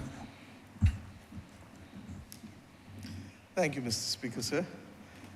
I thank you for allowing us to be able to wrap up this debate. And I want, first and foremost, to thank genuinely all honourable members who spoke, and to say that in spite of the fact that the electorate of Barbados has chosen to give us the hand that they've given us, I believe that the people of Barbados will see that this is a parliamentary party that is a robust institution and that allows perspectives that reflect perhaps perspectives as wide as the country has. I say to each of us that this journey cannot be seen in isolation. And perhaps, if I may, and I don't normally do this, but if I am asked to express a personal thank you for one speech in here that truly set context, reflected philosophically, but equally was pointed in their comments and did not show anything but fairness and did not reflect fear, either in or out, it would be the speech of the Honourable Member for St. Peter. And I want to salute him for his speech, because I think that genuinely, and especially knowing the conscience with which he speaks all the time, when you hear him take the kind of guard that he took last night, then you understand, Mr. Speaker, that there is a genuine concern that in this country we are in danger of having some developments take place that can pull this country back into the dark, deep days from which we have come. And I thank him. He didn't spend a lot of time on the measures other than as they related to St. Peter. But I thank him because I felt that that perspective was absolutely critical. Every day, we are dealing with fake news. Every day, we are dealing with somebody trying to excite fear at a time when the world itself is already riveted with anxiety and fear. And even as we speak today, in this week, The unfolding events of the banks globally have to be watched with a very careful eye. And we give thanks that the United States government and the Swiss government have acted with the dispatch that they have, recognizing, and we knew this from 2.5 years ago. Anybody remember what I said? That we can easily move from a pandemic to a debt crisis to a financial crisis. And a financial crisis can come literally within days. It looks too much like 100 years ago, because that was partially what unfolded. And anybody knows the origin of the term bank holiday? When the then President of the United States of America, and it is perhaps ironic that others chose to echo his words, but to focus on the emotion of fear. Mr. Speaker, I give this Honourable House and this country the assurance that we are at the wheels, and we are alert, and we shall continue to be so. The Honourable Member for St. Michael South Central tried to make the point about you can't divorce transformation from mission critical to mission survival. And she's correct at a certain level, because we will continue to see events that can do that. But what we were trying to get at is not for the people in here. We know that we've been managing survival and transformation and mission critical all at once. But as I said, it's no longer what we do alone. It is how do we mobilize a country into the mindset of transformation. Recognizing, as she said, that you will have, a hurricane hits us again, we will have mission critical and mission survival. But it doesn't take your eye off of transformation. And that is why at the end of my speech, if you recall, I said I wanted to speak to the children from all over, and the member for St. Michael East reminded me, don't forget the Ivy. And I said, yes, including the boys in the Ivy, who I'm going to come and see this weekend. Because they must know that in life, not just government, not just work, that there are times when you literally stumble. There are times when you fall down. There are times when something happens to distract you. But the true test of character is in your ability to stay focused on the mission at hand. Now, sir, there are a few things that I just want to address in this wrap-up. And there are one or two additions that I'd like to add. The House has had a long few weeks. And I want to thank honourable members, because these people in here, you have shown that good governance is possible by explaining things to the public and to the people of this nation, as you have done across the last, 4 or 5 weeks, sector by sector by sector by sector, give account of the people's taxes that are being collected and showing clearly where the opportunities for cooperation and synergy are. There are those who have said that they're not sure where the growth strategy is. It's unfortunate, but let me take you through again, because you know sometimes repetition is necessary.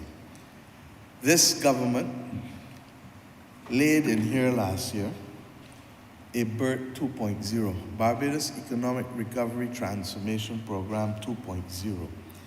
And we said then that growth is at the center of it, and that all that we do will be to propel growth. And in so doing, this budget speaks to it. Some have said that we haven't given sufficient detail. Well, I think that if I went to give any more detail, we might be in here for 40 hours and not 4 hours. And if you want to challenge me, I think the longest I've spoken in here is 7.5, 8 hours. Let's be real. A budget is for the announcement of measures, and then we speak after and tell you how we're going to execute them. When the measures are specific and relating to revenue, they become subject to the Provisional Collection of Taxes Act, which makes them law immediately.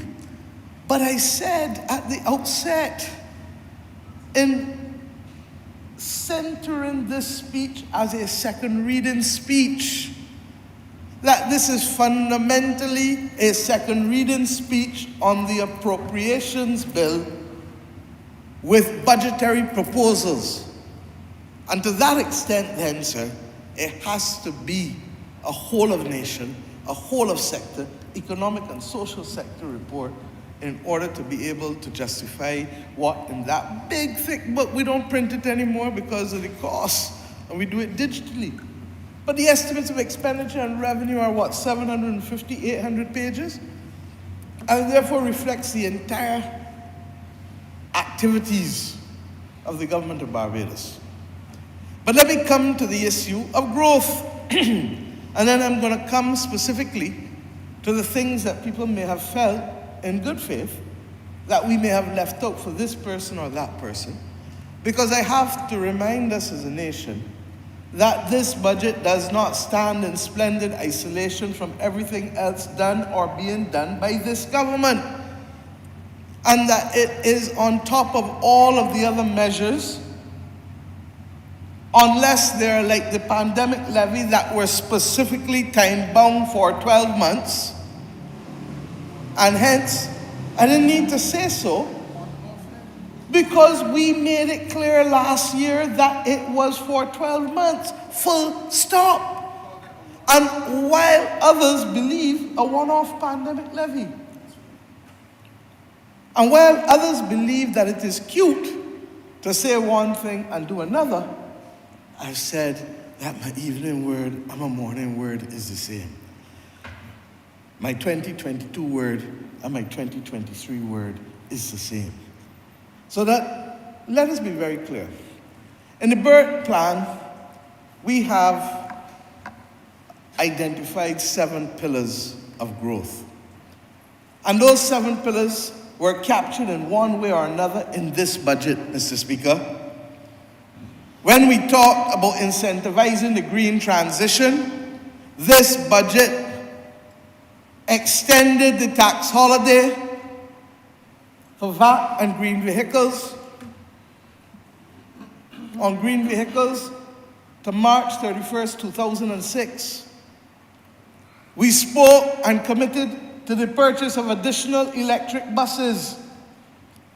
Not satisfied that we are already the owner of the largest volume of number of electric buses in the region, but we believe that the investment has been worth it and that we can go further as long as finances are available. And we believe that when the last government effectively privatized public transport by giving out over 750 licenses in the sector, which is what we found when we came in, that they too must transition, and hence the loan facility that has been put at fund access for low interest loans for privately owned public sector vehicles to be able to transition to some form of electric or clean energy. Mr. Speaker, we agreed in this budget that 50% of funds unclaimed in the Consolidated Fund or at Central Bank would now go to the Barbados Environmental Sustainable Foundation. Mr. Speaker, all of those measures are intended to trigger growth, because when they spend the money to buy the buses, when they go and get the loan fund, the Sustainable Agriculture for Livestock Farmers $2 million loan facility for greening measures, that is intended to trigger growth in the agricultural sector and to move them to another level. Mr. Speaker, the tissue lab will also have to use sustainable agricultural practices, and that provides the planting material that then becomes the basis for farmers to plant, reap, and export. Mr. Speaker, Pillar 2 of the budget speaks to incentivizing low and middle income houses using the renewable energy bounty as a way of de-risking applicants, as the HOPE plan has been doing. And there was no need for us to introduce any new measures here because this process is already underway. And we said that we've had to ramp up. It takes a while to ramp up because you're going from 0 to 2,000. Doesn't happen overnight. But anybody going by Lancaster, or anybody going in Chancery Lane, or anybody going down White Park, on both sides of the road, will see the houses. And we've made it clear in this budget that the National Housing Corporation will be able to borrow from the Housing Credit Fund in order to be able to buy houses for those people who cannot afford to buy them. Tell me, them is Bajans or them from Timbuktu? Because I hear we ain't do nothing for Bajans. Mr. Speaker, people in this country who can't afford to get a mortgage will be taken care of with a 30-year rent-to-own program from the National Housing Corporation. And I have every confidence that many who start off as participants in that rent-to-own program will eventually get a mortgage very soon because they, like me, will find out that rent is dead money. When the time it leaves your pocket, it's dead, gone into the atmosphere. With respect to Pillar 3 for the growth strategy under BERT, we talk in Pillar 3 about the need to invest in skills and training. Mr. Speaker, this budget started off with me talking about training initiatives at all levels, public and private sector, investing in the National Transformation Initiative, working with the Jean and Norma Holder Institute of Hospitality Institute, and the soon to be established in the next year, 15 months, I hope, when they finish their arrangements with Florida International University, working with the University College of London, working with the Commonwealth Institute, requiring the National Transformation Initiative along with BIMAP, the Barbados Institute for Management and Productivity, Mr. Speaker, to provide the supervisory training and management that we need so badly in the private and public sector if we are going to tighten our operations and move to the next level. Mr. Speaker, the Construction Gateway Program. I defy anybody in here, anybody, to show me where else in the Caribbean people who are being laid off,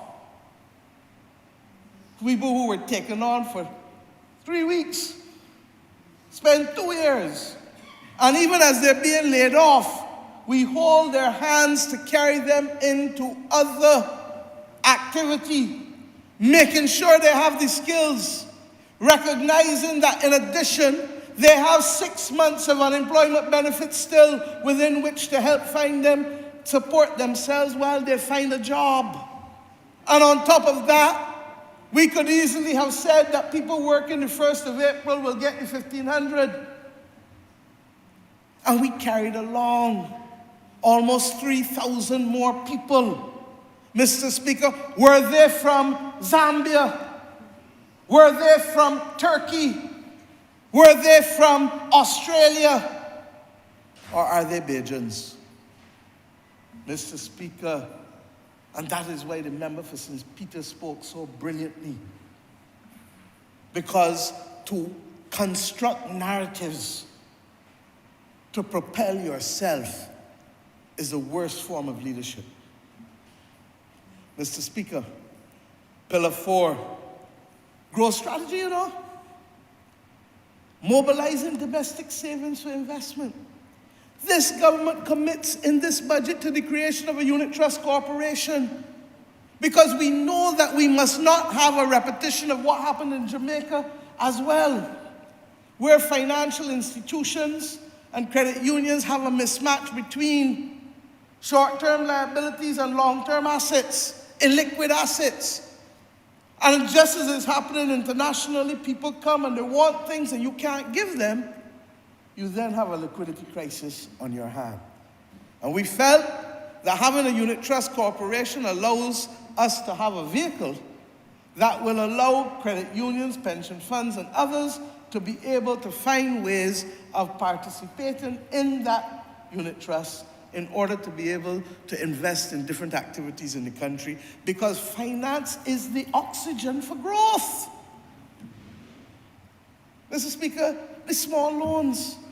And we didn't leave out the trust loans. We said, look, beyond what we have as trust loans to date, there is a case now to move between the trust loans and the fund access by creating a $25,000 limit instead of the $5,000 and $10,000. That will allow us to give the people 3 years interest-free so that they can get their businesses truly up off the ground. And between the early stages of trust fund, that medium stage, they will be effectively ready to go to fund access and to be able to continue to carry on business. And that Barbados should be the startup capital of everything. Mr. Speaker, we talked about resuscitating the domestic capital markets. We talked about repos. We talked about all of these things to make our financial markets more sophisticated. And we are doing all of this, sir, while as the lead head in CARICOM single market and economy, working with other heads of government in the next 12 to 18 months to see how we can get the regional capital markets off the ground and working for the benefit of the people. Mr. Speaker, we talked about the Blue-Green Investment Bank. We talked about being able to leverage all of that. You cannot grow without finance. You can't grow without oxygen. This budget lays out the institutional framework for all of these things so that growth can be propelled. Mr. Speaker, we talk on Pillar 5 about making government an enabler. Sir, we don't take delight in the fact that we've had to go a difficult road in trying to get a lot of the institutions that serve the public functioning at optimal levels. All of these things have to change. And the bottom line is that when we do it, who are we doing it for? We're doing it for people, not for the people who could afford to go by FMH or to go to Sandy Crest. We're doing it for the people who have to go to the Queen Elizabeth Hospital. And when I say that this House will vote $5.5 million to get the remaining works at the Queen Elizabeth Hospital and accident and emergency started, it is to be able to get rid of that bugbear that the people of Barbados face when they go to A&E. Mr. Speaker, we talk about making sure that we can have the roads and the water supply, dealing with the bridges that haven't been dealt with, because all of that is facilitating people to get to town, to get to work, to get to wherever they're going in good order. Mr. Speaker, we spoke about the institutional reform with the Growth Council and the subcommittee underneath it that will be called Barbados Delivers, that will, with a laser-like focus, help us to remove those obstacles. And we want to get to a point, I don't have a difficulty with people coming forward telling us that things aren't working. Our duty is to fix it. So that we want to know when things are not working at optimum levels. We want to know when people are not delivering at optimum levels. Because we're going to work with people to make it better. I don't believe that we inherited perfection or that we have perfection, as I've said before. But we are going to make it work as best we can, and we're going to explain to people what we are doing. We talked in Pillar 6 about making Barbados a logistics hub. And Mr. Speaker, we reduced the fees for CARICOM air travel for 6 months. We also put money in the hands of BTMI to get regional air travel going again. And as I was speaking that evening, the inaugural flight of Inter-Caribbean from St. Kitts to Barbados was landing and opening up the possibility of new routes for CARICOM travel again, instead of this nonsense that you've got to go to Miami to get to another Caribbean country. Mr. Speaker, Barbados must be a logistics hub as well to be able to take product from other countries. And when we get the HACCP certification that we need, the International Food Science Center, all that was about growth, you know. The Sustainable Industries Development Bill that is being drafted by the Chief Parliamentary Council that passed Cabinet already, recommended in the paper of work left by the last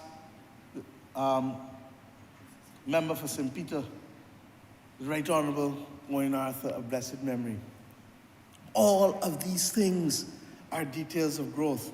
And Pillar 7 talks about new areas of diversification. And in the budget, we have specific incentives for the film industry. In the budget, we have specific incentives to get the tissue culture lab moving, as I said, the funding for it. In the budget, we put money to get a fashion industry off the ground. Will the limit be $2 million? No. But it needs the fillip to get off the ground, to buy the equipment, to have the institutional framework, and to allow us to know that the power of design is at the heart of creativity. And even if we don't make all the clothes here because it's cheaper to make them somewhere else, it is the money that comes back to the Barbadians in terms of the intellectual property and the designs that will continue to boost where this country can go. I remember when I was Minister of Industry, and we took and made special initiatives to go to Jamaica and get the fashion industry boosted, and then again we did nothing after it. And this government is here to say, I wish I could have done it 2-3 years ago, but COVID had me licked down. That's the truth. So I feel that we are already 3 years too late. But they say better late than never. Mr. Speaker, I spoke about the heritage economy, diversification again. Mr. Speaker, we spoke about the right book that was being done for the Barbados Food and Drug Agency to facilitate a pharmaceutical industry in this country. Diversification again. No, Mr. Speaker, with all due respect to those who say that the growth measures were not pointed out, the consistency between BERT 2.0, approved by this Honourable Chamber, and the budget delivered in this chamber on Tuesday is there for all who have eyes to see and are not blinded by agendas that would cause their eyes to become clouded. Clear. So this government shall remain focused on that. And you know, sir, they say, how are you going to create the jobs? You want me to list off all the projects again? Is somebody going to twiggle the nose on a Hyatt bill in Bay Street? Is somebody going to twiggle the nose on a Royalton Get bill in Holtown? Is somebody going to twiggle the nose on the new Civic Center be built? Those are jobs. The monument at Newton, those are jobs. The tissue lab, $15 million. The Youth Advanced Corps dormitories at Paragon, $8 million. And you can go through this budget line by line by line by line and find where the jobs are. And for those who don't want to see or who feel that their manhood or womanhood requires that they don't see,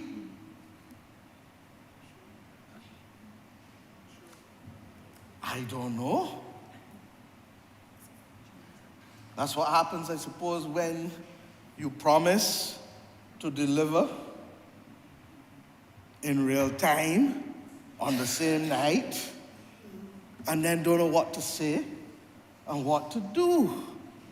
And Mr. Speaker, it was an example that perhaps the doctorate that he has is in perfecting the art of being premature. No, Mr. Speaker. With all due respect, words carry their ordinary meaning. And the ordinary meaning of the words, accompanied with the planning permissions, accompanied with the studies, accompanied with the ownership of the properties, accompanied with the legal documents to secure the funding, create jobs. You know what makes it even worse? What groundbreaking we had the day before the budget?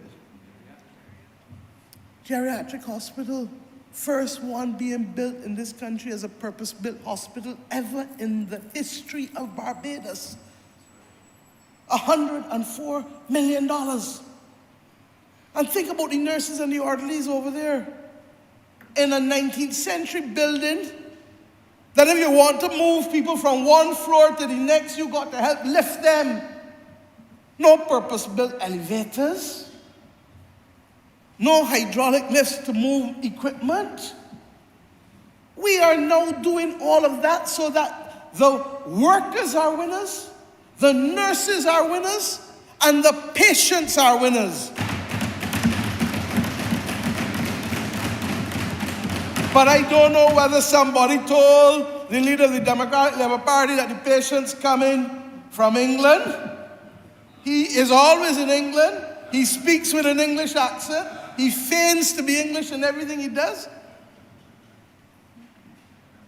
Maybe that's why he feels that this was not a budget for Bajans. Mr. Speaker, sir, pensioners. And we have said as a government, they say that we haven't done anything for pensioners and senior citizens. Mr. Speaker, the National Assistance Board, originally driven by the member for St. Philip North when she was chairman, the Community Elderly Care Program, $9.7 million at a time when we were in a pandemic. And this government has chosen to keep it because the member for St. Michael South and others have represented. The member for St. Thomas has represented to me that the people need the support in their communities. This is the same government. What you want me to do? Last year, in last year's budget, we increased the fees for nursing homes. Was not increased by the last government. No, man. They want us to talk in here for 8 and 10 hours in truth. Because if you want everything put down in one place, we could do that too. This is the government that has put a deal in place for pensioners. Is it all that we can do? No, it isn't. But we do according to what is possible and what is responsible. The first thing we did as a government was to increase non-contributory pensions, and that is what led to the line, give me the vote and watch me. Because everybody said that it could not be done and we would break up the place. And look at us today. Now people want to know why you're not doing it again. What we did then was effectively to regrade non-contributory pensions and to bring them closer to NIS. But you can't keep propelling them because then you're in danger of putting them over contributory pensions. So let's be sensible and govern, man. Don't talk because people say that they got the mouth to talk. Talk some sense. Talk some sense. And then we heard the pensioners who said that they needed the increased tax allowance and that we should have given it to them when we did the ones in 2019 to which I come. Bottom line, we've done it, and there are thousands of Barbadians now who will not pay any tax on their pensions because they earn between $40,000 and $45,000.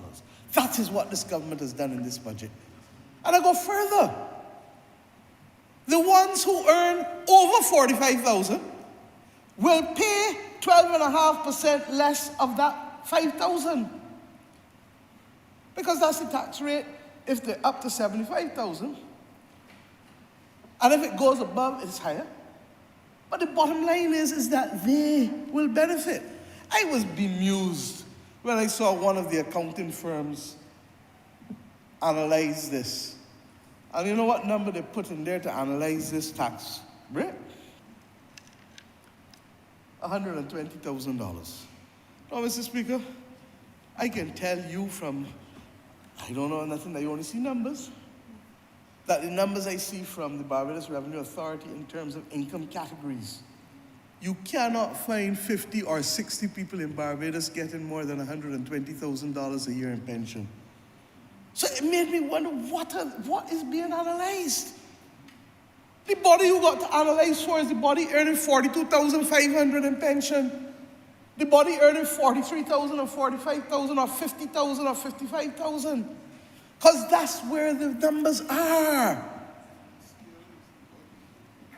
And I would love to do more, and we will continue to do more as we go forward. But remember, when we cap VAT on electricity to the first 250 kilowatt hours, and when we cap VAT on diesel and gasoline, we're also helping pensioners. Remember that when we do that, we also allow companies to continue to create jobs.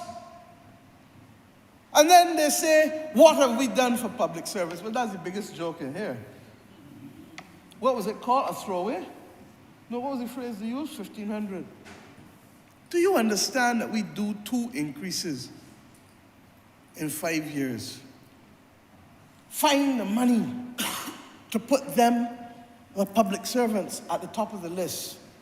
And I made the point that the reason for the lump sum is that we felt that the people at the bottom needed a disproportionately higher percentage, and that we were doing that. And this is the point I want to make to the middle class. Because the middle class and the very people at the bottom benefited in the 2019 budget with the income tax reforms that we brought down. Mr. Speaker,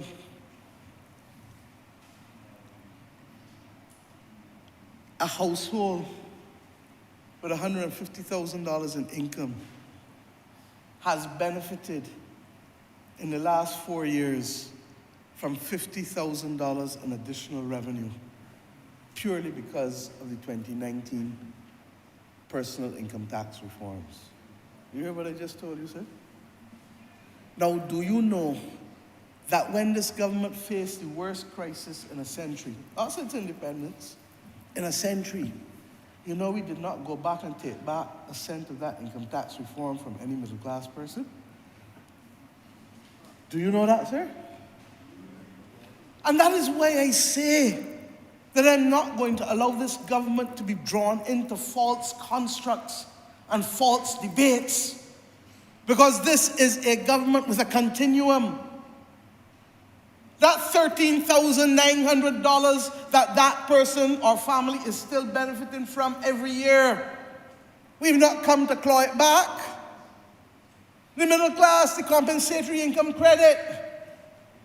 We told you when we gave it that if we need to come back any year when money's short, we might not be able to give you back the taxes. People earning between $2,000 a month and $3,000 a month.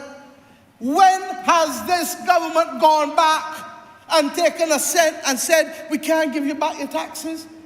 We have given back those people earning between $2,000 and $3,000 every cent in tax that they want through the compensatory income credit.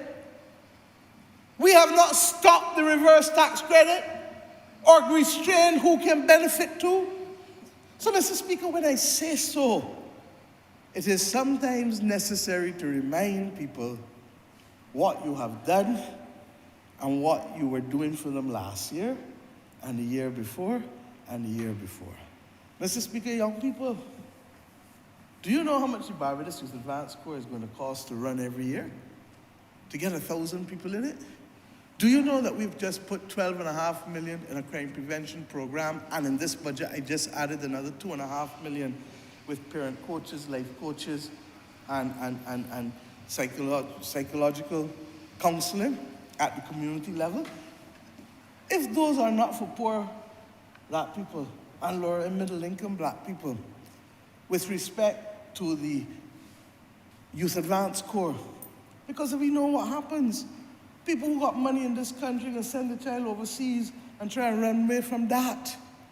This government is working to fix the situation and the deal for them. The Child Protection Bill, the Child Justice Bill. Because it's not just about tax and spend, as many of you in here, the member for St. Michael South Central, the member for St. Peter reminded us of that.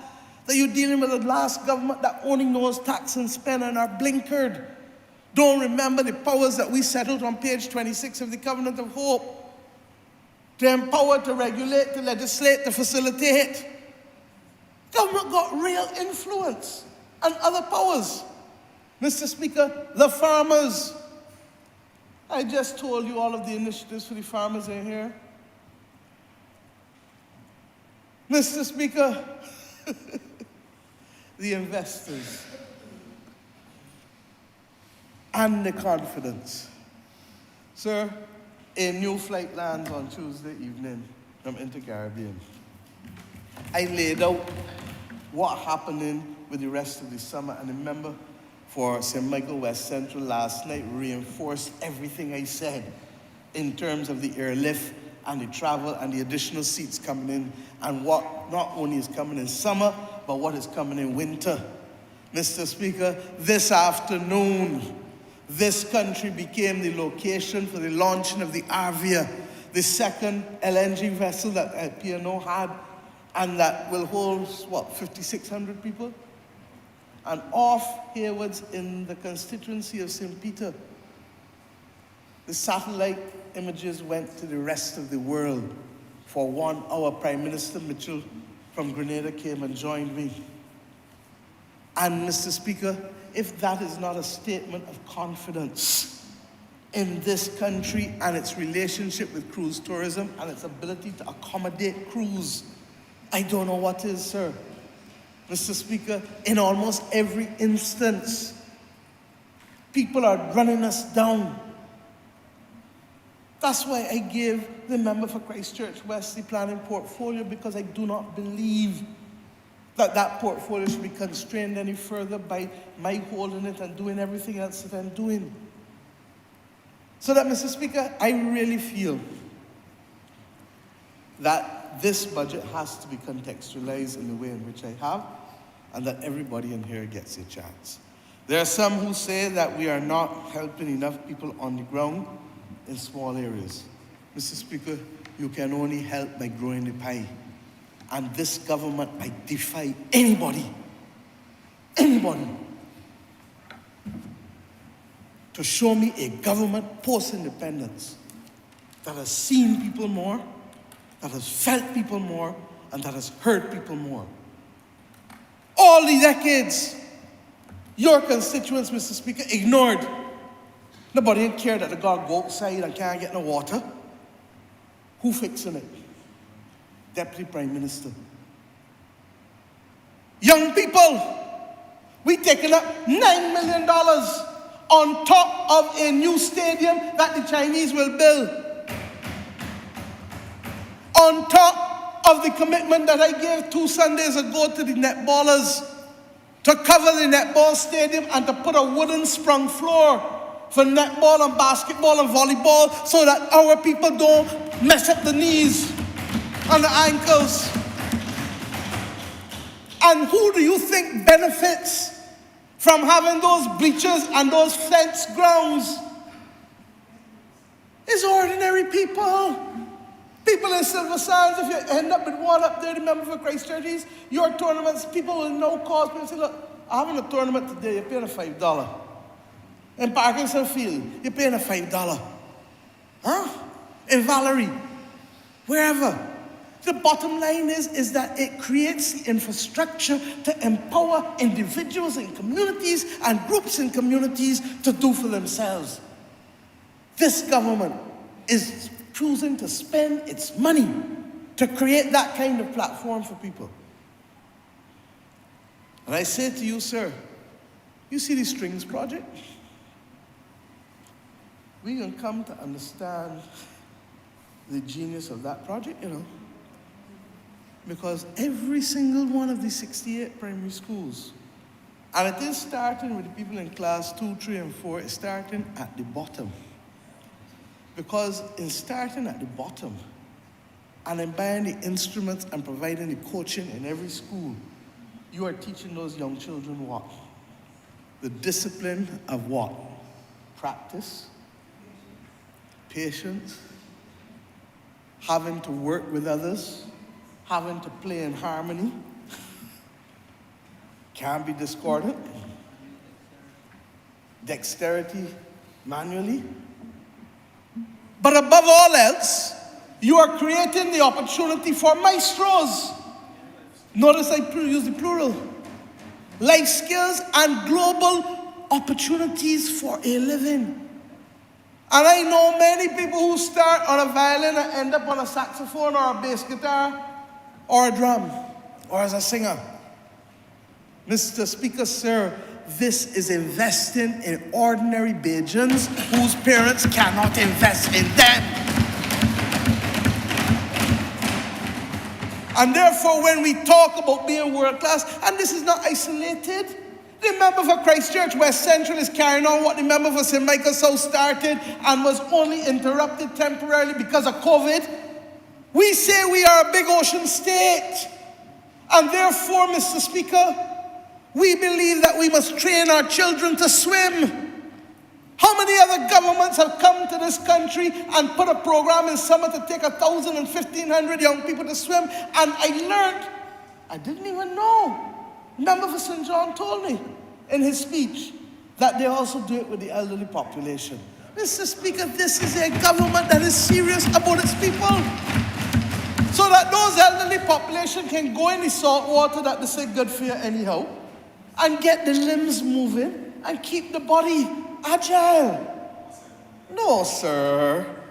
There is one other matter that I'm going to do to respond before coming to some things that I want to correct for the record or to add to for the record.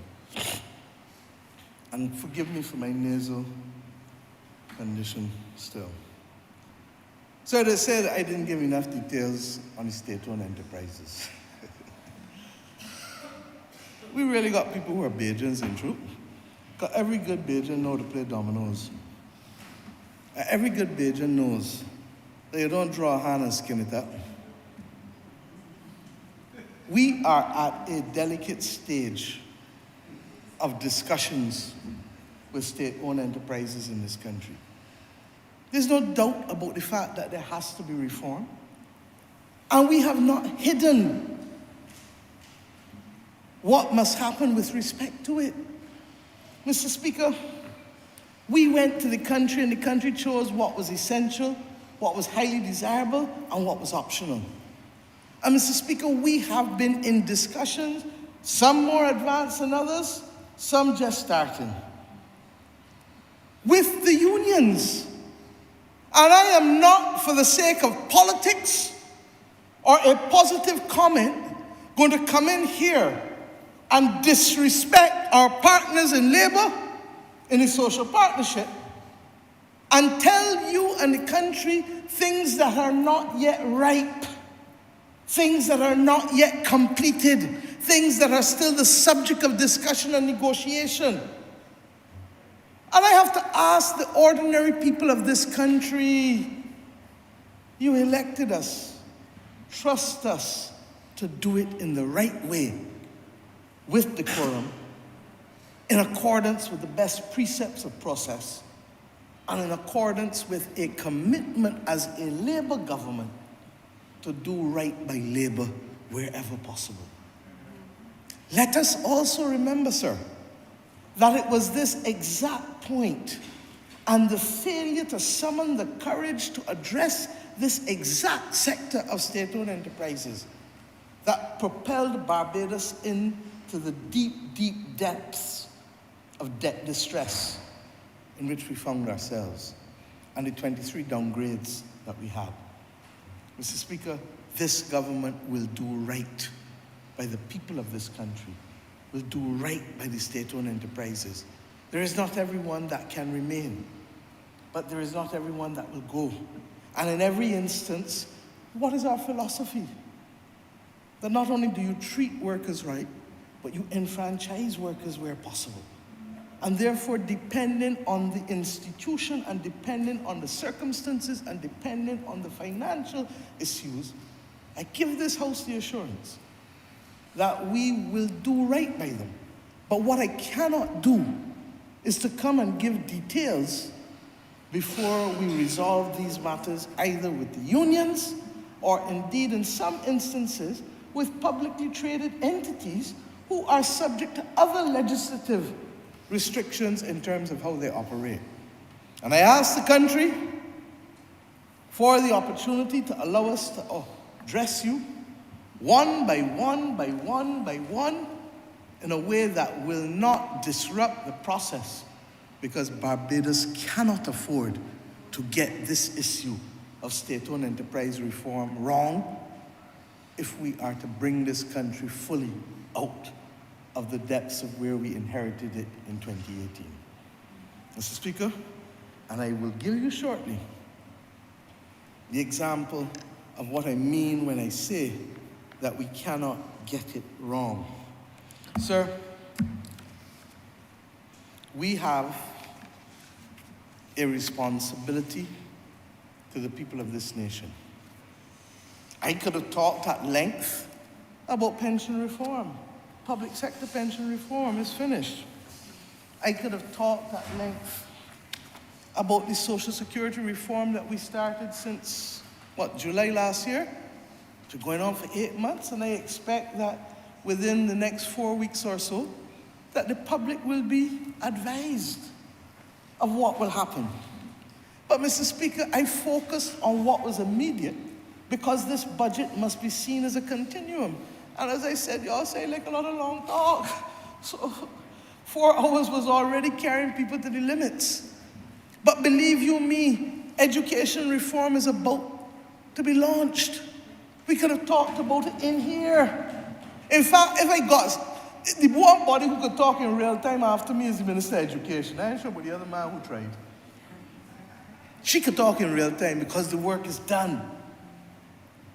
And the only reason we're not bringing it this week or next week is because the country has had a lot talking about with the budget and everything. And we feel that we must have a conversation that's not cluttered up. So you have in a house, and your mother tells you, want to talk to you, and you ready, and you want here, and you want here, and you want here. Mother says, I ain't ready to talk to you yet. Why? Because she wants you to focus on the task that you're doing, not the fact that you want to hear something else from her. So I want us to stay calm, stay focused, stay on track. Sir, and this is a government that is not adamant. There were 2 matters that were brought to my attention that should have been resolved in the budget, and I want to correct them now. In addition to the nurses benefiting from the POLTA, we should have added the youth commissioners, and that fell out the text that I had. And I want, therefore, Mr. Speaker, to let you know that the youth commissioners in the Ministry of Youth Affairs have never benefited from the loans from the Public Officers Loan Scheme, and that hereinafter, on the 1st of April, the youth commissioners will benefit from being able to access the POLTA.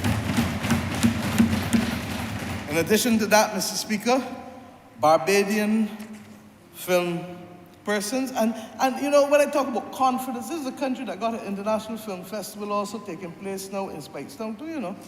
The amount of things that are beginning to happen here again tells a story for us. Look at the Garrison 2 weekends ago with the Gold Cup. Sir, the film incentives speak to the fact of, one, if you shoot in Barbados, and I want to thank the Barbadian enterprise that have asked us to add this to the incentives that we have announced on Tuesday, and we readily accept the additions that have been recommended to us by him. That if you shoot in Barbados and put the shot of the Barbados flag at the end of the film, you will get another 1% tax credit in addition to what I've announced. Secondly, that if you use a historical site in Barbados and so recognize it, that you will also get another 1% tax credit. And thirdly, If the production exceeds 10 million US dollars, you will get another 1% in tax credit.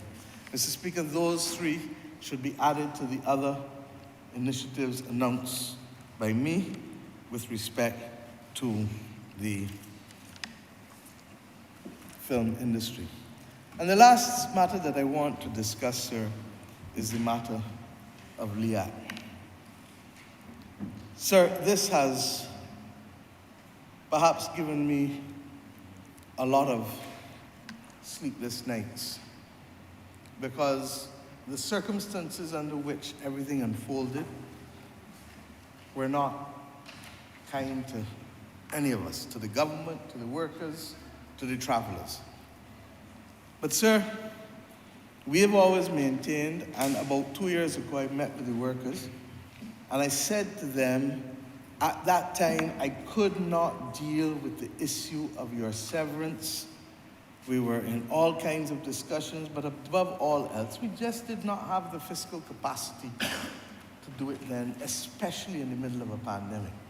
And we agreed to a $2,000 payment to help people live with respect to those who had not gotten any severance. Sir, my office has been doing work and has done a detailed sheet that now puts me in a position, I believe, to put aspects of this to rest. And we want, therefore, to announce tonight that the government of Barbados and the government of St. Lucia has already done it for St. Lucian workers at LIAT. The government of Barbados will take responsibility for all of the Barbadian workers, and that the government of Barbados will pay up to $75,000 in cash to each and every person in terms of their calculated severance liability, and that any number for severance over $75,000 will be paid in bonds, so that the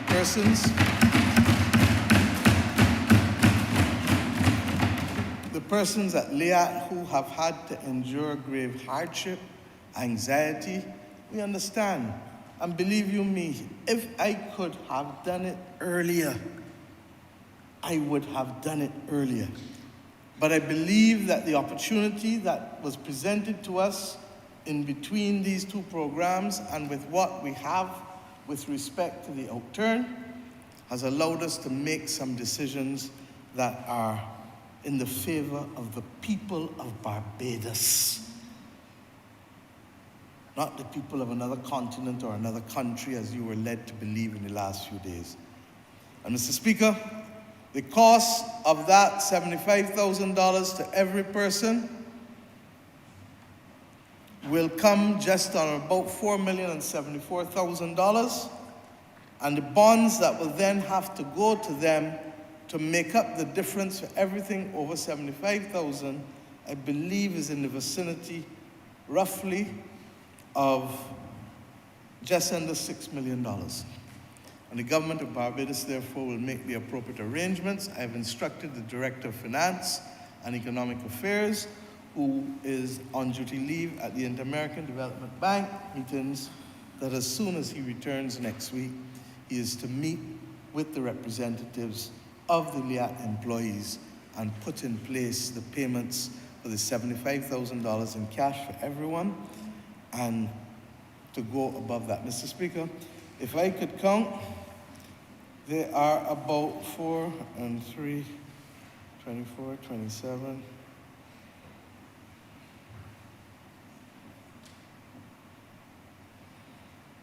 54, 59. There are 89 people who are affected. But the majority will be paid off with the $75,000 payment, and the others who have an entitlement beyond that will receive the difference in bonds. Sir, this government sees people, feels people, and hears people.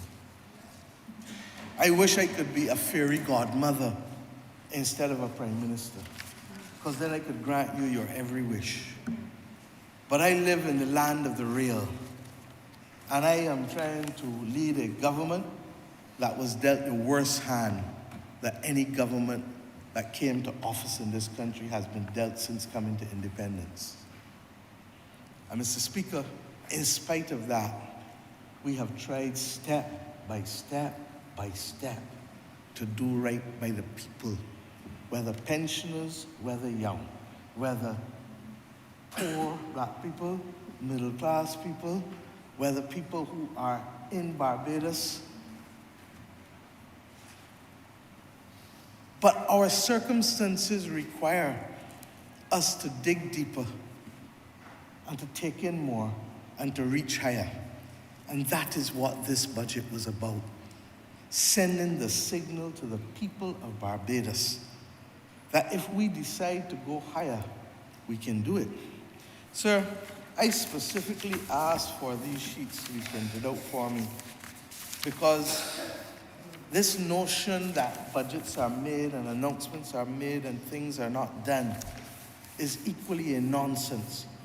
There may be one or two things, a couple things that are not implemented, largely because of either problems with the shortage of drafting skills, or indeed in some instances where the private sector and others may have come to us with concerns, and we pause and say we're going to relook at it because what you're saying makes sense. But I specifically asked, because as you heard when we told you the pandemic levy at the personal and corporate level was going to be 1 year, it was 1 year. Mr. Speaker, when we told you we were going to implement the sugar tax to be able to help deal with the epidemic of diabetes in this country, it has been implemented, Mr. Speaker. When we said, Mr. Speaker, that we were going to also make sure, sir, that we put in place provisions for the greening or provisions for automaticity for the RE, that has been done by the Ministry of Energy. The holdup now is the batteries. And the holdup, as I said, is the unfortunate conversation between FTC and the players. Mr. Speaker, we told you we were going to start with the houses. I've shown you, go and drive and see them. Mr. Speaker, we said we were going to also make sure that there were going to be things to allow the shade houses have started to come in from Guyana and being put up. Mr. Speaker, these are the things. We told you we were going to start a new geriatric hospital. We start the groundbreaking. All these things we talked about last year, you know. We told you that Sam Lords would be constructed, almost completed this year, and that we would split the 55 acres. So instead of benefiting from one hotel with 1,000 jobs on 55 acres, we're doing that one hotel and 1,000 jobs on 27 acres, and now have another 17 acres to put on the market to develop, to create more jobs for the people of St. Philip and surrounding parishes. Mr. Speaker, we told you that we were going to get the issue of the capital program for the QEH. The only reason it's taking so long is because we do not want to give a government guarantee. And we are working to make sure that we can vest the lands of the QEH, the UWI, and indeed, there was one other two that we need, but there are 2 or 3 of them that we need to vest the lands in the state-owned enterprise to create a balance sheet for them. Mr. Speaker, the National Payment System legislation, I can go on and on, the Fair Credit Reporting legislation, all of these things. What do they speak to? Credibility. We are not perfect, but we do right by our people, and we do good by our people. And I ask the people of this nation now, we are not anywhere near an election, trust me. I can tell you that. And those who want to play politics rather than dealing with nation building, I regret that your efforts are being squandered. Those who want to engage in nation building, I say come on board. Because when you do, and we do not want, someone said they wanted an assurance that our training would not be politically partisan. What madness is that? This government has not only been fair in the delivery of goods to everybody, but even when we are not required to consult because the people did not give us an opposition, we still consult on every major issue. You saw the same person who is talking now be brought in on Social Security reform at the beginning. And we will continue to, not because we did it with the pandemic, with the then leader of the Democratic Labour Party. Because, Mr. Speaker, this country is too small to dice it up and slice it up and have it in red and blue. You see, when I come here on Tuesday, we're blue and red, blue with red, red with blue. Because you cannot slice up this country in colors if you want to carry it to the next level. Barbados must be for Bajans and all who want to be Bajan, and we are going to defend it. So, sir, all that is left for me to do is to commend this second reading debate, to ask you to allow us to vote, and to be able to say simply that I meant it when I said it on Tuesday. No matter how much we want it to change in here, no matter how much we believe that upward, onward Bajan excellence is possible, it will only happen, sir, if the majority of Barbadians, right-thinking Barbadians, get on board and believe that when this government tells you share the burden, share the bounty, that we will be fair, and that there will not always be a time when we can give, but whenever we can, we shall. And there will not always be a time when you have the luxury to just ride on board. There will be a time when you will have to do some heavy lifting too, because in this we are Bajans, our naval string buried here. I ask all Bajans to join us on this historic journey to 2030. We will have headwinds, we will have difficulties, but with God on our side, I know that we shall make the journey successful for all of us. Thank you, sir. Thank you.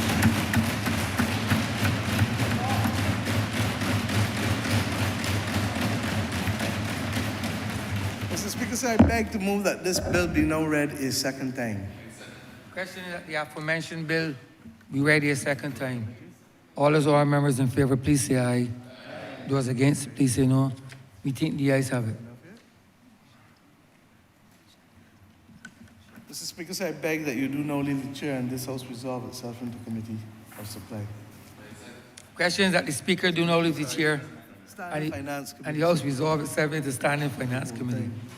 All those honourable members in favor, please say aye. Those against, please say no. We think the ayes have it.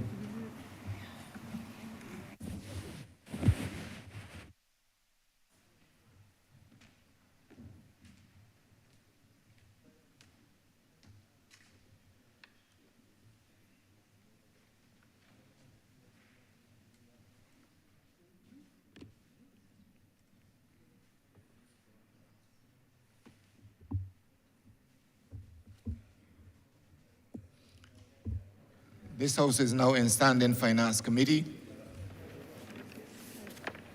Mr. Chairman, we have to revisit the schedule of the bill we did earlier. Head 10, Office of the President, in the amount of $751,687.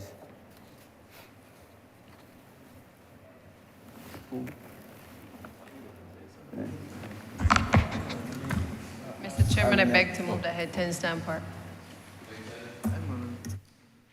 The question is that head 10 stand part. As amended. As amended. The question is that head 10 stand part as amended. All honourable members in favor, say aye. Honourable members against, say no. Methinks the ayes have it.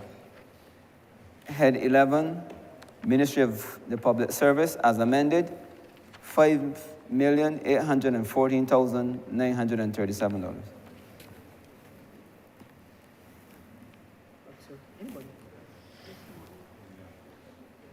Mr. Chairman, I beg to move that head 11 do stand part as amended. The question is that head 11 stand part as amended. All honorable members in favor, say aye. Honorable members against, say no. Methinks the ayes have it. Head 13, Prime Minister's Office, as amended, in the amount of $183,488,990. Mr. Chairman, I beg to move that the head do no stand part as amended. The question is that head 13 stand part as amended. All honorable members in favor, say aye. Honorable members against, say no. Methinks the ayes have it. Head 15, Cabinet Office, as amended, in the amount of $20,580,225. Beg to move that head 50 stand part as amended. The question is that head 15 stand part as amended. All honorable members in favor, please say aye. Honorable members against, please say no. Methinks the ayes have it. Head 17, Ombudsman, as amended, in the amount of $490,408. Mr. Chairman, I beg to move that head 17 do no stand part as amended. The question is that head 17 stand part as amended. All honorable members in favor, say aye. Honorable members against, say no. Methinks the ayes have it. Head 18, Audit, as amended, in the amount of $691,963. Mr. Chairman, I beg to move that head 18 do no stand part as amended. The question is that head 18 stand part as amended. All honorable members in favor, say aye. Honorable members against, say no. Methinks the ayes have it. Head 27, Ministry of Tourism and International Transport, as amended, in the amount of $26,736,440. Mr. Chairman, I beg to move that the head stand part as amended. The question is that head 27 stand part as amended. All honorable members in favor, say aye. Honorable members against, we say no. Methinks the ayes have it.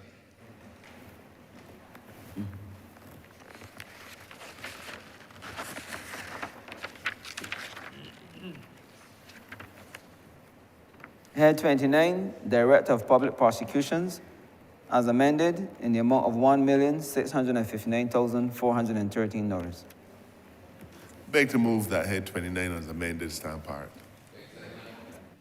The question is that head 29 as amended stand part. All honorable members in favor, say aye. Honorable members against, we say no. Methinks the ayes have it. The Attorney General, as amended, in the amount of $116,720,964. Mr. Chairman, I beg to move the head 30 as amended stand part. The question is that head 30 as amended stand part. All honorable members in favor, please say aye. Honorable members against, please say no. Methinks the ayes have it. Head 31, Ministry of Industry, Innovation, Science and Technology, as amended, in the amount of $35,135,578. Mr. Chairman, I beg to move that head 31 stand part. As amended. The question is that head 31 stand part as amended. All honorable members in favor, say aye. Honorable members against, say no. Methinks the ayes have it. Head 32, Ministry of Foreign Affairs and Foreign Trade, as amended, in the amount of $65,862,088. Mr. Chairman, I beg to move the head 32 as amended stand part. The question is that head 32 as amended stand part. All honorable members in favor, say aye. Aye. Honorable members against, say no. Methinks the ayes have it. Head 33, Ministry of Home Affairs and Information, as amended, in the amount of $66,388,308. I beg to move the head 7 part as amended. Debate to second that, sir. The question is that head 33 stand part as amended. All honorable members in favor, please say aye. Honorable members against, please say no. Methinks the ayes have it. Head 34, Ministry of Finance, Economic Affairs and Investment, as amended, in the amount of $132,348,701. Mr. Chairman, I beg to move that head 34 stand part as amended. The question is that head 34 stand part as amended. All honorable members in favor, please say aye. Honorable members against, please say no. Methinks the ayes have it. Head 35, Ministry of People, Empowerment and Elder Affairs, as amended, in the amount of $101,545,055. Mr. Chairman, I beg to move that head 35 stand part as amended. The question is that head 35 stand part as amended. All honorable members in favor, please say aye. Honorable members against, please say no. Methinks the ayes have it. Post Office, as amended, in the amount of $13,071,419. Mr. Chairman, I beg to move that head 50 as amended stand part. The question is that head 50 as amended stand part. All honorable members in favor, say aye. Honorable members against, say no. Methinks the ayes have it. Head 81, Ministry of Transport, Works and Water Resources, as amended, in the amount of $130,357,731. Mr. Chairman, I beg to move that head 81 stand part as amended. The question is that head 81 stand part as amended. All honorable members in favor, say aye. Honorable members against, please say no. Methinks the ayes have it. Head 82, Ministry of Environment and National Beautification, as amended, in the amount of $64,740,607. The question is that head 82. Mr. Chairman, I beg that head 82 stand part as amended. The question is that head 82 stand part as amended. All honorable members in favor, say aye. Honorable members against, please say no. Methinks the ayes have it. Head 83, Ministry of Agriculture, Food and Nutritional Security, as amended, in the amount of $81,330,887. Mr. Chairman, I beg to move that head 83 as amended stand part. Beg second that. The question is that head 83 as amended stand part. All honorable members in favor, please say aye. Honorable members against, please say no. Methinks the ayes have it. Head 84, Ministry of Labor, Social Security and Third Sector, as amended, in the amount of $59,692,489.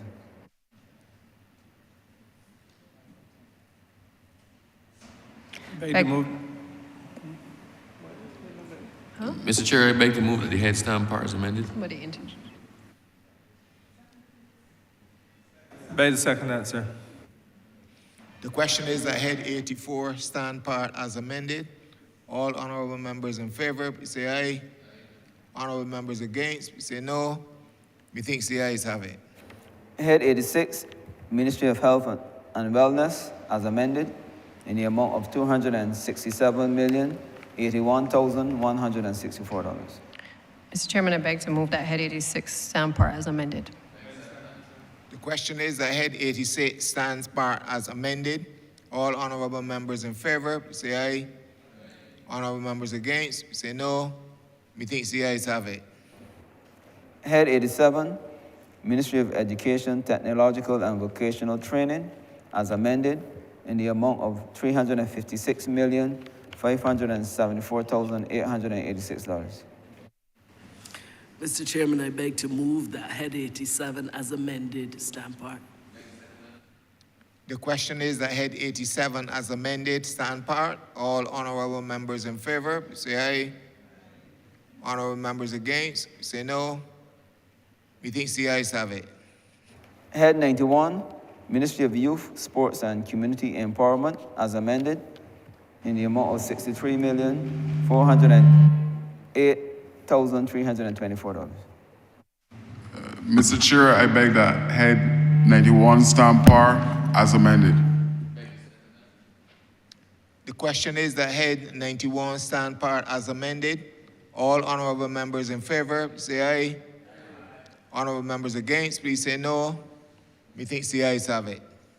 Head 92, Ministry of Energy and Business Development, as amended, in the amount of $48,375,215. Mr. Chairman, I beg to move that head 92 as amended stand part.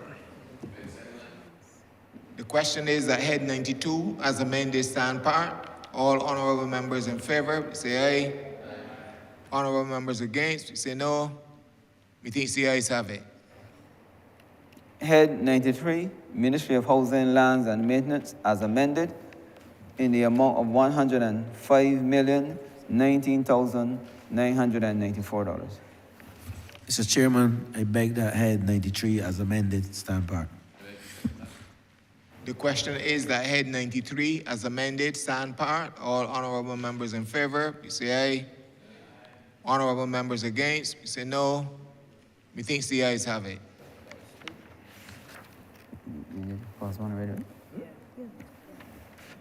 Clause 2, as amended. Mr. Chairman, I beg to move that clause to be stand part as amended. The question is that clause 2 as amended stand part. All honorable members in favor, say aye. Honorable members against, please say no. Methinks the ayes have it. Schedule as amended. Mr. Chairman, I beg to move that the schedule as amended stand part. The question is that the schedule as amended stand part. All honorable members in favor, say aye. Honorable members against, please say no. Methinks the ayes have it. Mr. Chairman, I beg to move that you do not report the passing of one money resolution in committee. Sorry, one bill in committee. The question is that I do not report to His Honor the Speaker the passing of one bill in committee. All honorable members in favor, please say aye. Honorable members against, please say no. Methinks the ayes have it.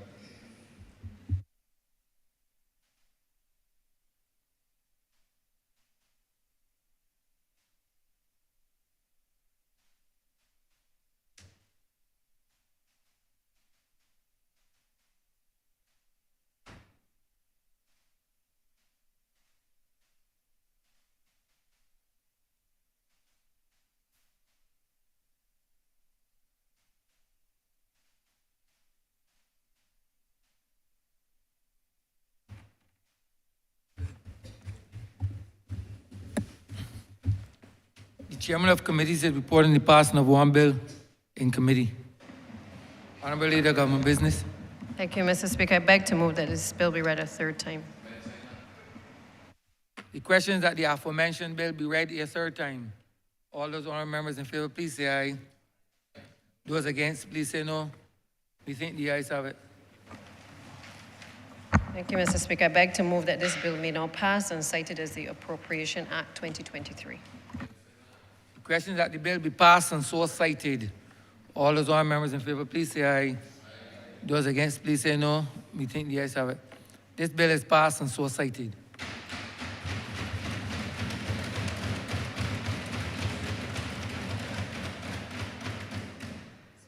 Recommittal of papers, sir. Honorable Leader, Government Business.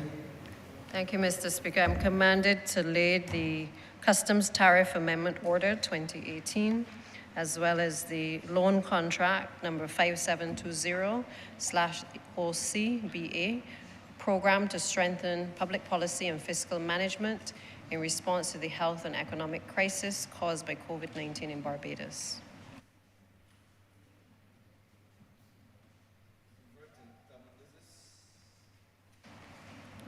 Honorable Leader, Government Business. Thank you, Mr. Speaker. With that, we have come to the end of a very long 3 weeks of estimates and now, no, 3 weeks of estimates and now the budget debate. Let me, on behalf of the leader, but also on behalf of all members, really say thank you to all of the staff who have assisted us in the course of the last 4 weeks. I know it has not been easy, and you still have the operations in the Senate to do over the next week as well. But just to say a heartfelt thank you to you for taking us through this process. Also to you, Mr. Speaker. I know the members have not been the most cooperative at times, but you, you have been gracious to them as much as you can be. And I just want to say to all members as well, thank you for the contributions that you have made to this debate. As the Honourable Prime Minister has said, you know, this is what makes us who we are in this party and certainly in this government, where everybody is free to express how they feel and to reflect the real issues that are out there on the ground from the people whom we have been sent here to represent. Allow me also to thank the Barbados Police Service and to thank all of the staff here at Parliament who have made the last 4 weeks accommodating for all of us, to thank the media for the coverage that they have provided to these activities.